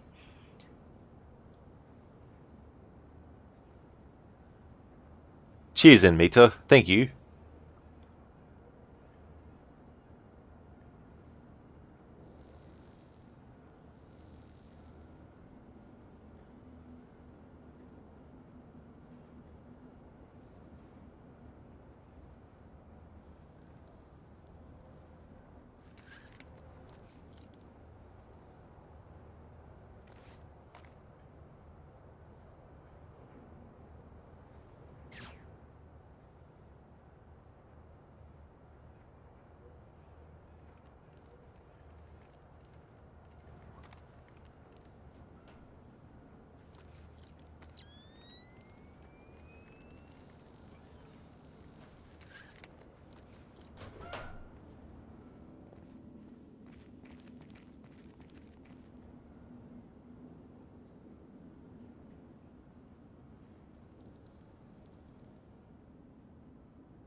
Admit I haven't been able to watch your stream these last 2 days because of work. Oh yeah, that's totally fine in Meta. Yeah, don't feel like you need to, apologize or feel bad and things like that. It's definitely understandable not to be able to catch every single stream that I do. That's for sure.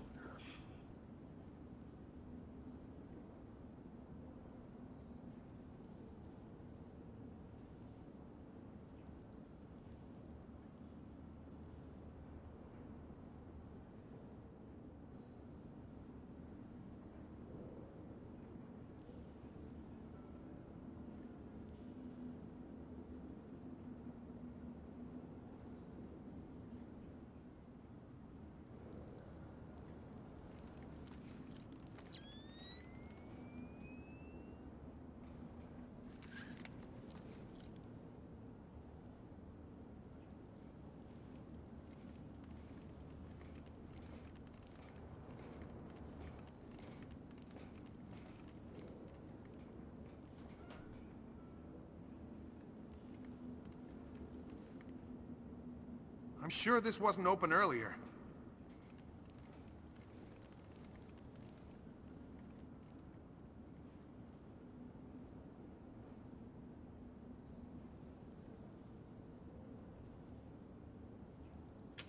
Come on, NPC, aren't you going to go and check it out? There we go. Or not. Normally, if enemies see a door left open, they go over to investigate. Admit you like my streams, and that's why you don't want to miss them, but work is work. Oh, totally fair, exactly, you know. You definitely need to be able to, you know, earn money and live, you know. Erwin, check it out, NPC, for your health. Exactly. You never know. Might be something that's going to be a benefit to you.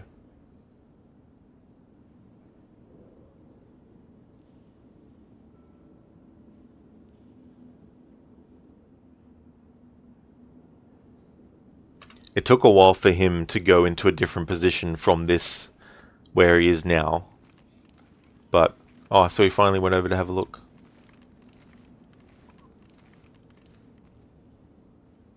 Is he actually going in? No, he's just going over to the thing. He's just gone over to that position.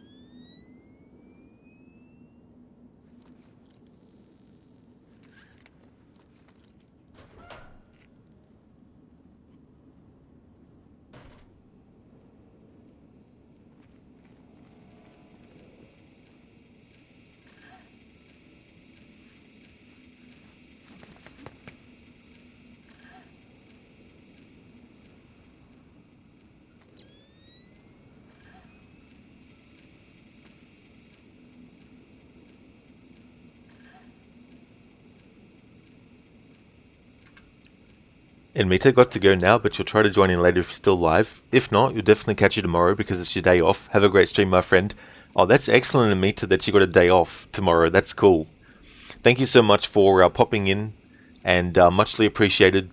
I hope that you have a good rest of your work. Hope it goes smoothly. And thank you so much. I definitely will have a great stream. I'll be streaming for a little bit longer, probably another, probably an hour and a half, maybe something like that. But thank you for being here, in Mita.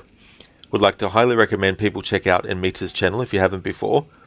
Enmita has been doing various different kinds of games. Was doing some Assassin's Creed Valhalla, working on the mastery challenges.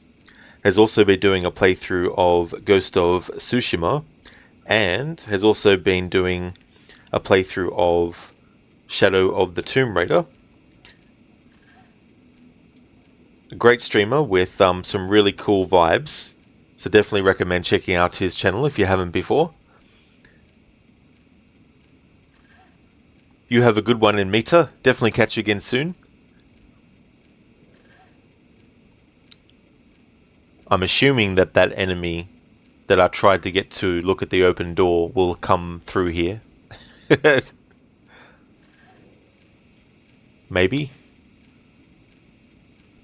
No worries, in Mita. No problem at all.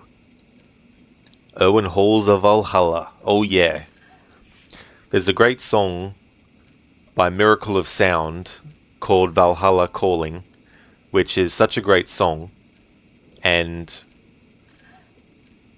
it uses footage from Assassin's Creed Valhalla, primarily from all the cutscenes and cinematics and all that kind of stuff. Such a great great song. Does a lot of great music too, not just for games in the AC series, but also for other franchises too.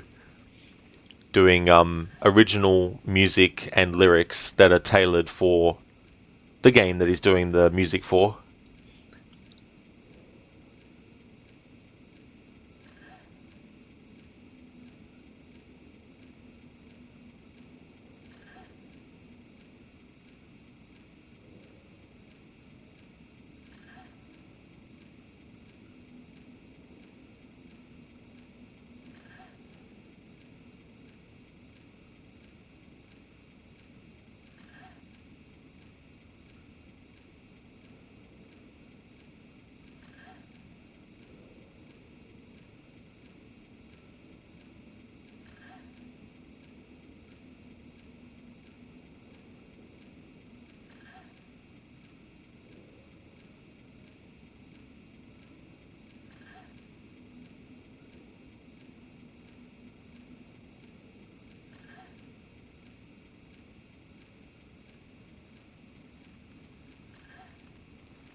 You hear Sykes at lunch?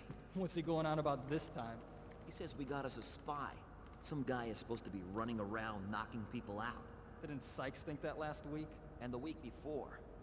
Still, he was right about Jaeger. Jaeger could have had "I'm working for the feds" tattooed on his forehead and been less obvious. Sykes is just paranoid.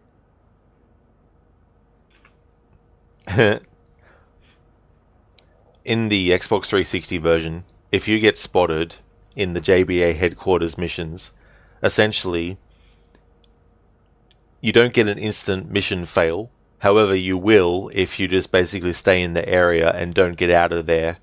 When the trust meter goes down low to nothing, then you'll get mission fail. Whereas, and you can't knock enemies out until the final JBA level. So it's interesting in this version that you can actually knock the enemies out. And there's that dialogue we just heard about the paranoia about other stuff happening, you know. Oh, and Sam was just staring at us. Exactly. Yeah.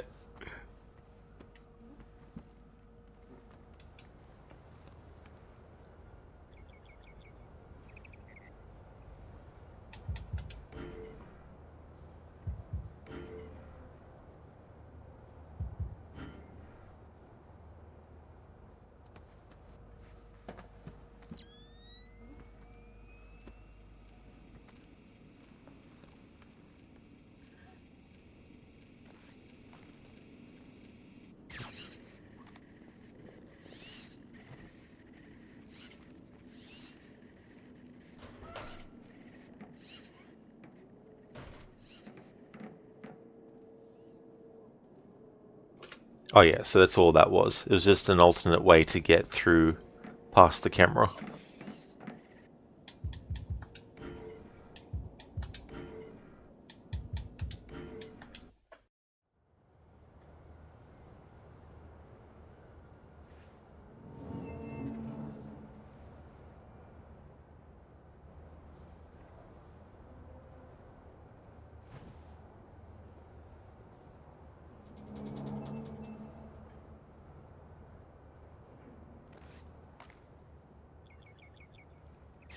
Shit, what was that?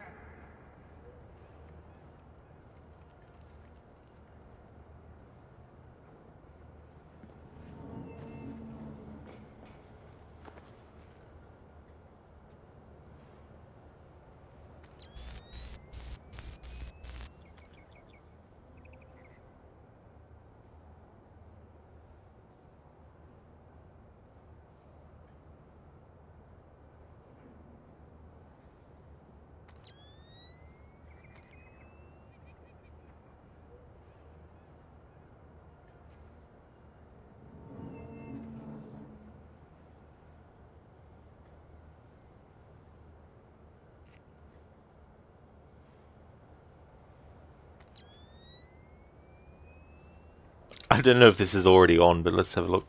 No, it's not. Okay, good. But I think the other one might be on. Usually they move, so I'm taking the fact that they don't move at all, meaning that they're actually not turned on.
Let's get a move on.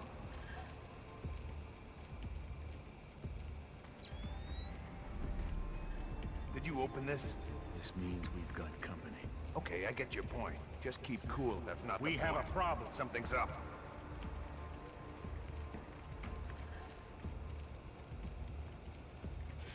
Oh, and nice thing about the PS2 version of Double Agent is that it relaxes you in a way that makes your body cool down. Oh, that's definitely a good side effect of things. Especially to, like, if there's things that might give someone anxiety. Because that can happen with certain games, with certain elements and stuff for certain people, so...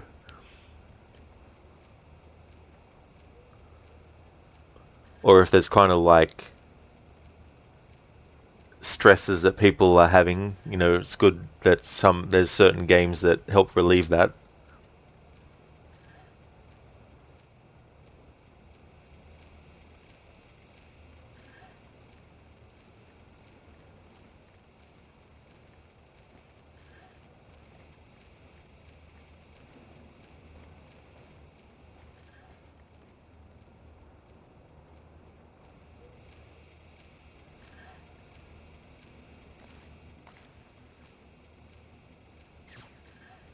Right. Follow me.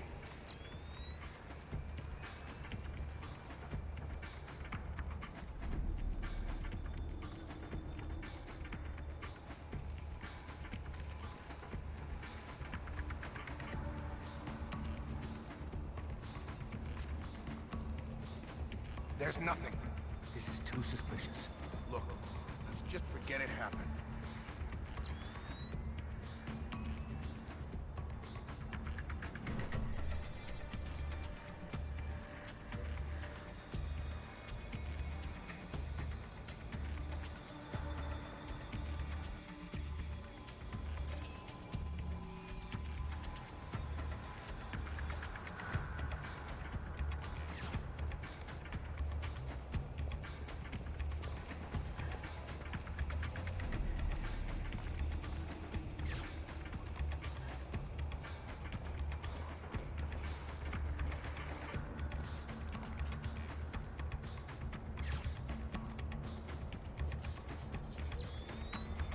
Typical. What's wrong now? That ain't...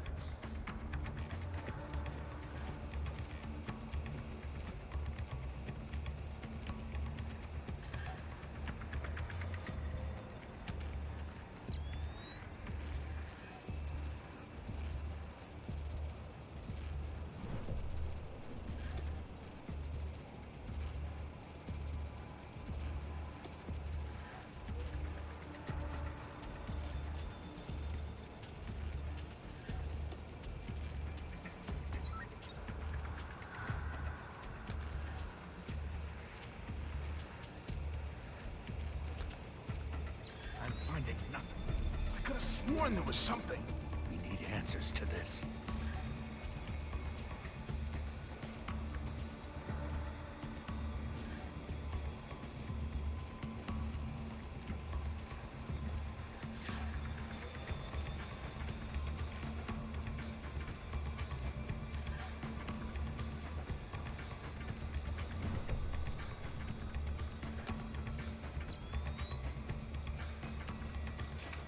From M. Ross to Delta Atlantic Shipment. Dear Sir, I understand that your company deals in small shipments along the Gulf Coast and up the Mississippi. I was wondering if you could send me your prices for standard size shipping crates, not overweight. Do you deal with customs and import tax, or do I need to hire a broker to handle those transactions?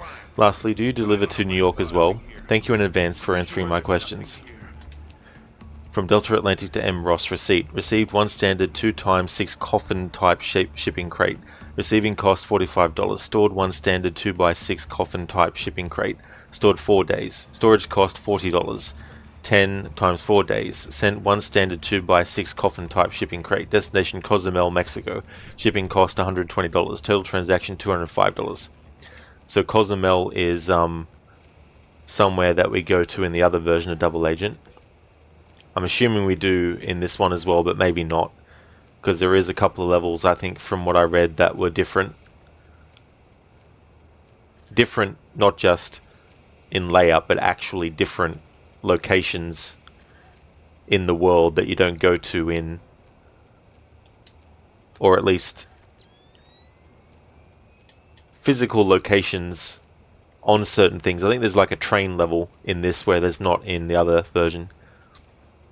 From BJ Sykes to Moss, your little crush. Moss, here's a short version of the info you wanted on Enrica. Science background, lefty politics, parents both died when she was young.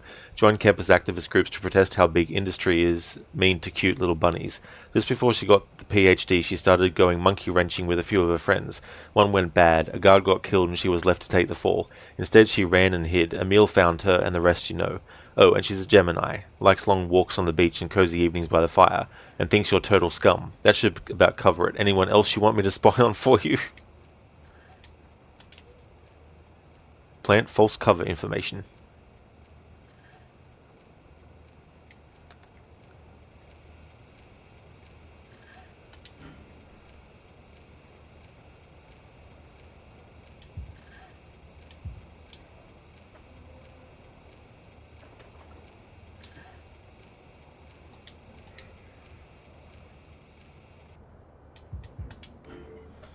Saint monkey business. Gotta watch out for monkey business, especially when three-headed monkeys are the cause of it.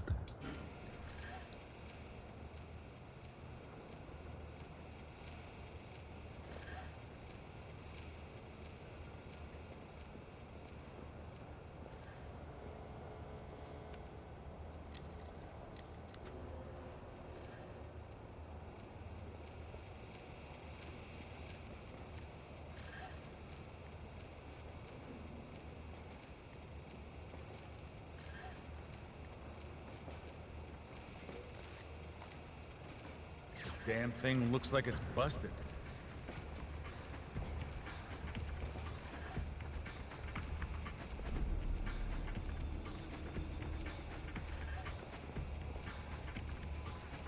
I'm not finding anything.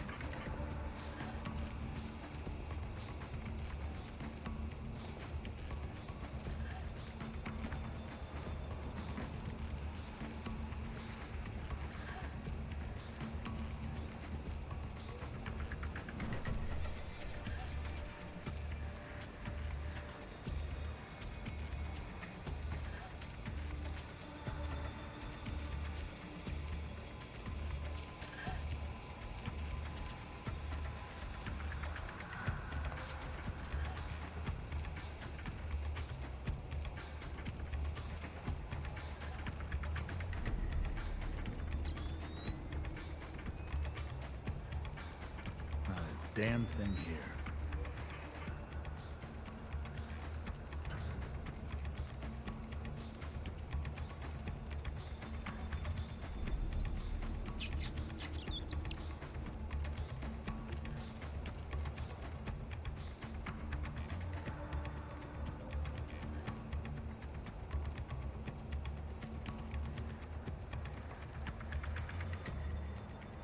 Stand back, I'm going in!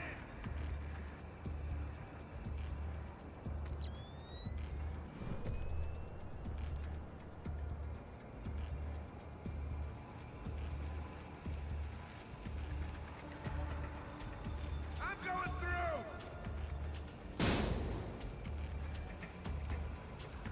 Had a feeling that was the enemy that was making that racket.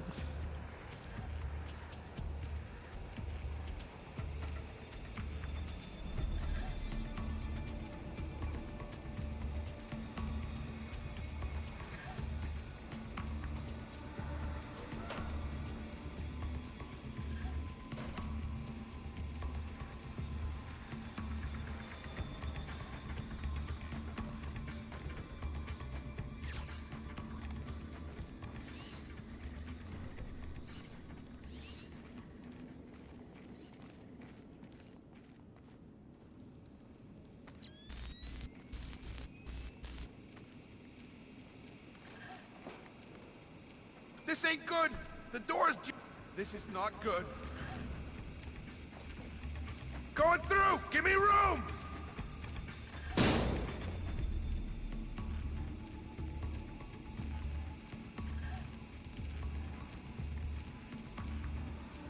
Okay, you're getting rattled. Just forget it.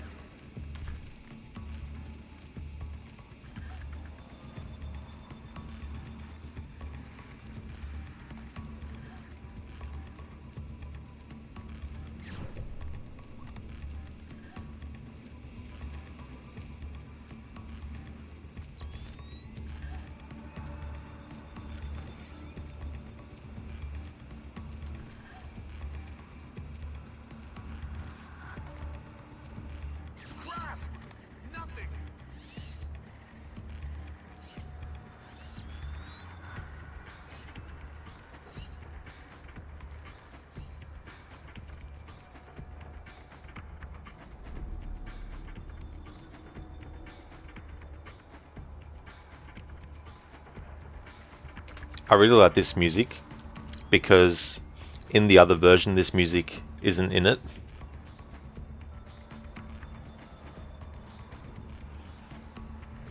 I think there might be some slight differences in the music that's in both versions,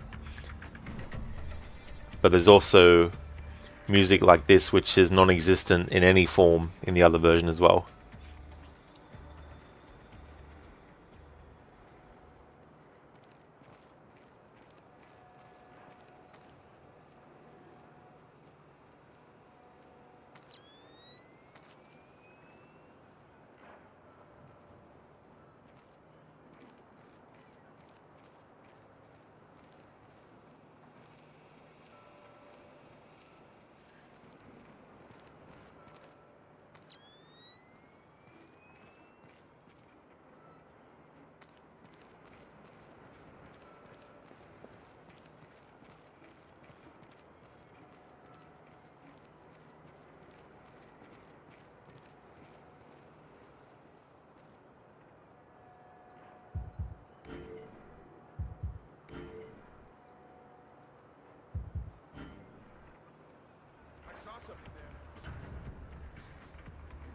Forget it. I don't want to find anything.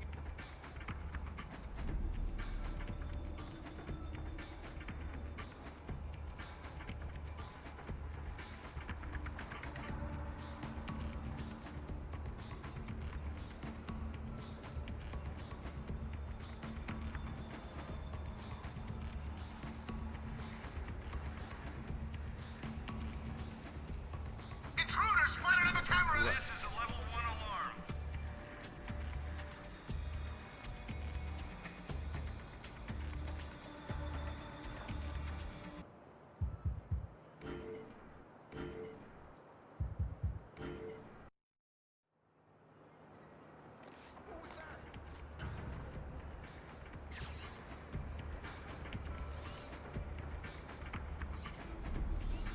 Nothing here. Sure there's nothing.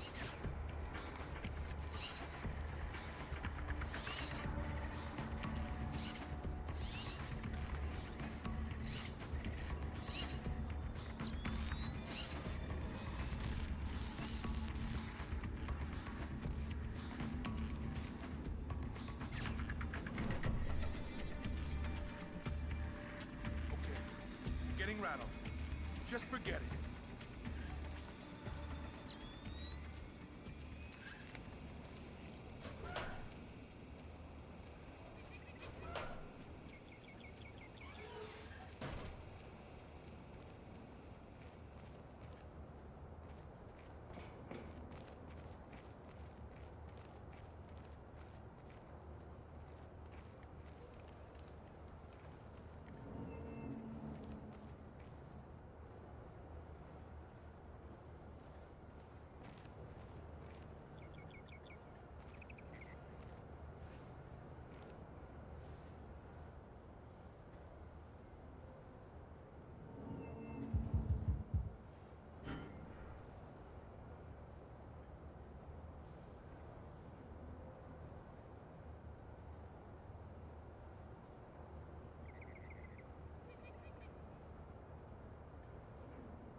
thought this was closed.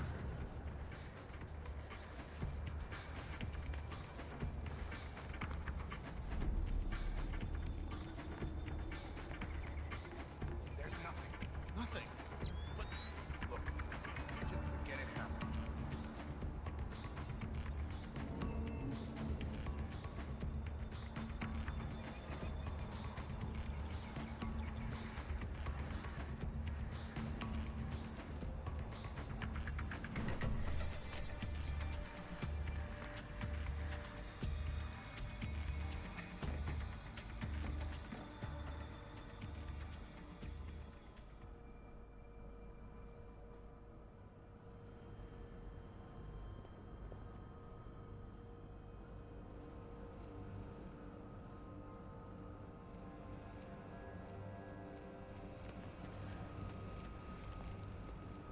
What the?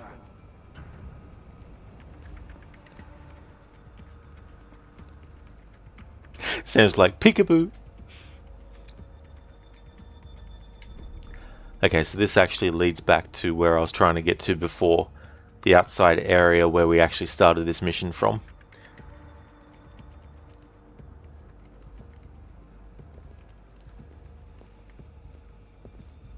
Let's just shoot him in the shoes. Boom. All clear. Dance.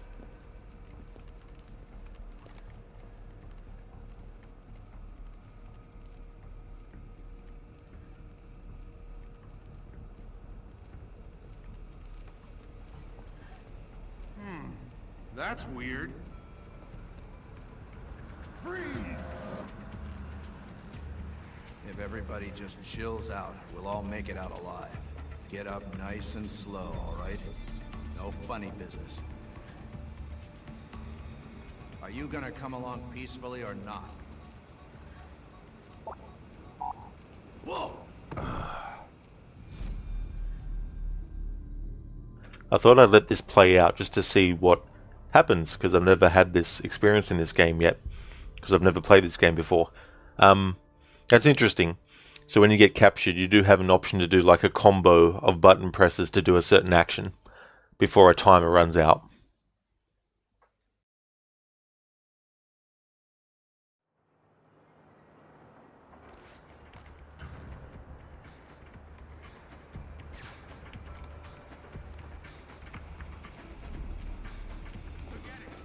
I don't want to find anything anyway.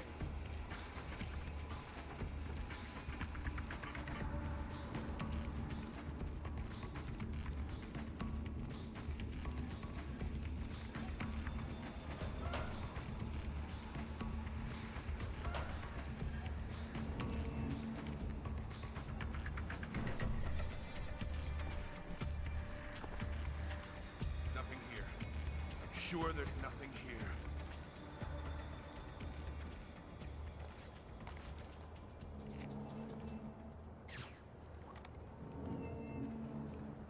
Okay, come with me.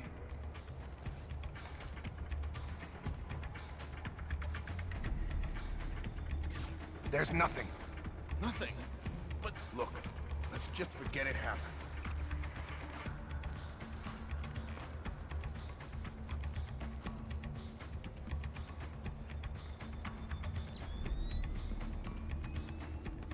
Aha, this is what I was trying to find, but I couldn't. This is an alternate way I can get back to where I was trying to get to just now.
Here we go. Now we're actually back where I started the mission from, which is also the area I was trying to get to before this dude that's here now actually detected me before. I didn't think to read it when I was looking at it before at the start of this mission, but this sign, always show your good side, Nivea for men.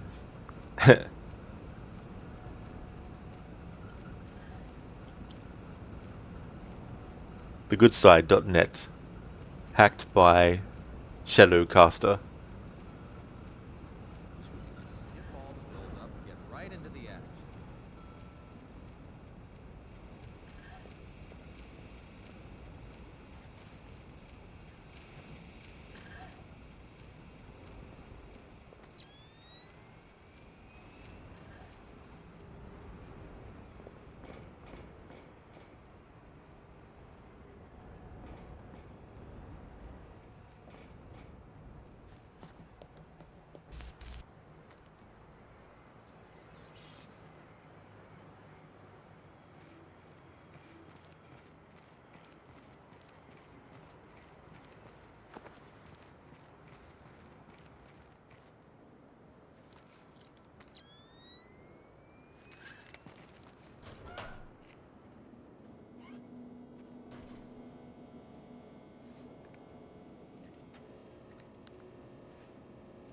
Job's done, Lambert. I got the fuse boxes. Good. On to your next task. Make it quick. I have to get back before they find out I'm here. I know, but this has to be done right. It's too important, Sam. So what's next? Find their server. It's probably on the second floor of the compound. Once you're there, open up a connection to Fort Meade. We'll sift around their system, see if we can find anything. On my way.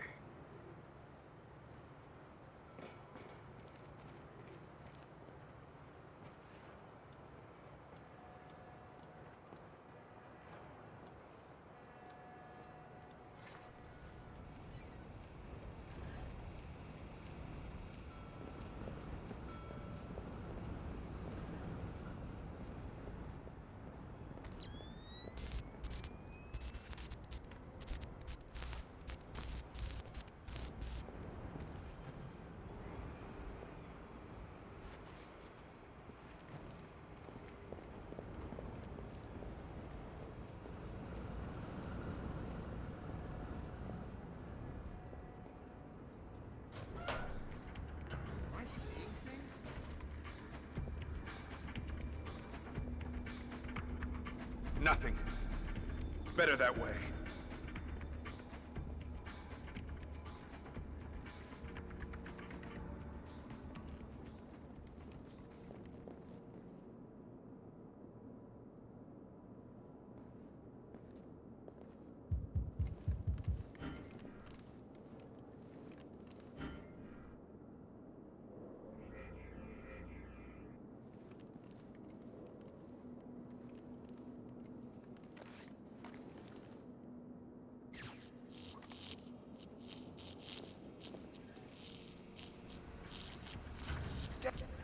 Get out here right now! Damn it! What was that?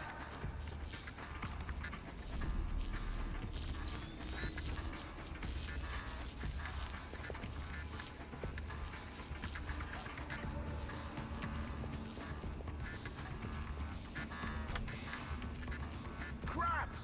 Nothing!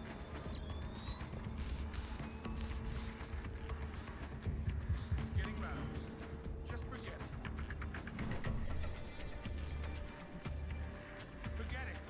I don't want to find anything anyway.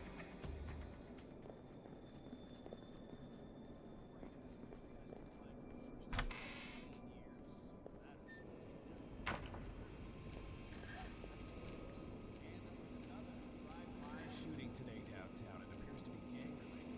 There are no suspects there.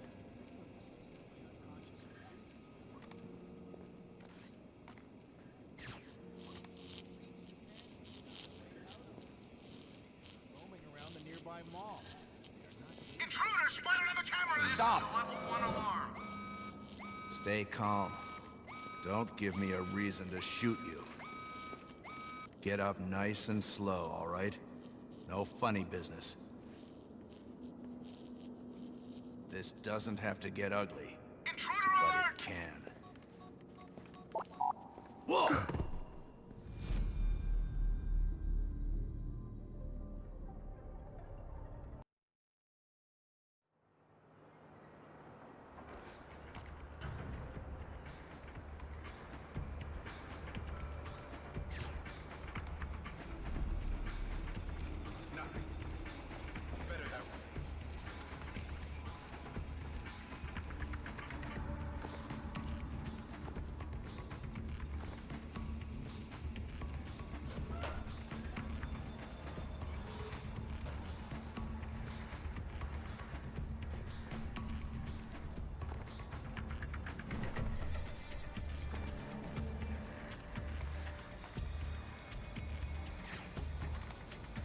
Nothing. Over this way. Come on.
This is a level 1 alarm.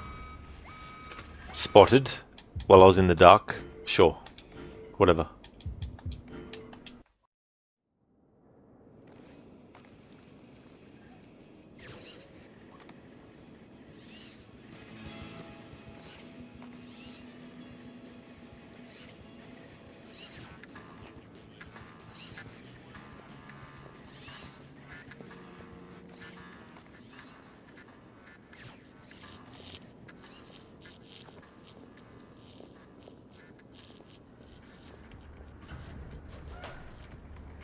Is that? I thought I saw something.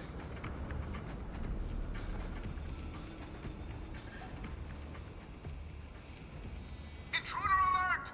This is a level 1 alarm.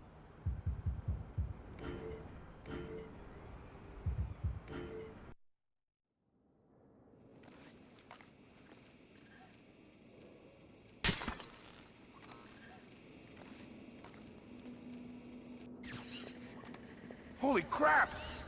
Guess I'm a little jumpy.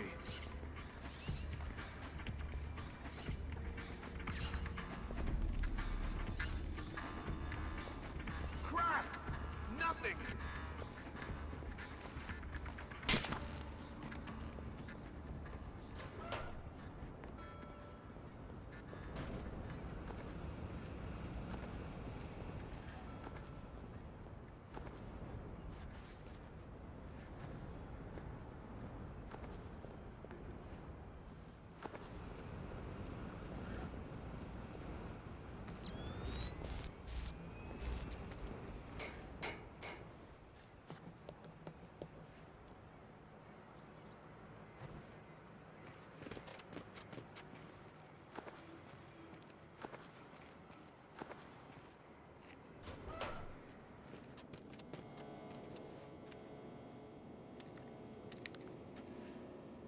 Job's done, Lambert. I got the fuse boxes. Good. On to your next task. Make it quick. I have to get back before they find out I'm here. I know, but this has to be done right. It's too important, Sam. So what's next? Find this server. It's probably on the second floor of the compound. Once you're there, open up a connection to Fort Meade. We'll sift around their system, see if we can find anything. On my way.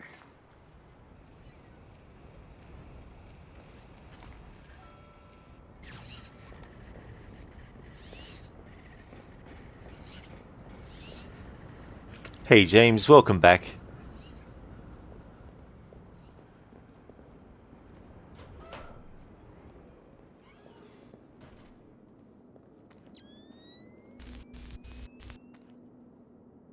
What is that?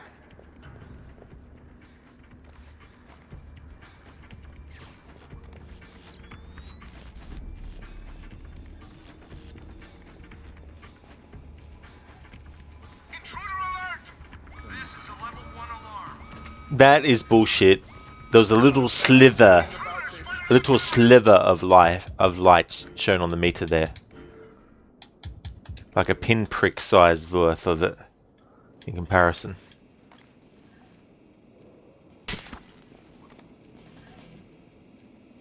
Damn it. What was that? I really don't want to be here.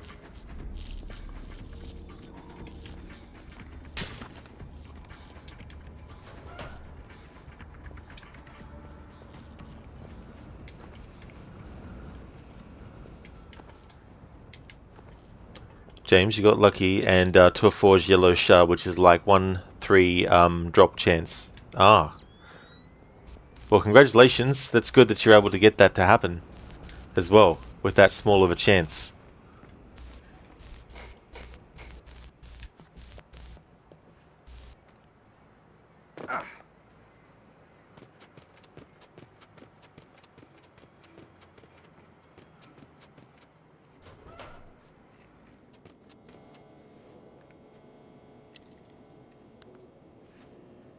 Job's done, Lambert. I got the fuse boxes. Good. On to your next task. Make it quick. I have to get back before they find out I'm here. I know, but this has to be done right. It's too important, Sam. So what's next? Find their server. It's probably on the second floor of the compound. Once you're there, open up a connection to Fort Meade. We'll sift around their system, see if we can find anything. On my way.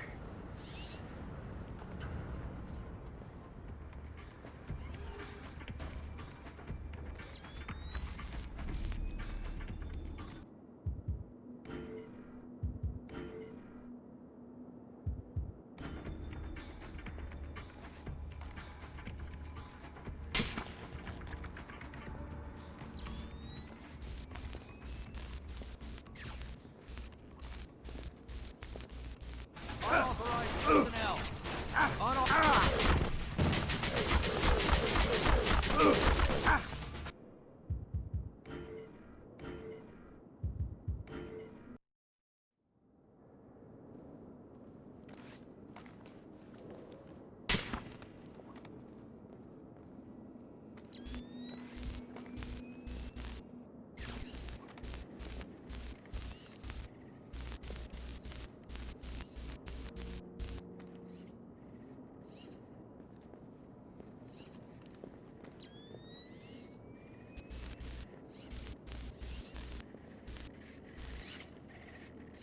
This is bad, bad news.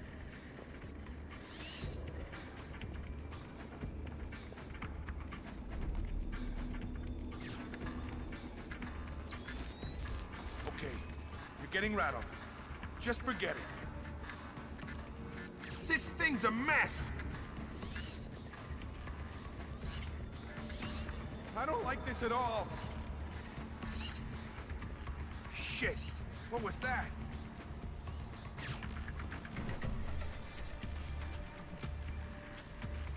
Stand back!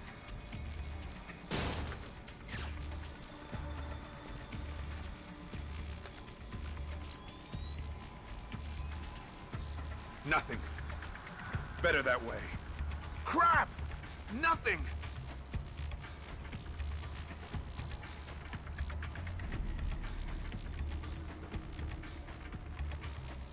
Bishop, this is Emil. You are not in your bunk. Get in touch with me immediately and tell me where Okay, you are. you're getting rattled. Otherwise, I will have Just no forget choice it. but to assume the worst and respond accordingly.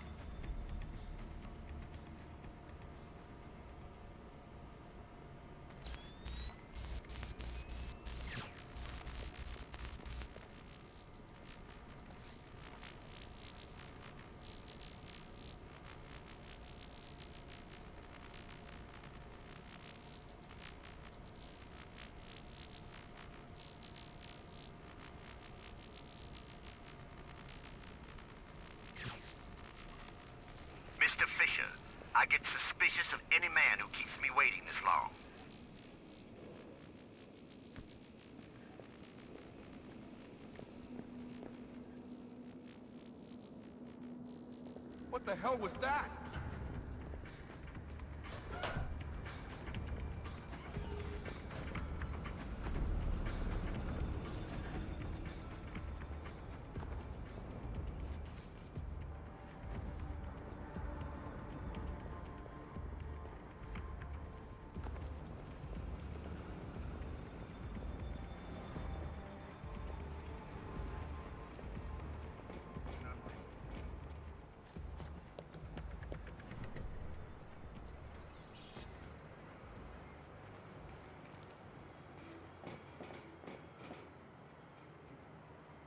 Disregard my last instruction.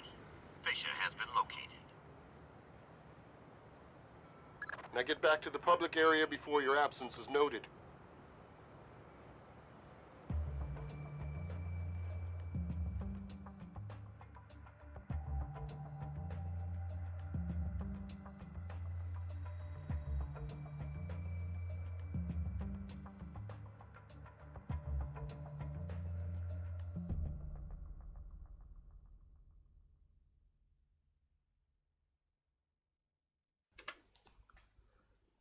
James, yeah, kinda lucky. Finally got your Revenant fully sharded. Now need to get rest of your 27 Warframes. Well, I hope that all goes well, James. It definitely sounds like you got a lot on your plate to deal with. Dr. Darling, you just woke up from a 4-hour nap. That was more than what you needed. Oh, was it? Well, welcome back. Hopefully you can get the right amount of hours when you want. James, 4 hours is just the start for you, is it? Yeah. Yeah, I do about 6 hours. Dr. Darling, you're glad you had COVID only once. Stupid people not wearing masks. Well, that is good that you've only had it once. Fingers crossed you don't actually have it again, Dr. Darling. Thank you for the GGs, James and Dobledore. Thank you so very much. So there we go. That was the first JBA level of the game. In the Xbox 360 version of the headquarters, if you get detected, the game gives you a chance to get to a non-restricted area, but if you wait until the trust meter goes down to 0, you get a mission fail. And in this version of this level, it's more like a traditional Splinter Cell level with mission objectives and done in such a way where you have Lambert talking to you and all that kind of stuff. Whereas in the Xbox 360 version, Lambert doesn't have as much involvement in the missions when you actually hear him. It's only selective missions and all that kind of stuff. And very different objectives and all that kind of stuff. But there's some similarities, of course, as well. James, well, you can run random shard per week and all Warframes have 5 shards to get. Oh, really? So just one random one per week? Dr. Darling, you're not talking about yourself. Oh. You're glad you had only COVID once.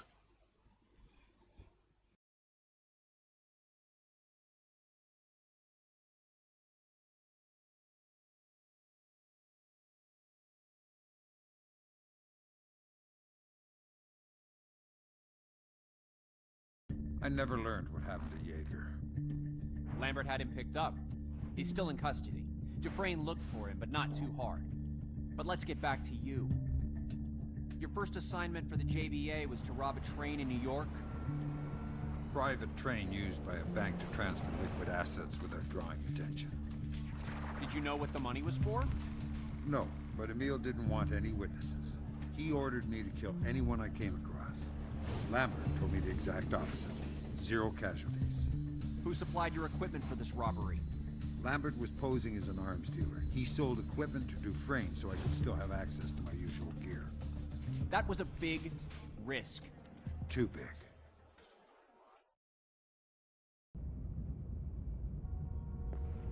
Fisher, Enrica, the train has already arrived and the valuables are being loaded on board. We will be hijacking the train, but we still need the code to its vaults. Fisher will obtain that from the station chief. If you encounter anyone, strike first and leave no potential witnesses alive. Fisher, you will notice I've given you only part of the equipment you requisitioned. We have a new supplier, but if you want more equipment, you have to earn it. Dufresne out.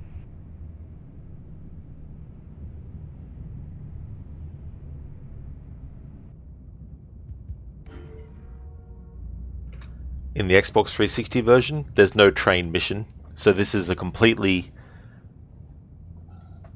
original mission that's not in the Xbox 360 version.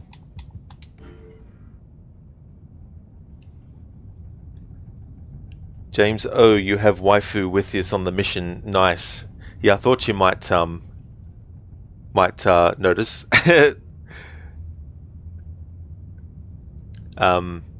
Dr. Darling, you thought I was sick. Well, since you were the one that put the comment, you're glad you only had COVID once, I thought you were referring to yourself.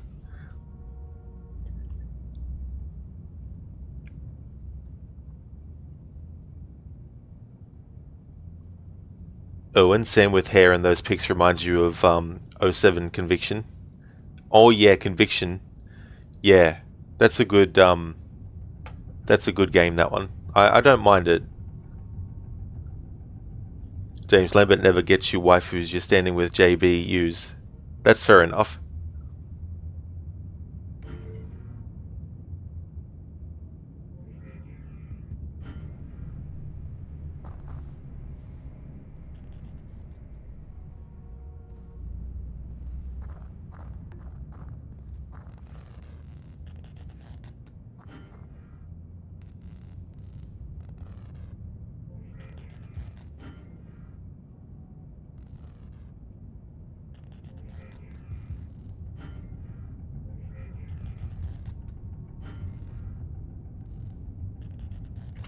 Profiles: Enrique Villablanca, born 1977, Highland Beach, Florida, hair brown, eyes blue, height 5 feet 7 inches, weight 125 pounds. Joined a few radical environmental groups while pursuing her doctorate in chemical engineering at Brown University in Rhode Island. Questioned about a break-in at an animal testing facility. 2 arrests for that incident included her boyfriend did not cooperate. After school she went to live with a friend, leader of a small group that bombed a couple of buildings. No casualties. Arrested with her friend, who was tried and convicted. Enrique's charges were dropped.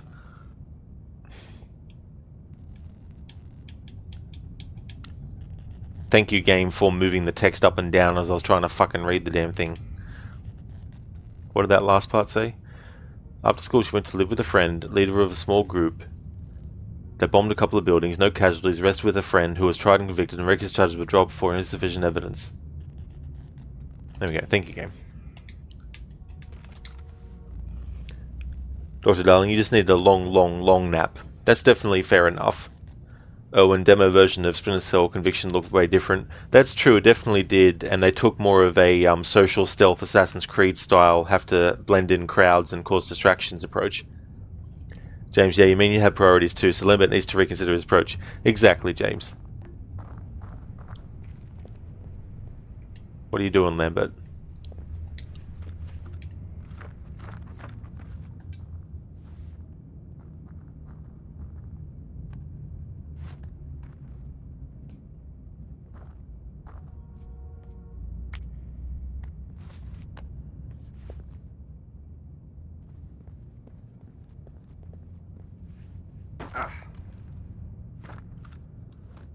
Fisher, you will notice I've given you only part of the equipment you requisitioned.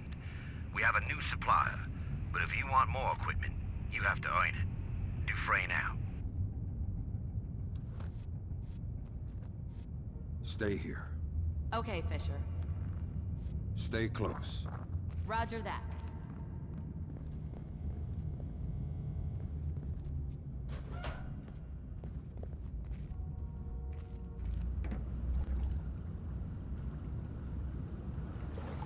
Here's where we go our separate ways. The station is that way. Give me a boost. I'm going to the security room. I'll deactivate the fan so you can access the vent.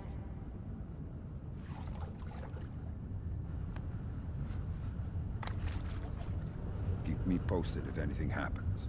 I see you've done this sort of thing before.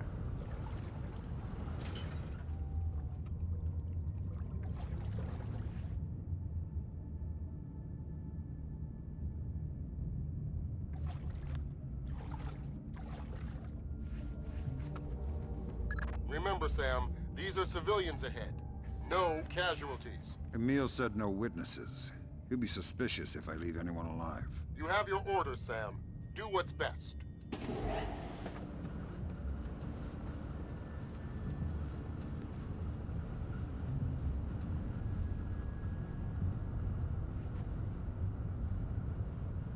The hell was that?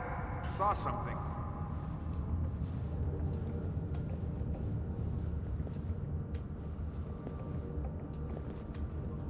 Give me a hand! Ugh. Well, that confirms my wondering about it. In this version of the game, you can't actually do a takedown from... You can't take down an enemy from around a corner, whereas in the Xbox 360 version you can.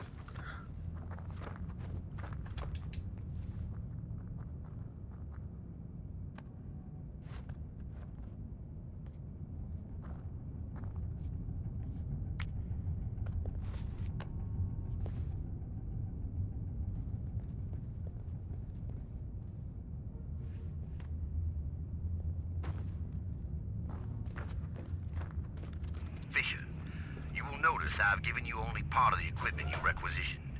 We have a new supplier, but if you want more equipment, you have to earn it. Dufresne out. Here's where we go our separate ways. The station is that way. Give me a boost. I'm going to the security room. I'll deactivate the fan so you can access the vent. Keep me posted if anything happens. I see you've done this sort of thing before.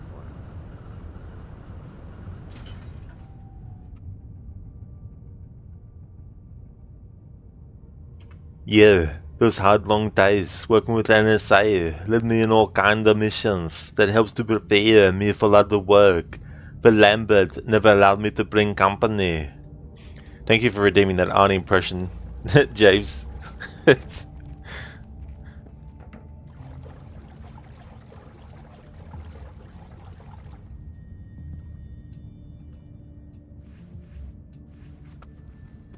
Remember, Sam, these are civilians ahead.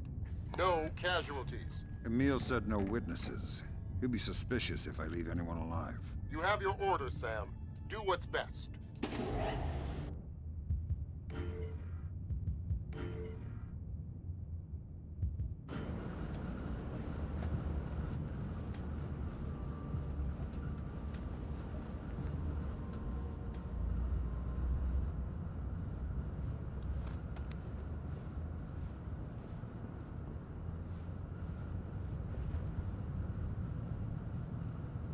Okay, electrical system looks good.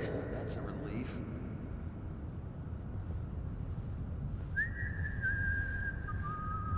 Oh, but this is gonna be hard to clean up. What a mess. Anyway...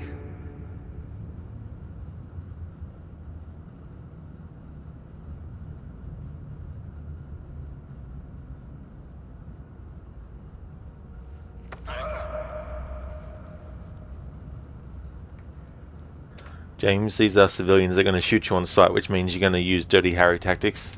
Yeah. It'll be a choice, it seems.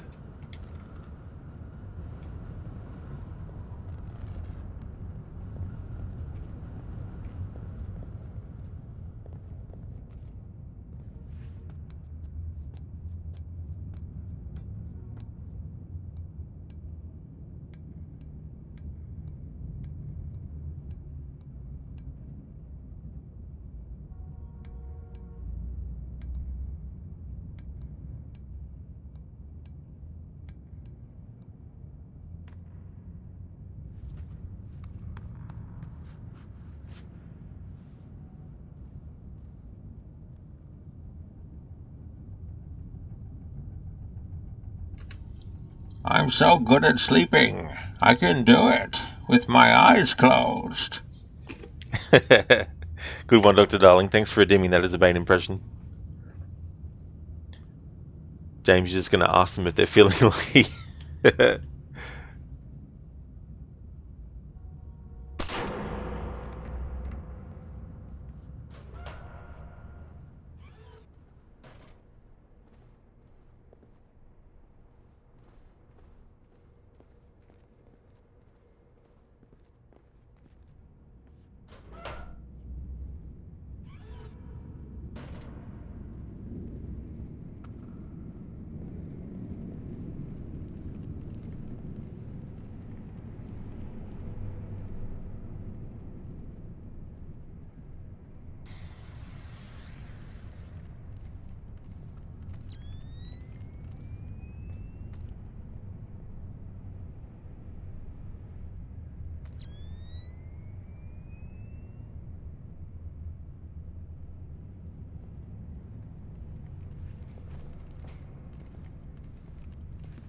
was that?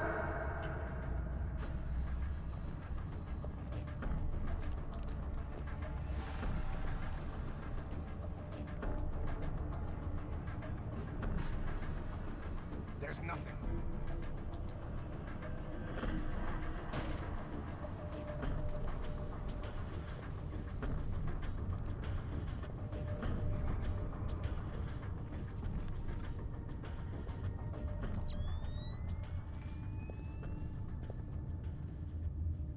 James, you like how everything in this game makes an echo? This is true. Yeah, you gotta watch what noises you make in this game.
I saw something there.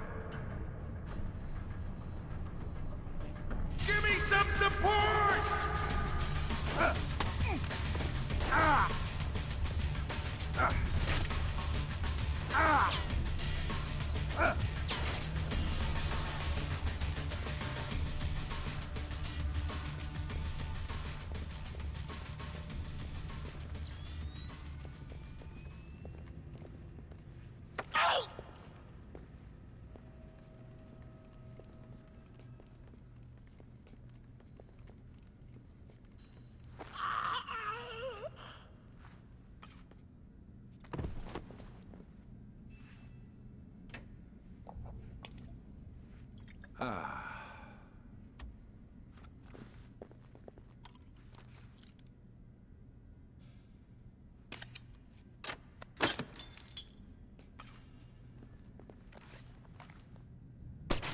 Whoa. Damn, that was close. What was that?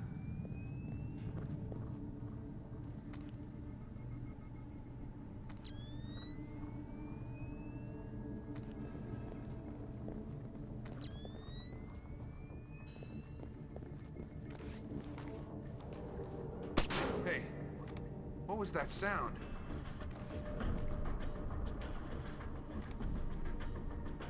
Hey Gizlek, thank you so much for the raid.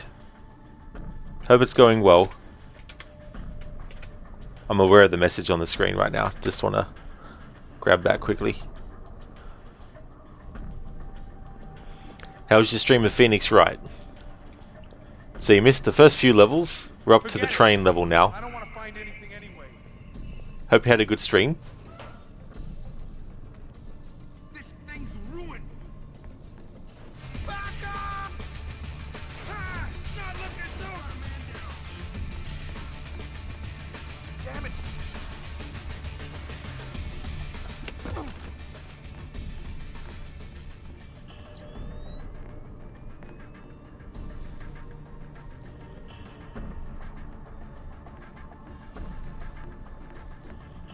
Nothing. Better that way.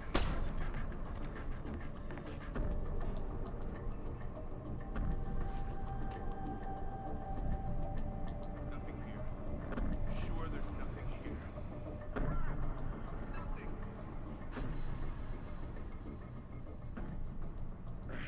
Yeah, didn't forget, just clicked and thought it did it, but it didn't.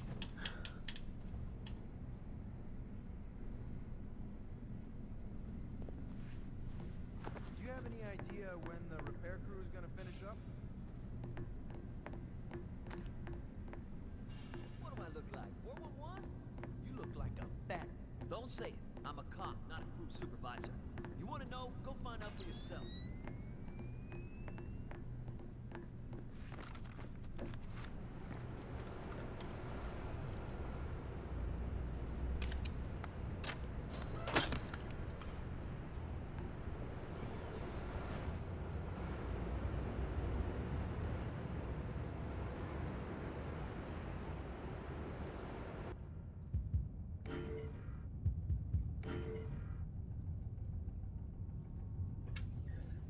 Gizlek, you played New Gen Double Agent, and this was definitely not a level. You had Snow Level, Jailbreak, JBA, Shanghai, JBA, Boat, JBA, more Boat, unless you're forgetting something. Yeah, in the Xbox 360 version, if you want to get the level on the boat where Sam is wearing the SWAT gear, you have to make sure that you make 2 out of the 3 major choices go in the direction of the NSA. Otherwise, you get locked out of getting that mission, and therefore you don't get the actual proper ending of the game. But yeah, this level is the first level that I've come across which is completely new. Whereas the other levels, the first level was Iceland, just like in the other version, except the mission was completely different. And that character that you have with you in the Xbox 360 version, John, he actually isn't there at all. He doesn't exist. The character of Hisham, which you actually in the Xbox 360 version communicate with a few levels into it, he's the one that Sam is with at the start of the game in that Iceland level. And Sam actually gets told while he's on the mission in the middle of doing an objective that something has happened to his daughter. And then when you finish the level, the cutscene where he jumps onto the helicopter and Lambert tells him what happened happens the same. Obviously graphically different. And then the second level, which was the penitentiary, was completely different as well. Plus the gameplay is very different too, because you have like situations where you have to help an ally character jump up to places, which a little bit of that was in the first level of Xbox 360 version, but in this game there's actually been quite a few levels with a few instances where you have to use the character's help and all that kind of stuff. Welcome back, James. You mean you're Batman, aren't we all? Welcome back.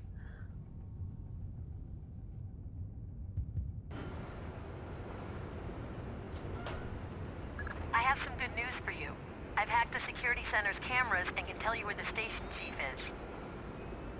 Don't keep me in suspense. He's 2 rooms north of you, talking with one of the guards. How's that for useful information? I should take you on all my train robberies. You say the nicest things.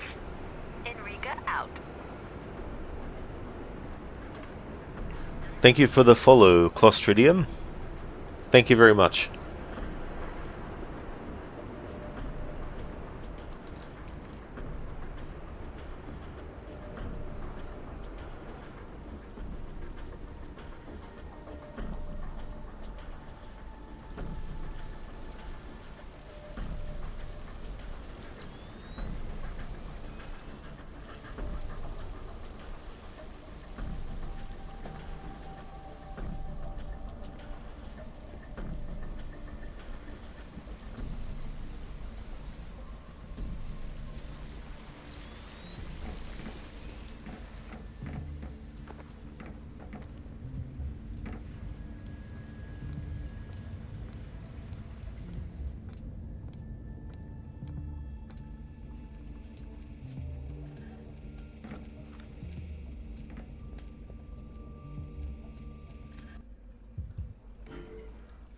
James, yeah, Mom says hi. Oh, okay. That's who the phone call was with. That's fair enough.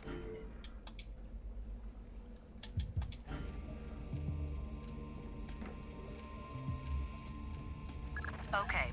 The security cameras have been fed a 20-minute loop of all clear. You don't have to worry about surveillance. I'm impressed. Get used to it. There's something fishy here.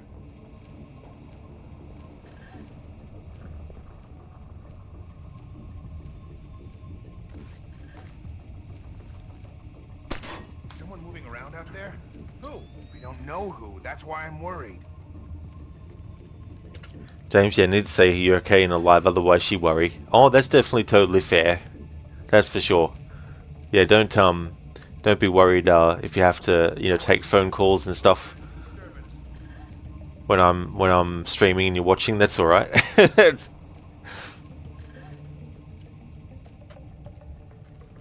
Did you hear that? Yeah, could have been anything.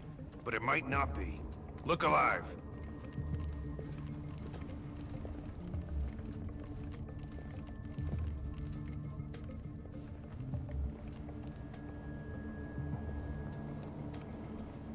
It's getting pretty rough here! Rot in hell!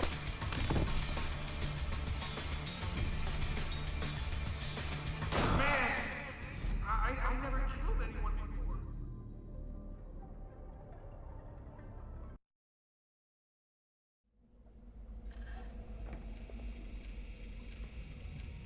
Okay. The security cameras have been fed a 20-minute loop of all clear. Someone you don't have to moving worry around about up there? surveillance. Who? I don't know who. That's why I'm worried. Get used to it.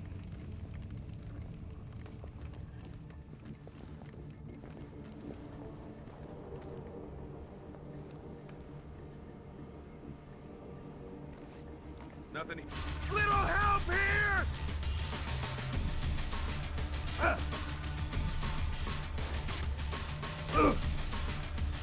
Ah!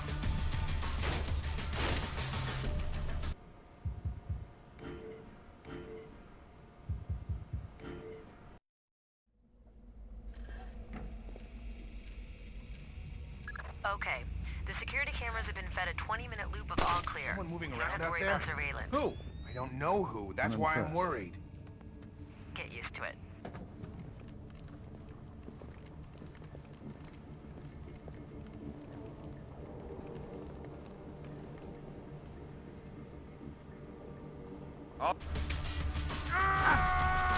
So that's what it was switching off. It was just the screen, the monitor.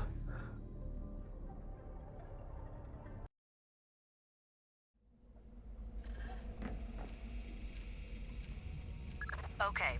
The security cameras have been fed a 20-minute loop of all clear. You don't have to worry about surveillance. What was that I just heard? Get used to it. Sign on, kid. Just last year? You're just a baby. Get a load of this. I served through the blackout of '08. You lived through that? Hell, I was out in the middle of it.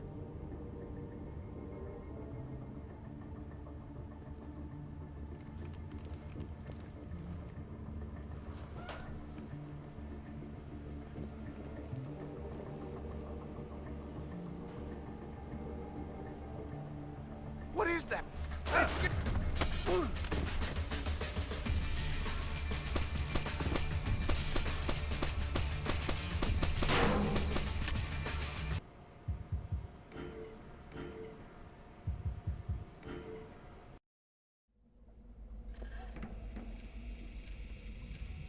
Okay. The security cameras have been fed a 20-minute loop of all clear. You don't have to worry about surveillance. I'm impressed. Get used to it. When did you sign on, kid? Just last year. You're just a baby. Get a load of this. I served through the blackout of '08. You lived through that? Hell, I was out in the middle of it.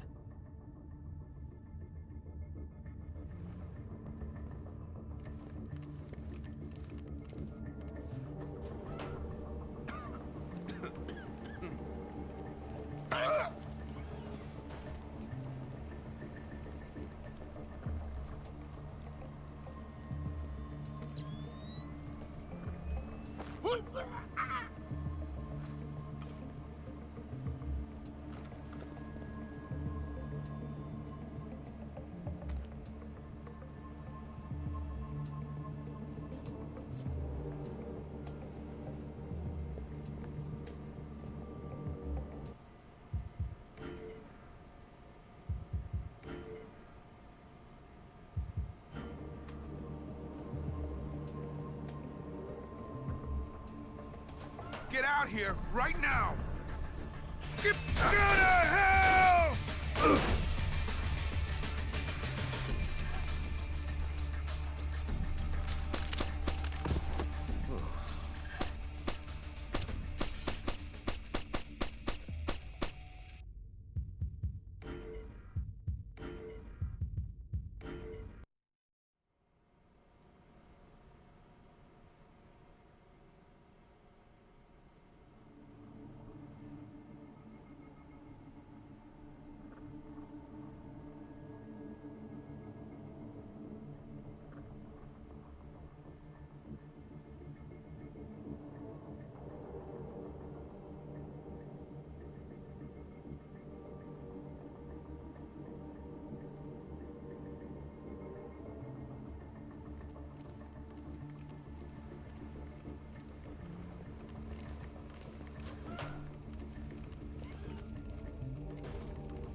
Sam, you have to find cover right now.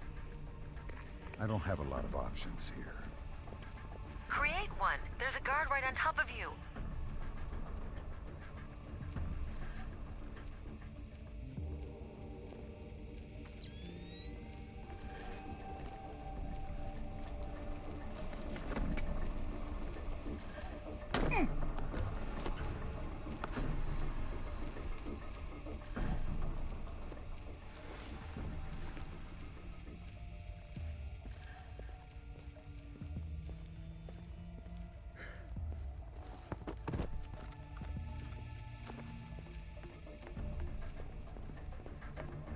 Fisher, the station chief should be just ahead. Get the code from him, and then kill him. Belay that order, Sam. Do not kill the chief. No casualties.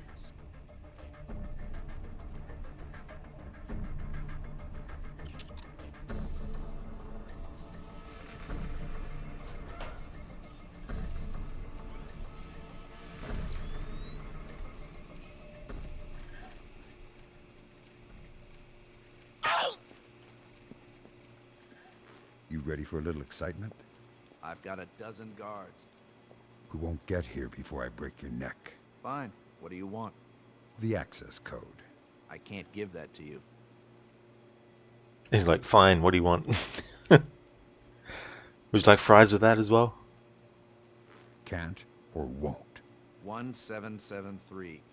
Guess what? You pass. You do realize you're not going to get away with this. Do you really want to add murder to armed robbery? Just let me go. Do you really want to add murder to armed robbery? Attention! Attention! The vault is now closed. All currency has been loaded onto the vault car. The train will be leaving the station shortly. Security is now code green. Repeat, security is code green. Well done. Now, board the train before it leaves the station and get to the driver.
Hello, Vinman.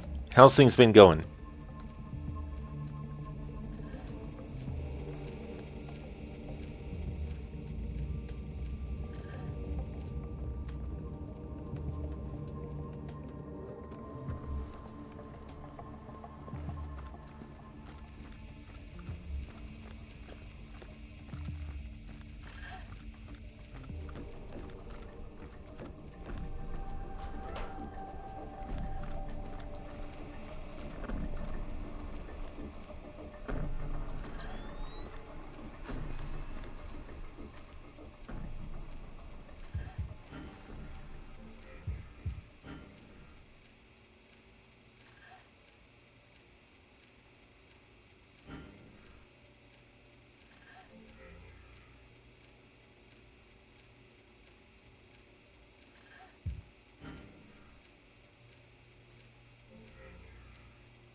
Vimin, good.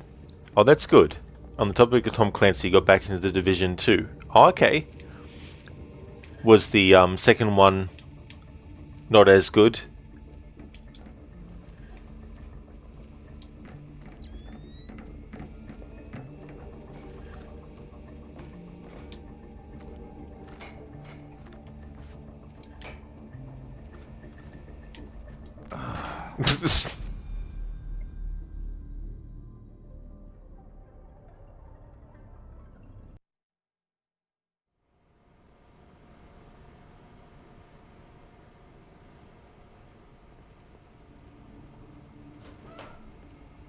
Shit!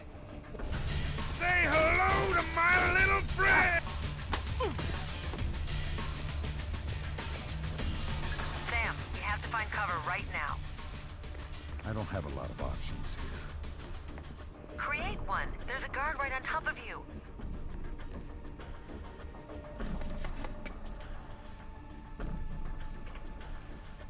Oh yes, Sona, that's no trouble at all. Thank you so much for leaving the lurk. You had an apple too? Excellent. I hope you got some good sleep. Vimin, no, it's better than the first one in that you have more gadgets and options on equipment than the Division 1. Oh, very nice. That's good when sequels do that kind of stuff. Give you some new things that you can sink your teeth into. Fisher, the station chief should be just ahead. Get the code from him, and then kill him.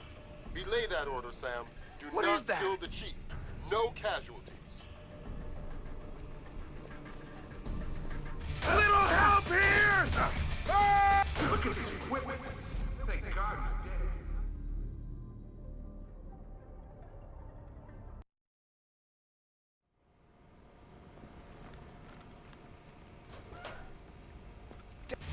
Ah, geez, you Sam, you have to find cover right now.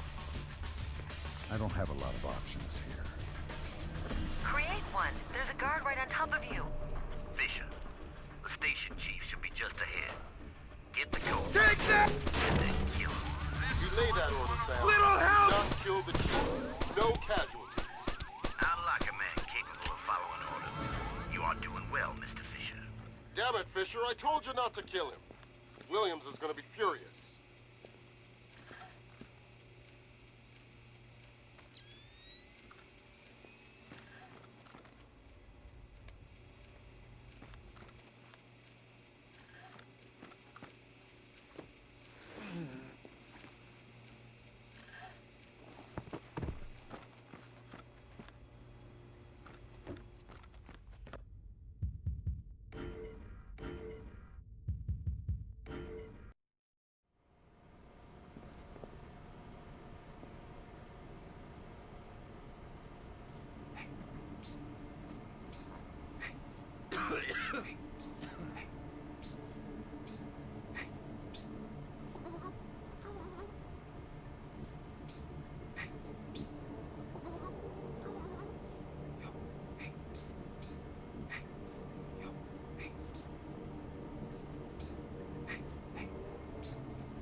Better take a look around.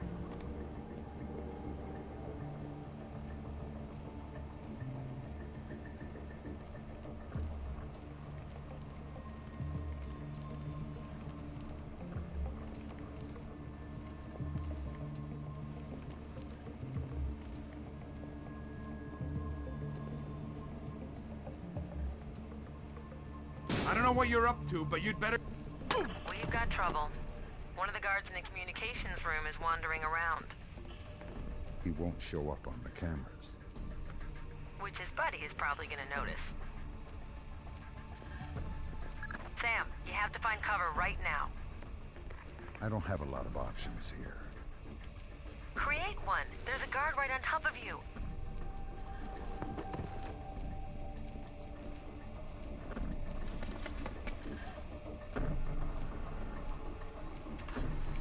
Vimin, you had a dream of being a Division agent.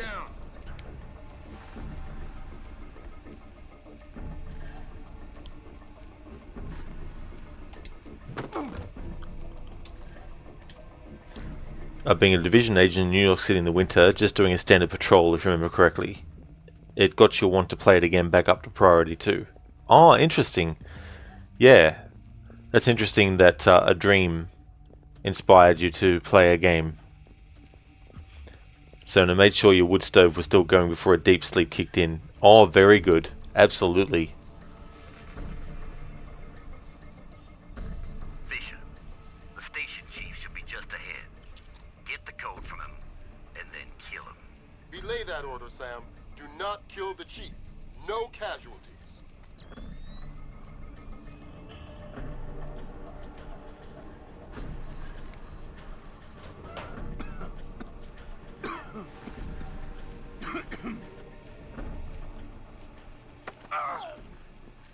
You ready for a little excitement? I've got a dozen guards. We won't get here before I break your neck. Fine. What do you want? The access code. I can't give that to you. Can't or won't. 1773. Guess what? You pass.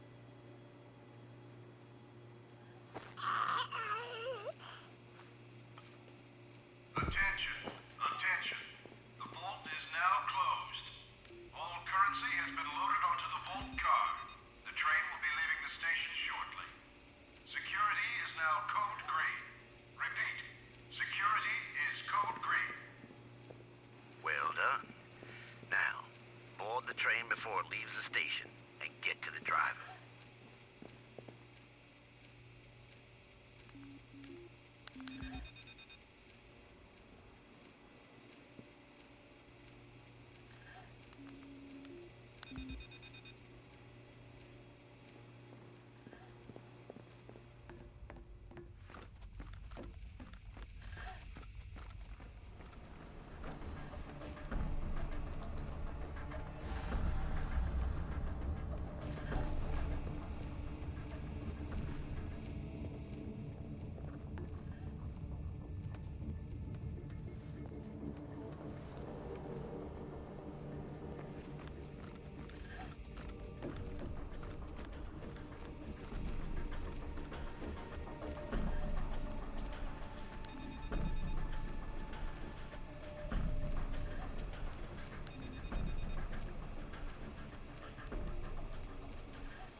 Then when you finally remember going to New York City during the winter once, it was definitely memorable, and I guess it just stuck with you unconsciously. You always love when the temperature is less than 70 degrees Fahrenheit outside. It's so much better than sweating like a pig in a spit during a medieval fair. I don't blame you at all, Vim, and I definitely prefer it when it's colder weather instead of really, really hot as well. And it's good when there's places that you visit that really have an impact. Because, like, my god, even a sewer section... That's right. It's not even a horror game. Sewerage.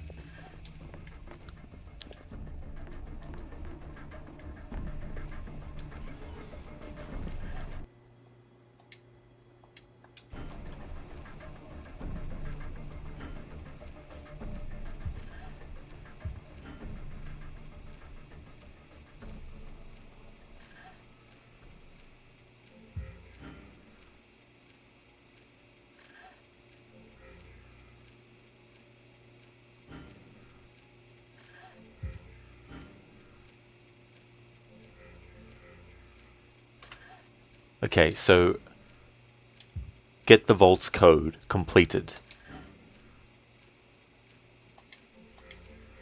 Okay. But I put the code in that he said and it doesn't fucking work.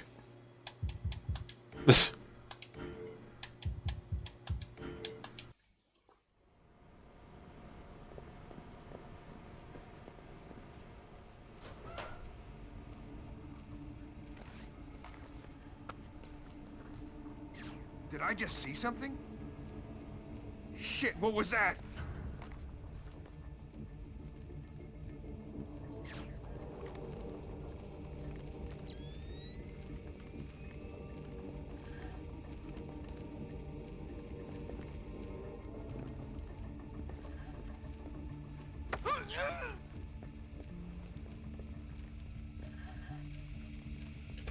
Vim, you hate summer. It's currently 83, but feels like 95. Oh no. Yeah, I don't blame you for feeling that way.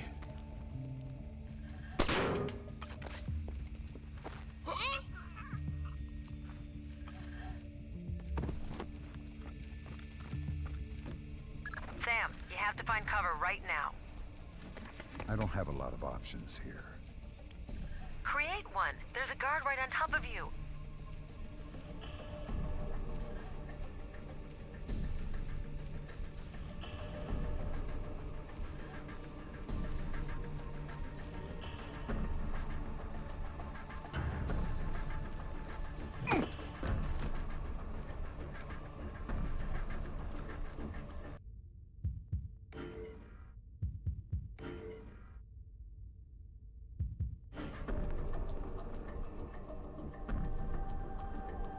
Fisher, the station chief should be just ahead.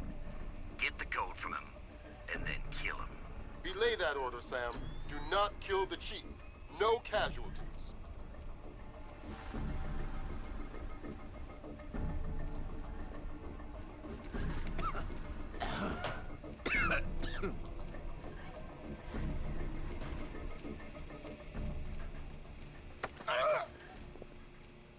You ready for a little excitement?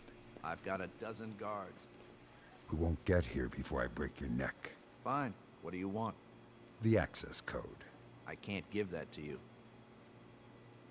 Can't or won't. 1773. Guess what? You pass. Do you really want to add murder to armed robbery? Just let me go. You do realize you're not going to get away with this. Do you really want to add murder to armed robbery? Just let... Attention! Attention! The vault is now closed. All currency has been loaded onto the vault car. The train will be leaving the station shortly. Security is now code green. Repeat. Security is code That's the number he said, game. Well done. Now, board the train before it leaves the station and get to the driver.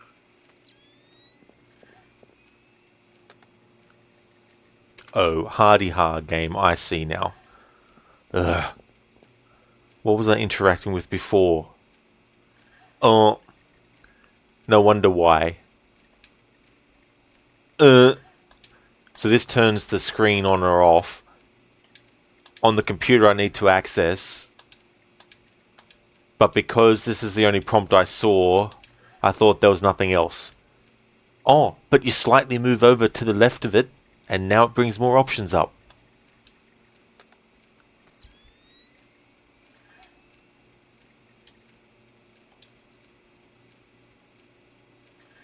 From N. Scody to K. Carlson. New security code. Sorry about the mix-up with the new keypad, Chief. They tell me everything should be fixed early next week. For now, your code for the door is 2833. Thanks. James, yeah, tell me this when there's 8 months temperature around 10 to 15 degrees Celsius, rain and snowing, and I'll tell you to get real. You fucking love summer one time a year when weather doesn't feel like you want to kill yourself going out. It's definitely fair as well, James, you know what I mean? Like, we all have our own different preferences for weather.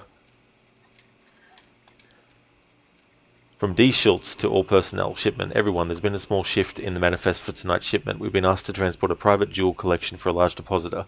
They will be travelling in the vaults up front, while the usual cash shipment will be stored at the rear of the train. Sorry for the last minute change of plans. They've been talk about contextual bullshit. Oh yeah, you're not wrong there. Yes, that's the code, 2833.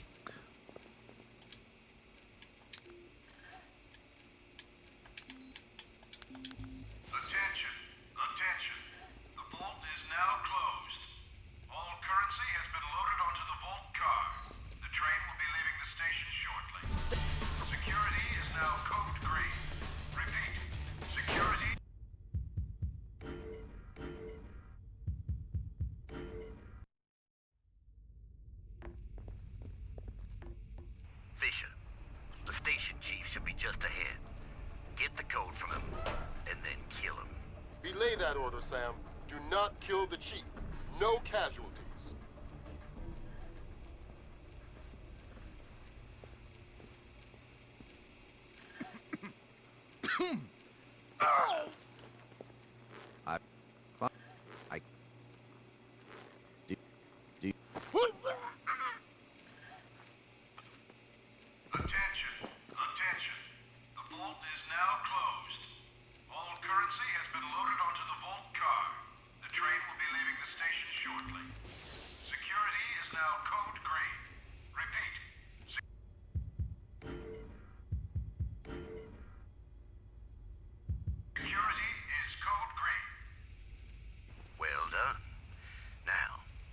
Train before it leaves the station and get to the driver.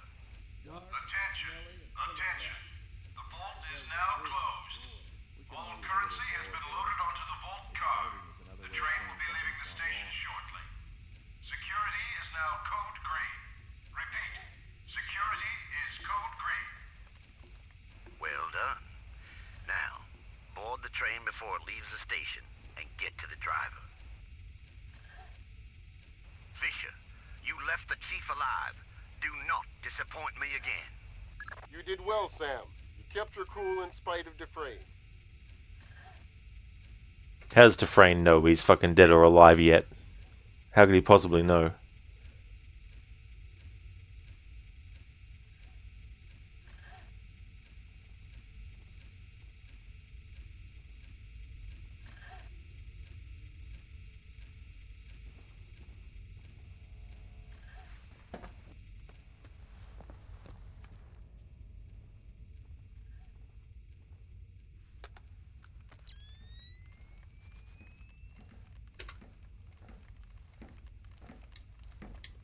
Okay, that email is the same as the email on the other computer. Yeah, Vimon, that's cool that it does. It's the same with the other Splinter Cell games, actually, before this one too. You don't have to find the code in the game world, or be told it. If you already know what it is from previous playthroughs and stuff. Or if you look at a guide, obviously.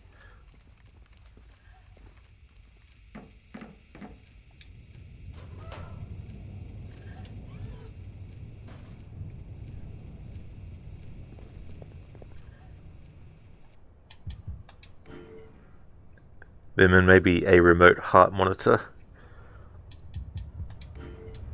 Maybe.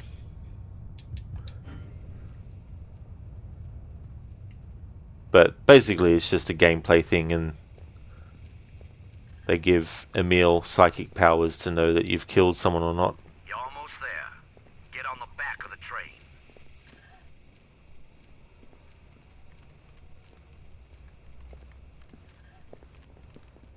Everything loaded up?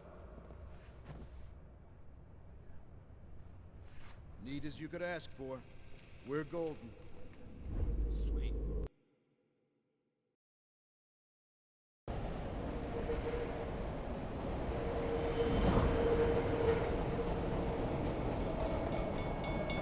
It looks good from here, Sam. That was some nice work. The feeling is mutual. You can relax now. I'll take it solo from here. I wouldn't want to cramp your style. Just be careful, all right?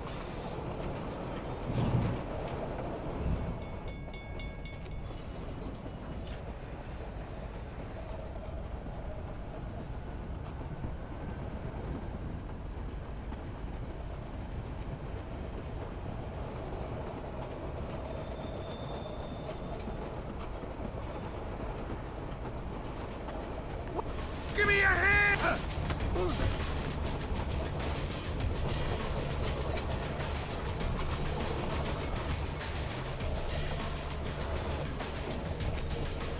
Just remember three things.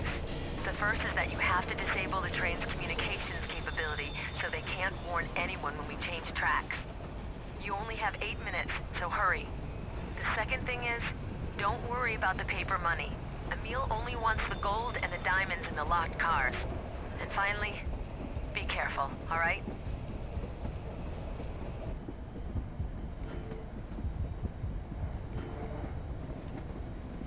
Milkshake, thank you so very much for the follow. Thank you. Vimon, now if this was PsyOps, the Mindgate conspiracy, sure, as that game has actual psychic abilities in it, but in this game, no. That is a game that I was trying to think of the name for, like a while ago. PsyOps, the Mindgate conspiracy. I never actually finished that game, but I remember playing that one. There's also a game that was released around the same time called Second Sight as well, which was kind of a little bit like that, I think. Or at least had someone with psychic abilities as well.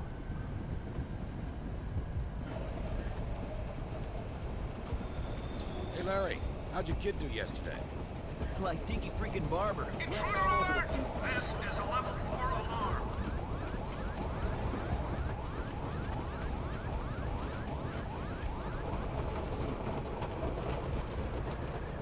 There's nothing. Nothing. But look. Do you hear it?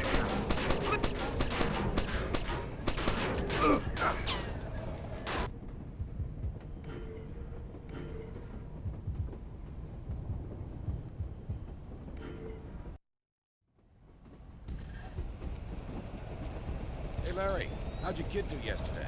Like Dinky freaking Barber. Ran all over the field. That's right. What's he playing, Pee Wee League now? Nah, Pop Warner. He's getting big.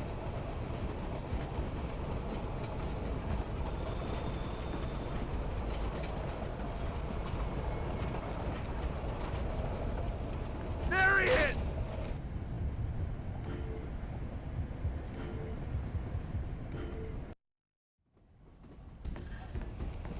Hey Larry, how'd your kid do yesterday?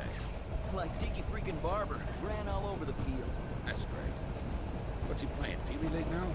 Nah, Pop Warner. He's getting... Okay, come with me. There's nothing. Nothing. But look, let's just forget it happened. Gimme! Take him down!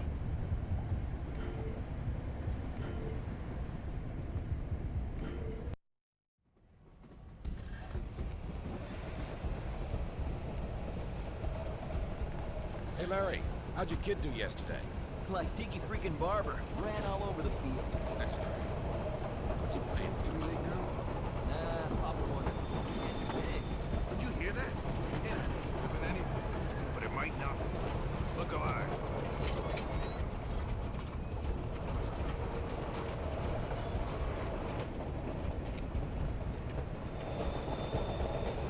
There's nothing.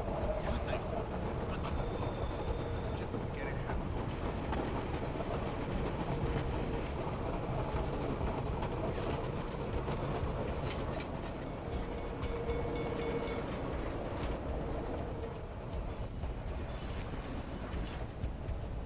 Oh, did you Gizlake? Yeah, you actually know about that game? Played demo on Xbox when it was newish? Yeah, I played the PS2 version. Bimman, so you're welcome, I guess. Yeah, I couldn't remember the name of that one.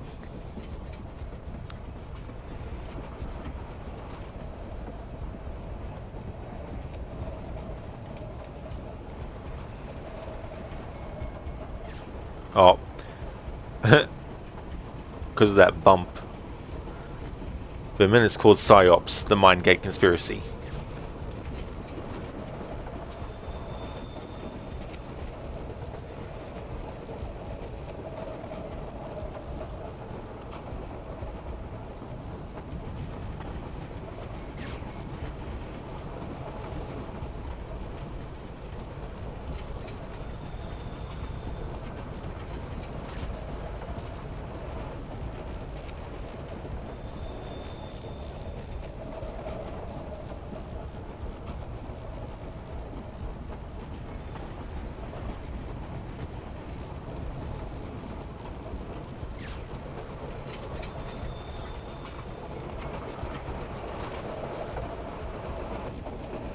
Oh, that's fair enough, Inman. Yeah, that's no worries. I didn't even realize.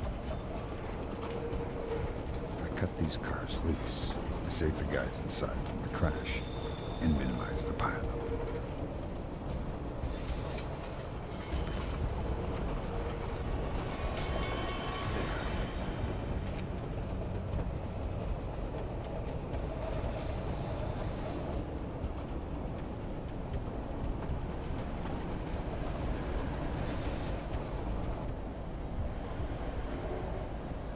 This is actually pretty cool to have a level in this version that's not in the other version at all.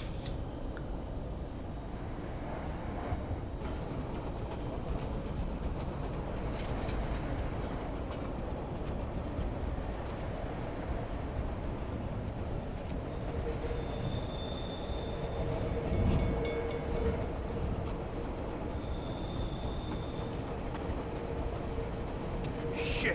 What was that? What the fuck? Why are they climbing the top of the thing? Because I detached it, I guess. But still, I'm like, what the fuck?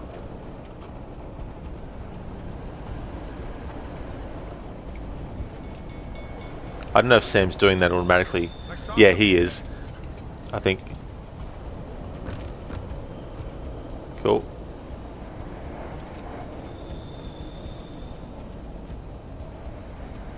Like, jeez, so funny. Okay, he automatically ducks. Okay, I was instinctually pressing the crouch button, and I thought it was me doing it. Oh, what the fuck? Bullshit.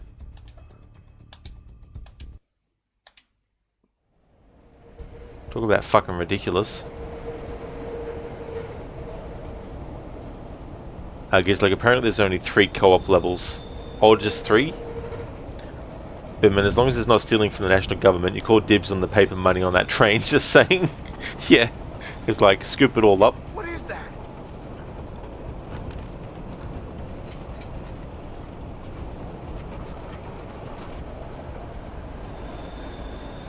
It's like, oh man, this is like that Pandora Tomorrow, but in a tunnel. That's true.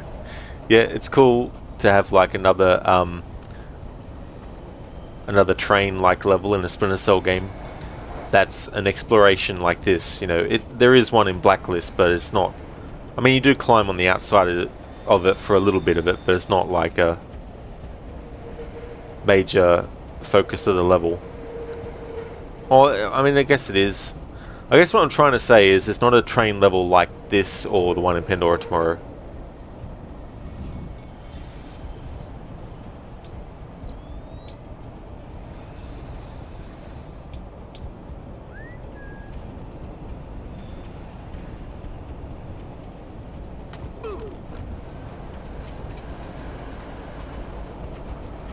He's like, you didn't see that one coming. It's so funny that they'd even bother climbing up on top of it.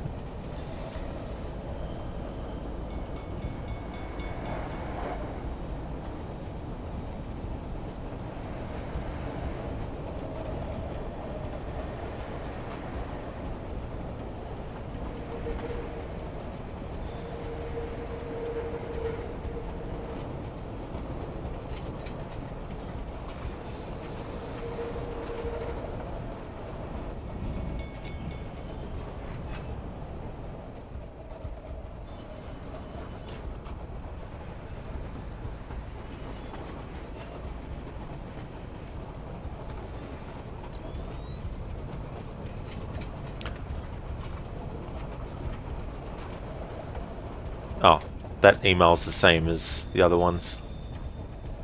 Hey, Rook, doing all right? So far. What? Oh my god! I thought it was. I thought he was going to climb through the bottom, like he did before. There's like a bottom part that looks like you can climb through. Jesus Christ! That's what I thought it was climbing through.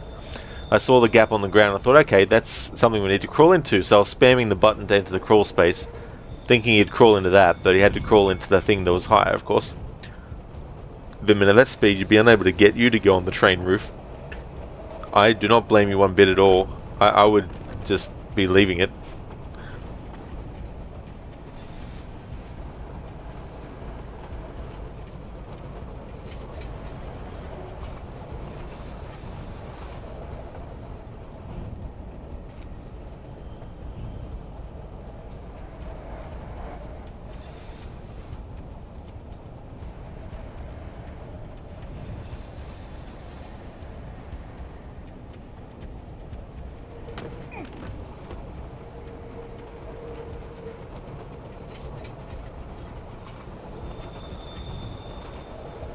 Vimin, it's the center. What's the center?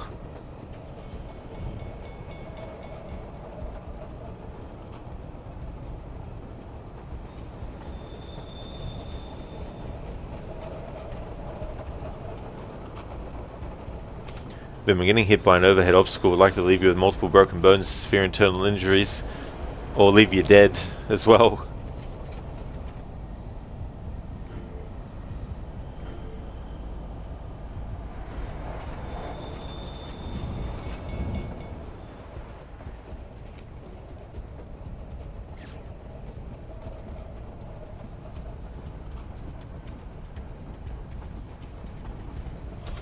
Vimin, it's the gold shelving. It's the center that you can crawl through. Think, yeah. No, I know that now, but I thought I could claw. Never mind. So far, so good. This is your first run, right? Yeah. I'm kind of nervous, you know? Ah, they go like clockwork. Sometimes I wonder why they even need us down here. I ain't gonna argue with the paycheck. I won't tell them you said that. Attaboy.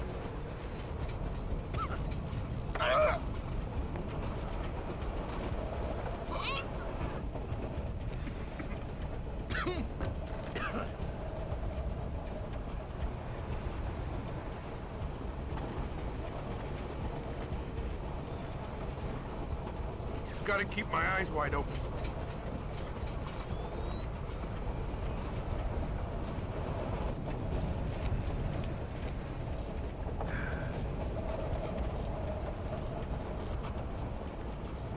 Get behind some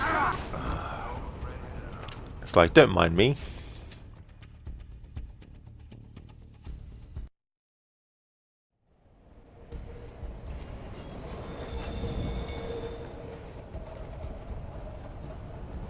incoming fire!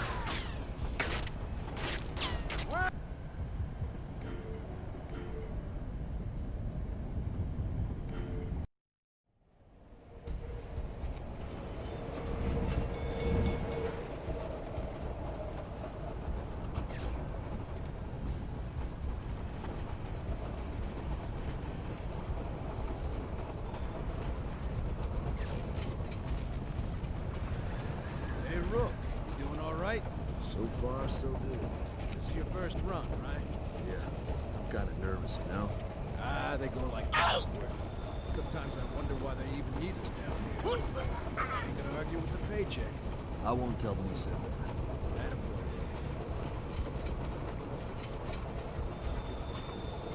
Did I just see something?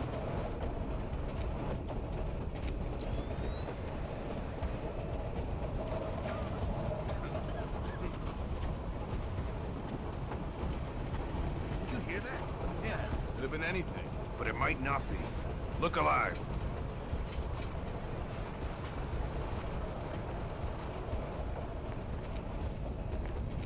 Nothing here. I'm sure there's nothing here.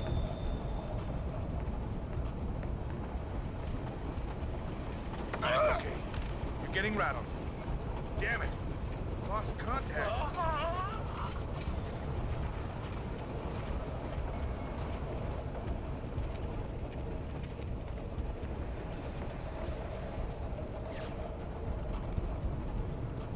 nothing. Better that way.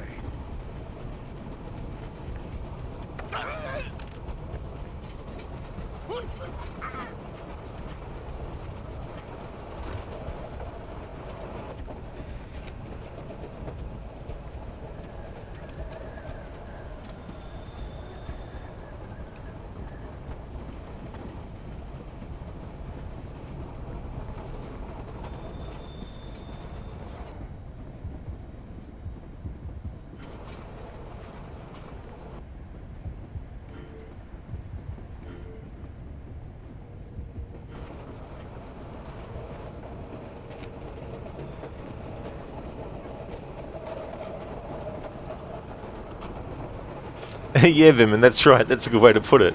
A combat version of process of elimination.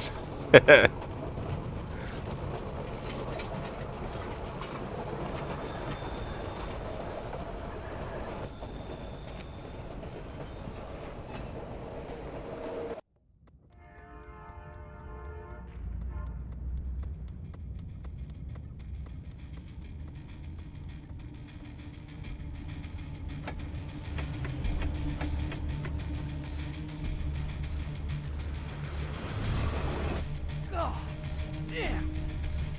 Rusty!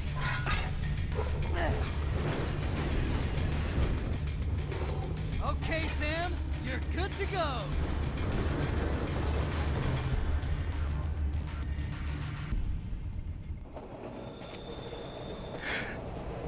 He dropped through the game and clipped. He dropped through the ground and clipped through it. Nice.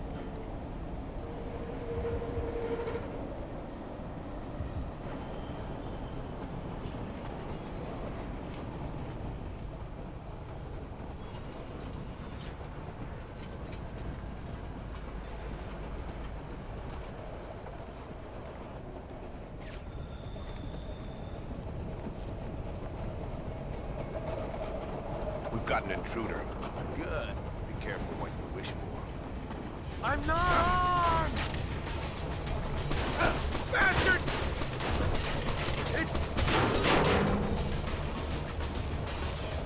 What the fuck?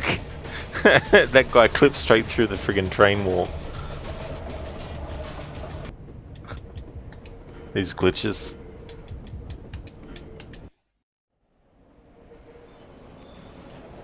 I mean, that's one way to fall off the face of the earth. It truly is, like, literally.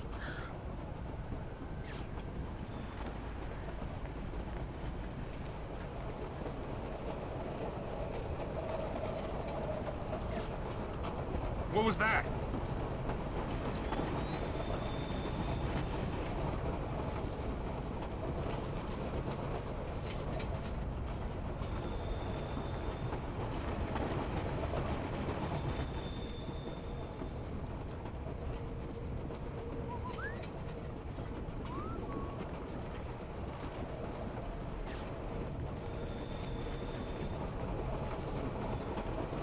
Someone moving around out there?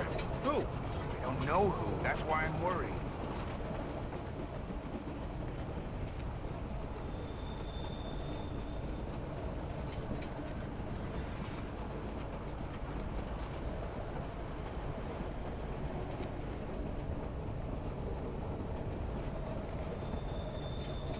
Nothing here but ghosts and shadows.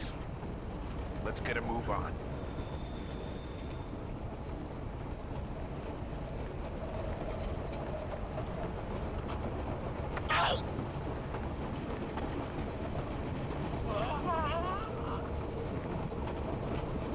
I really don't want to be here.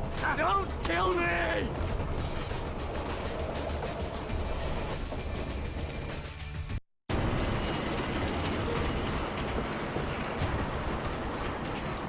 What are you doing? Getting there faster. No, we have to stop. There's a wall. Don't even think about it. Stay cool and you'll be fine. Hold tight.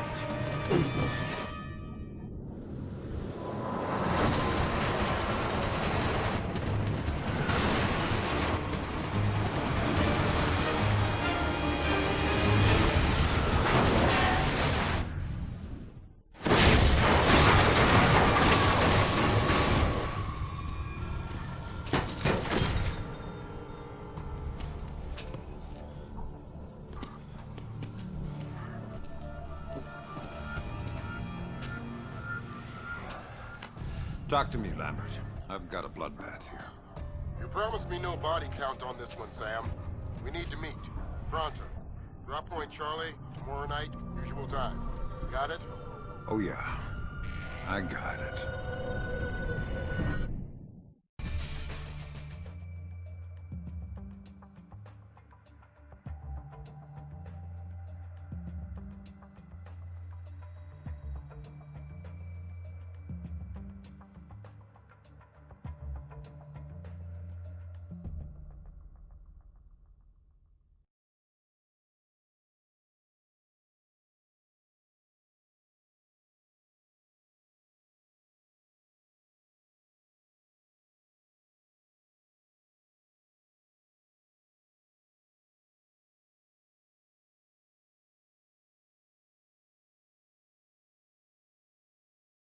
The money gave Dufresne the opportunity to discover who'd stolen the red mercury from Iceland. Then he got himself a sample to use both as a test and a diversion. He had the samples shipped to Cozumel. We followed soon after. The target was a cruise ship with 2,000 souls on board. Dufresne wanted us to plant the red mercury bomb and get out. Lambert wanted me to prevent the detonation by tampering with its trigger mechanism, Enrique's cell phone. But you interfered and made everything worse. I couldn't rely on you, Fisher. The stakes were too high.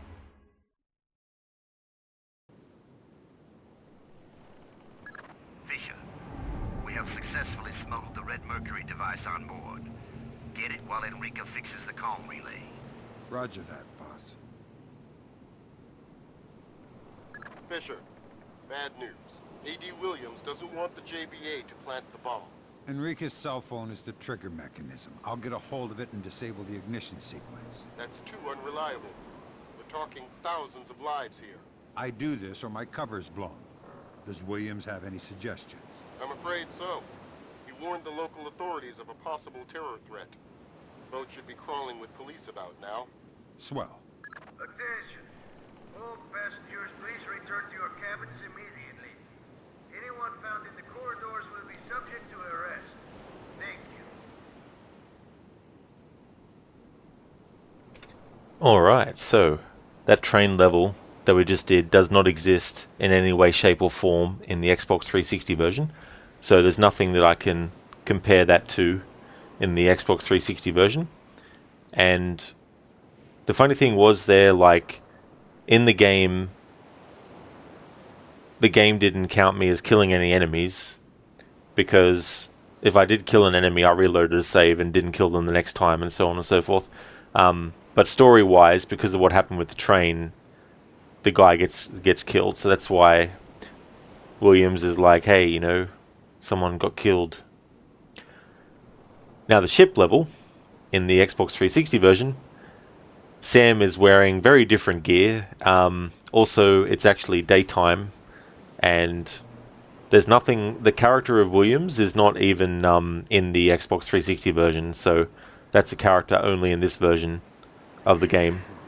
But yeah, this lines up with the Xbox 360 version in terms of like story, where we have the ship in Cozumel, and we need to blame, or you can blame Enrique for it like you can in the Xbox 360 version.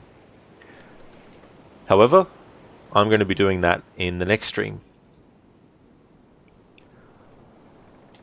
Just make sure that I can load the mission, because what we just saw, I'd like that to act as like a recap for people who might not have seen that at the end of this stream and are coming in at the start of the next stream. And I can load up Cozumel from the mission replay menu, so excellent.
Thanks for redeeming those, Dr. Darling. Hey there, Mario.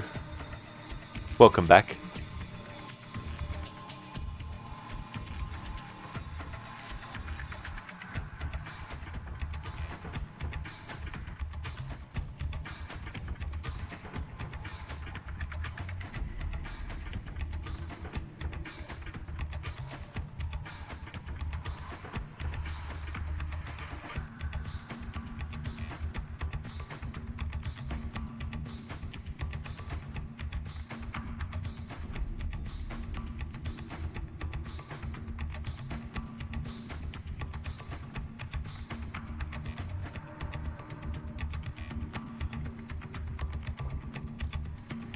Thanks for redeeming those, Dr. Darling.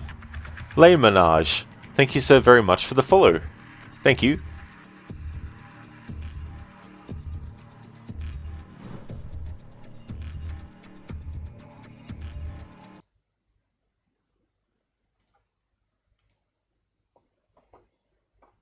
The stream's still going though, isn't it? Because the connection with my Xbox app, it came up saying it was lost. So I'm just hoping that it wasn't affecting the stream itself as well. Lay Menage, thanks for the stream. This was your first Splinter Cell game. You played it as a kid on the PS2 and loved it. Oh, no worries at all. Well, thank you so very much for being here. I really appreciate it.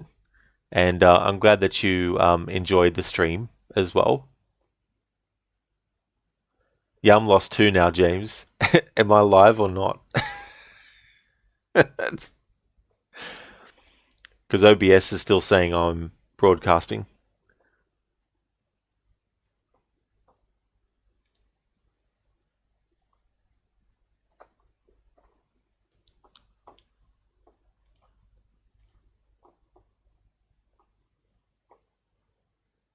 Excellent. Schiller Lock is playing my favorite Dark Pictures game. Cool. So we'll be raiding out to Schiller.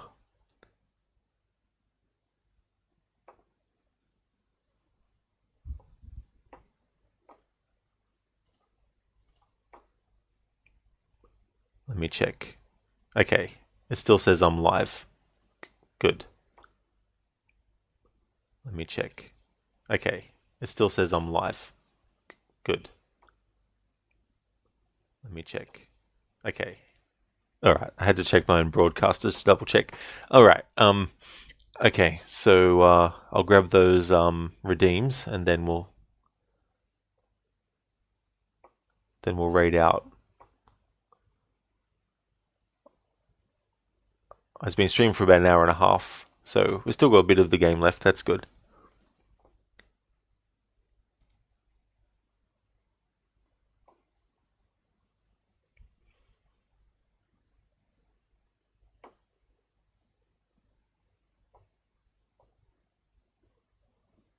Be right back.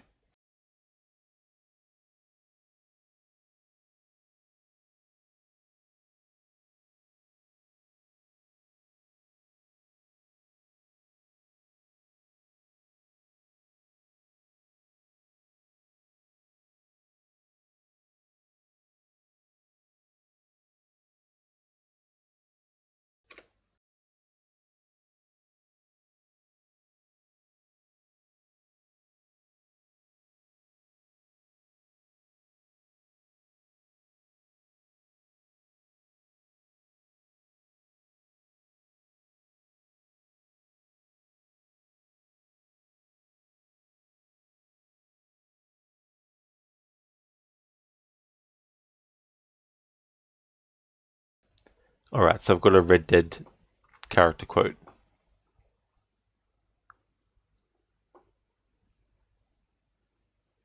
You will die savagely, all of you. Hang on. Friggin' hell. I thought it was a section of dialogue on WikiQuote, but it's something else.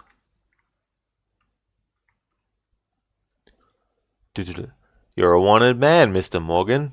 $5,000 for your head alone. $5,000 for me? Can I turn myself in? There's a Red Dead 2 quote.